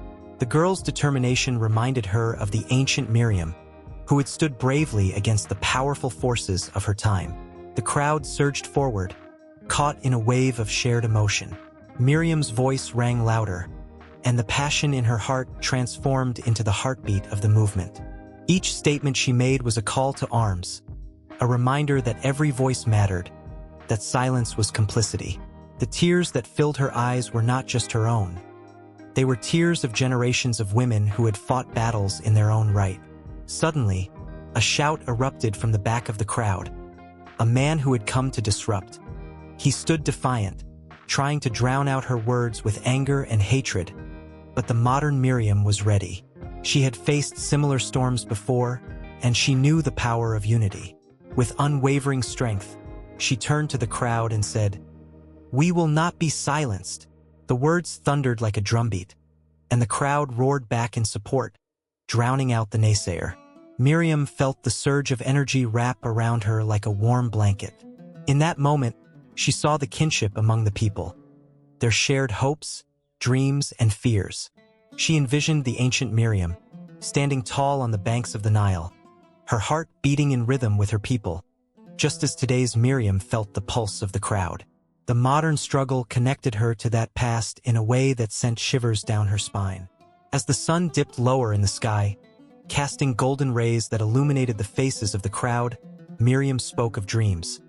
A world where everyone could breathe freely, where no one would be judged by the color of their skin, their gender, or their beliefs. She painted a picture of a future unmarred by hatred, a vision that seemed almost tangible. The crowd hung on her every word, captivated by the possibilities. The stories of those who had come before her intertwined with her message. The ancient Miriam had not only saved her brother, she had paved the way for a prophet, a leader, a liberator. Today's Miriam realized that she too was paving the way, perhaps for a future leader who would rise up when her time had passed. The tears streaming down her cheeks were a mix of sorrow and joy, a recognition of the weight of responsibility that had been handed to her. A rhythmic chant began to ripple through the crowd. "Miriam, Miriam, Miriam." The call echoed like a heartbeat, pulsing with the energy of hope and defiance. It was a chorus that transcended time, connecting women from every corner of the earth. This was not just a singular moment. It was a movement, a reminder that the fight for justice is a continuum, an unbroken chain that binds past, present, and future. And just as the ancient Miriam had watched over a life floating down the Nile, today's Miriam felt the weight of life pressing forward. She was part of a legacy, one defined by courage, love, and the relentless pursuit of freedom. There was no end to this fight, only the promise of continued struggle, of battles yet to be fought, of victories yet to be won. The sun began to set, painting the sky in hues of pink and orange. Miriam knew that the struggle would continue long after the crowd dispersed, but she felt a flicker of hope. Each person gathered here was a spark, and together they could ignite the world. With every heartbeat, with every voice raised, they were creating a symphony of resistance that would resonate through time. Amidst the cheers and applause, Miriam felt an unshakable resolve swell within her. The fight was far from over, and she was ready to carry the torch forward, just as her namesake had done so many years ago. She would not just be a symbol. She would be a warrior for peace, a voice for the voiceless, and a protector of dreams. And the echoes of the past would continue to guide her, reminding her of the strength, courage, and love that had always thrived in the heart of women, those who dared to dream and those who dared to fight. Miriam stood by the banks of the Nile, the gentle murmur of the water whispering secrets only she could hear. She was just a girl then, with a heart full of dreams and the fire of a future unwritten. How different her life was destined to be. Yet at that moment, she was simply a sister, watching over her baby brother, Moses, floating in a basket of reeds. The air was thick with anticipation as she hid in the bulrushes, her heart racing with a mixture of fear and fierce love. In that moment, the threads of destiny wove their first pattern, intertwining her life with those of other remarkable figures. Across the ages, Miriam's story would echo alongside the likes of Ruth, Esther, and Deborah, women whose lives were marked by courage, resilience, and an unwavering commitment to their people. Each of these women faced their own trials, yet like Miriam, they emerged from the shadows of their circumstances, shining brightly in the tapestry of biblical history. Consider Ruth, the Moabite widow whose loyalty to her mother-in-law, Naomi, turned her into a symbol of devotion and faith.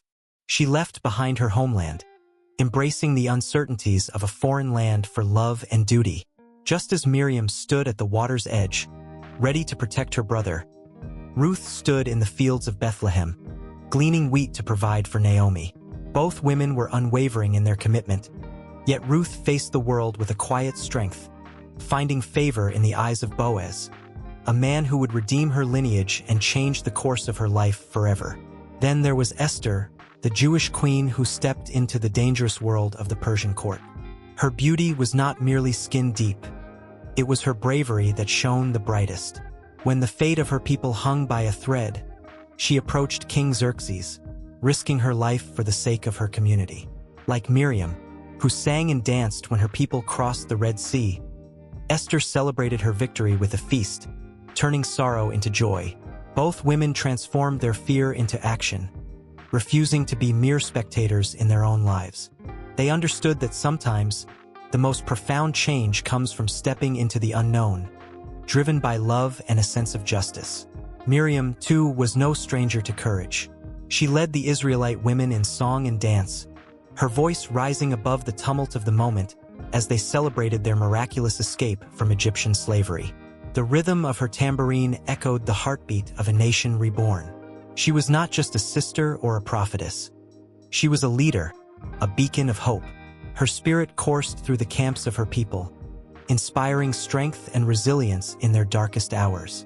And yet, even the strongest can falter. Miriam's story had its shadows, too. Her moments of jealousy and strife with Moses were a reminder that even the most faithful can stumble. When she questioned her brother's authority, it was a painful reminder that greatness often comes with a cost. Her punishment, leprosy, was swift, a stark contrast to her vibrant spirit. As she stood isolated outside the camp, she experienced a profound transformation, illuminating the delicate balance between leadership and humility.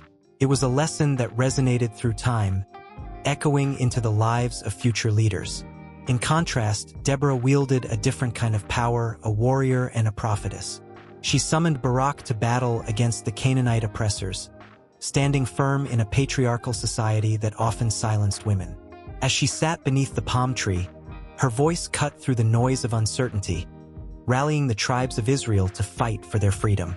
Deborah's bravery was matched only by her wisdom, and like Miriam, she understood that true strength lies in unity. Both women were trailblazers, shaping their destinies while lifting others along the way. As the sun dipped below the horizon, Miriam's story intertwined with these other biblical figures, each woman a thread in the fabric of Israel's history.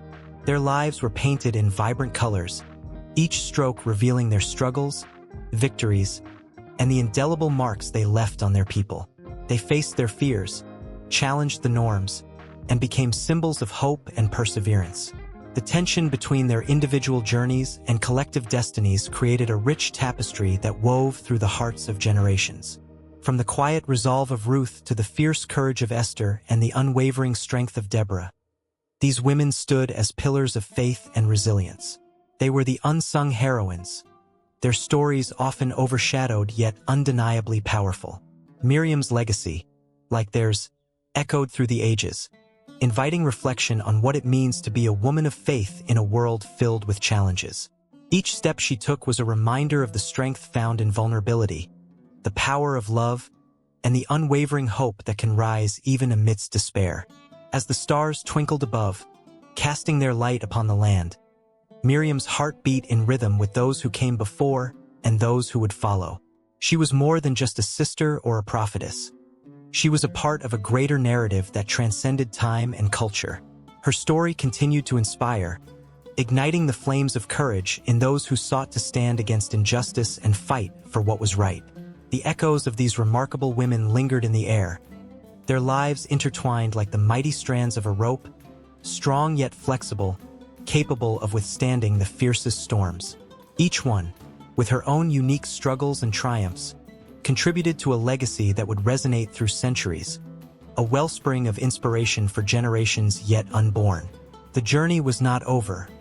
It had only just begun. The stories of Miriam, Ruth, Esther, and Deborah flowed seamlessly into the lives of those who would come after them, a testament to the enduring power of faith, love, and resilience.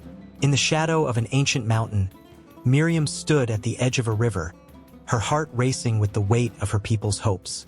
Water rushed past her feet, a relentless force, just as time swept through the annals of her story, shaping it into something beautiful yet tragic. She was more than a woman.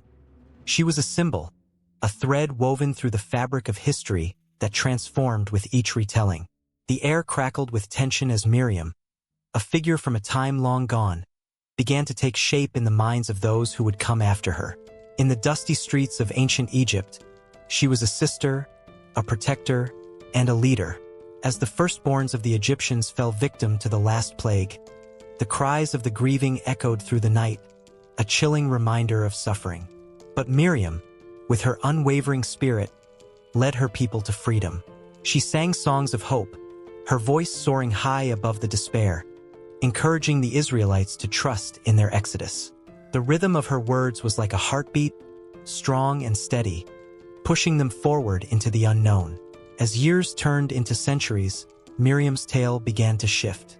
In the scrolls of ancient scribes, her story morphed into a narrative that celebrated the strength of women. She was no longer just a sister to Moses. She became a prophetess, a leader in her own right. The women gathered around the river sang her songs, their voices uniting in a chorus that transcended time. The strength of Miriam was etched in the hearts of those who carried her story forward, each generation adding layers of emotion and significance. But history is not always kind, and as the world changed, so did the perception of Miriam. In the dusty halls of the past, the voices of men often drowned out the whispers of women. For centuries, Miriam was forgotten, lost in the vastness of time. Her powerful songs fell silent, her leadership obscured by the shadows of history. The very river she once stood by became a metaphor for her story, flowing endlessly yet often overlooked. Then the tides of change began to rise. In the 20th century, as women across the globe fought for their voices to be heard, Miriam reemerged. Scholars and activists unearthed her tale, reclaiming her place in the narrative.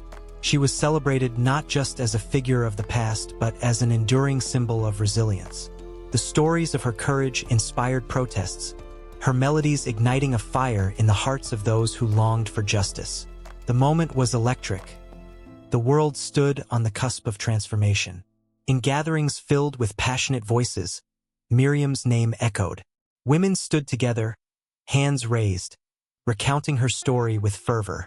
Each retelling was a drumbeat of change, each song a rallying cry. Miriam became a beacon of hope, her spirit entwined with the fight for equality. She was their sister, their warrior, the embodiment of their struggle. As the years pressed on, Miriam's evolution continued. In the face of modern challenges, her story was adapted yet again. The rise of spirituality and connection to heritage brought her back into sacred spaces, revered not only as a historical figure, but as a symbol of divine feminine strength. Her presence flickered in the candles lit during rituals, her songs echoing in sacred gatherings.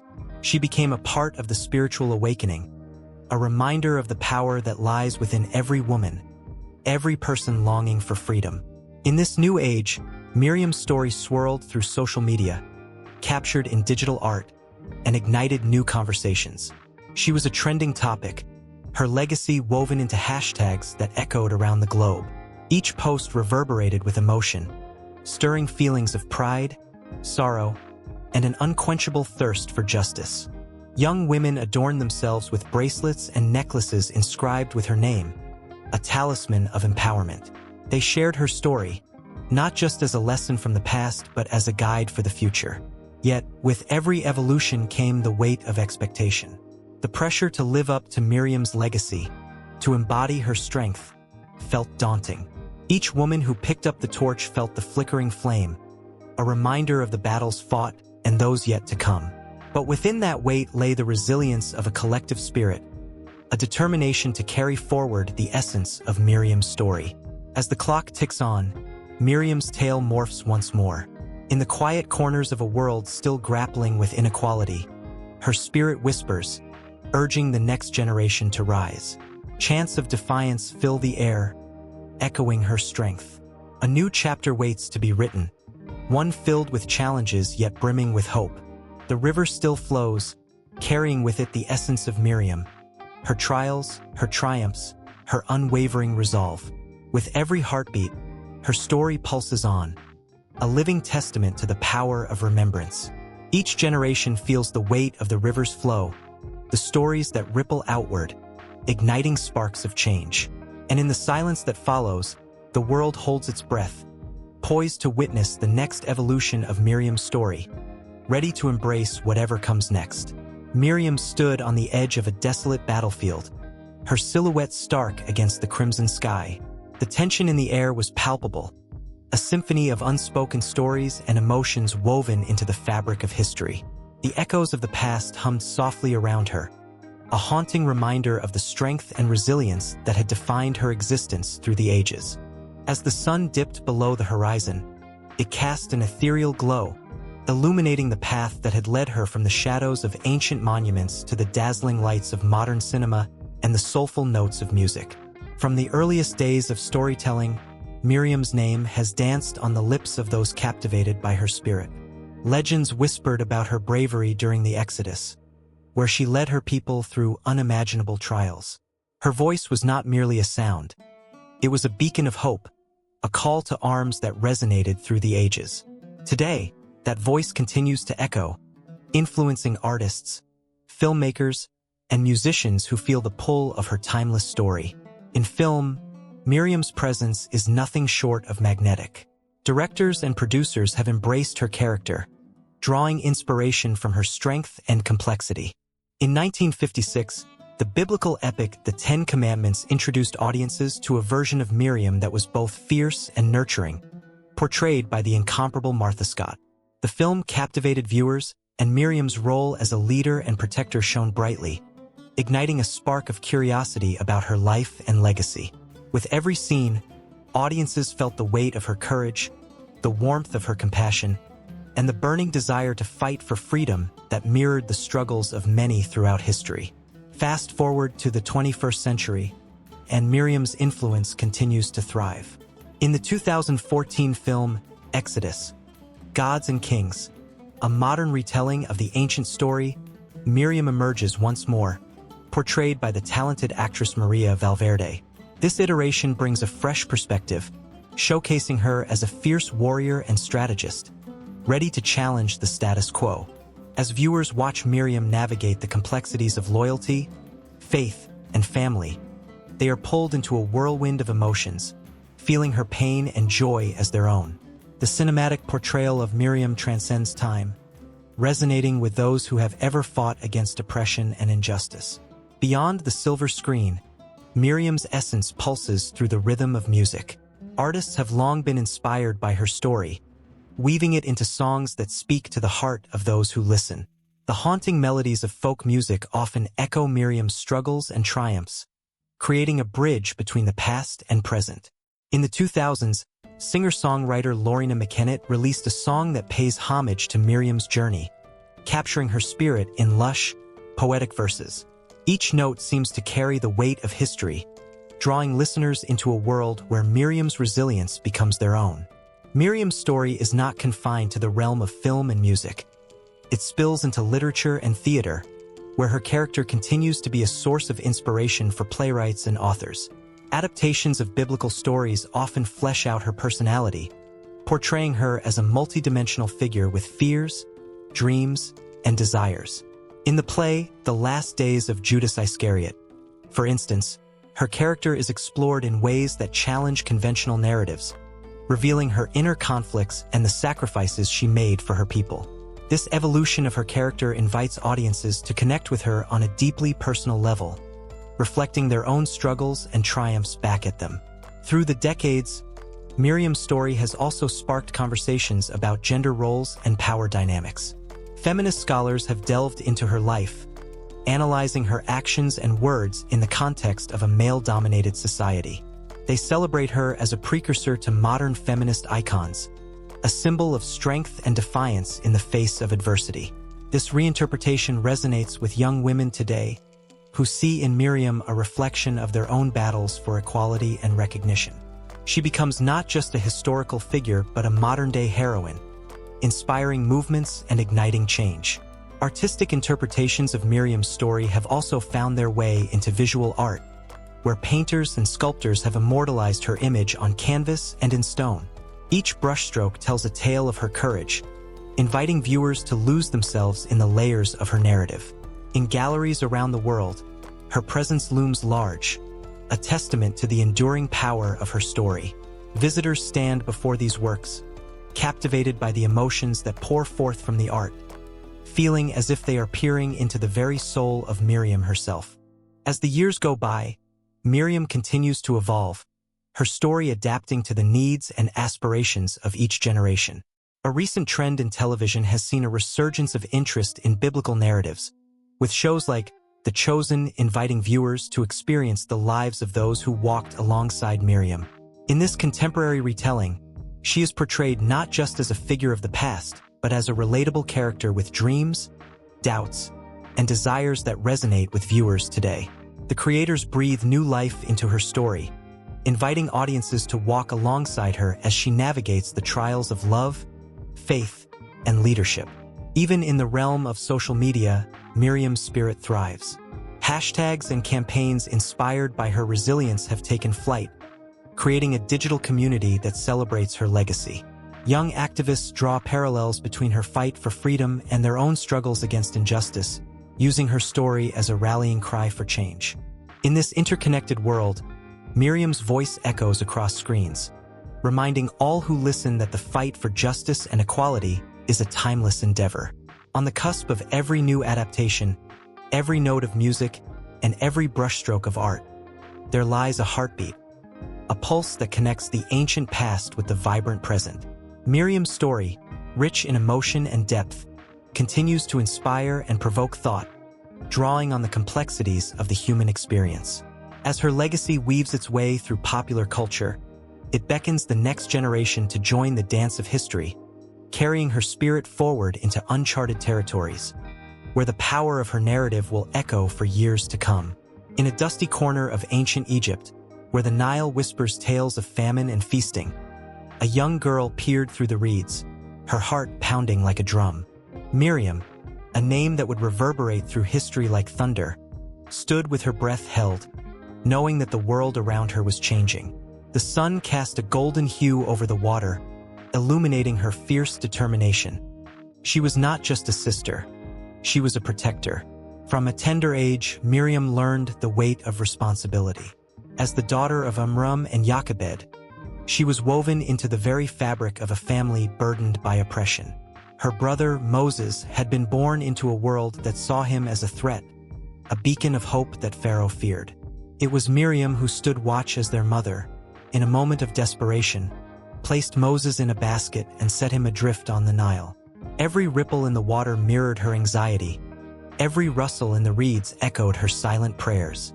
That day, she felt the chill of uncertainty wrap around her like a shroud, yet her spirit burned with a fierce resolve. Miriam's story was not just woven from fear. It was stitched with threads of cunning and courage. As she watched the basket float away, she did not simply stand idle. No, she rushed to follow, her heart a wild bird beating against her chest. When the princess of Egypt found Moses, it was Miriam who stepped forward, her voice steady despite the storm inside her. "Shall I find a Hebrew woman to nurse him?" she asked, her confidence surprising even herself. In that moment, she was not just a girl. She was a strategist, a guardian of hope, ensuring that her brother would be cared for, her family's legacy preserved. As the years unfurled like the petals of a blooming flower, Miriam flourished into a strong woman who would wield her influence with grace and wisdom. She stood alongside her brother during the harrowing days of their people's enslavement, her voice rising like a clarion call against the chains that bound them. While Moses was the one chosen to confront Pharaoh, it was Miriam who danced in the shadows, orchestrating the unity of her people, urging them to believe in a future beyond their suffering. Miriam's life was a tapestry of lessons layered thick with emotion. She taught the world how to navigate the tumultuous waters of uncertainty. When Moses led the Israelites out of Egypt, escaping the iron grip of oppression, it was Miriam who led the women in song and celebration.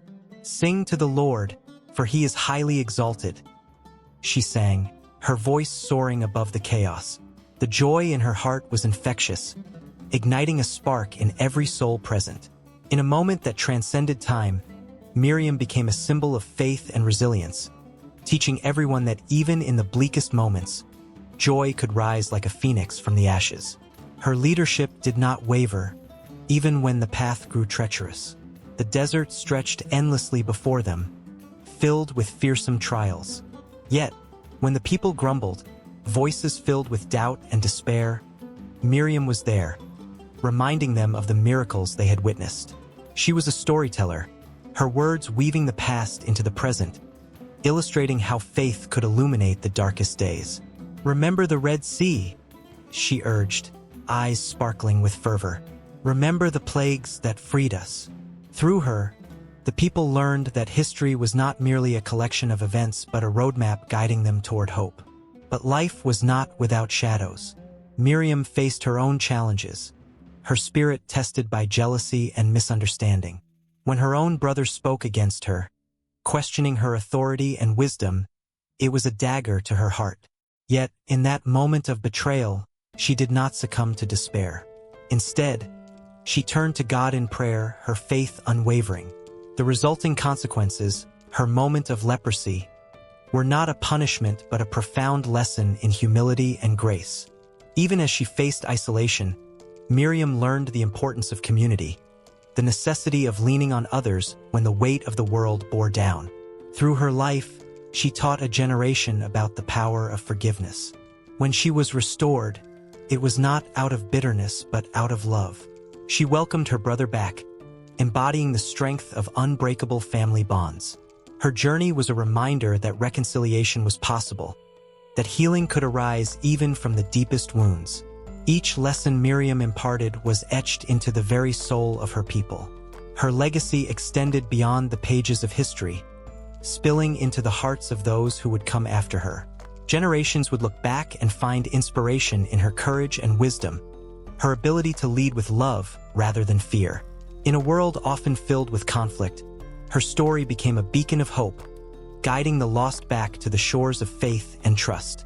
As the sun set on her life, casting long shadows over the sands of time, Miriam's presence lingered like a warm embrace. She was a warrior, a sister, a leader whose lessons could not be contained. To love fiercely, to believe in the impossible, to rise again after every fall. This was her message that echoed through the ages. The stories of her life were far from over. They rippled through time, whispering to those willing to listen. The lessons learned from Miriam continued to shape lives, igniting sparks of courage in the hearts of many. Her spirit danced through the generations, a reminder that in every struggle, there lies the potential for greatness. Her legacy lived on, waiting for the next brave soul to be inspired, to rise, to lead, carrying forth the torch of hope that she had ignited so many years ago.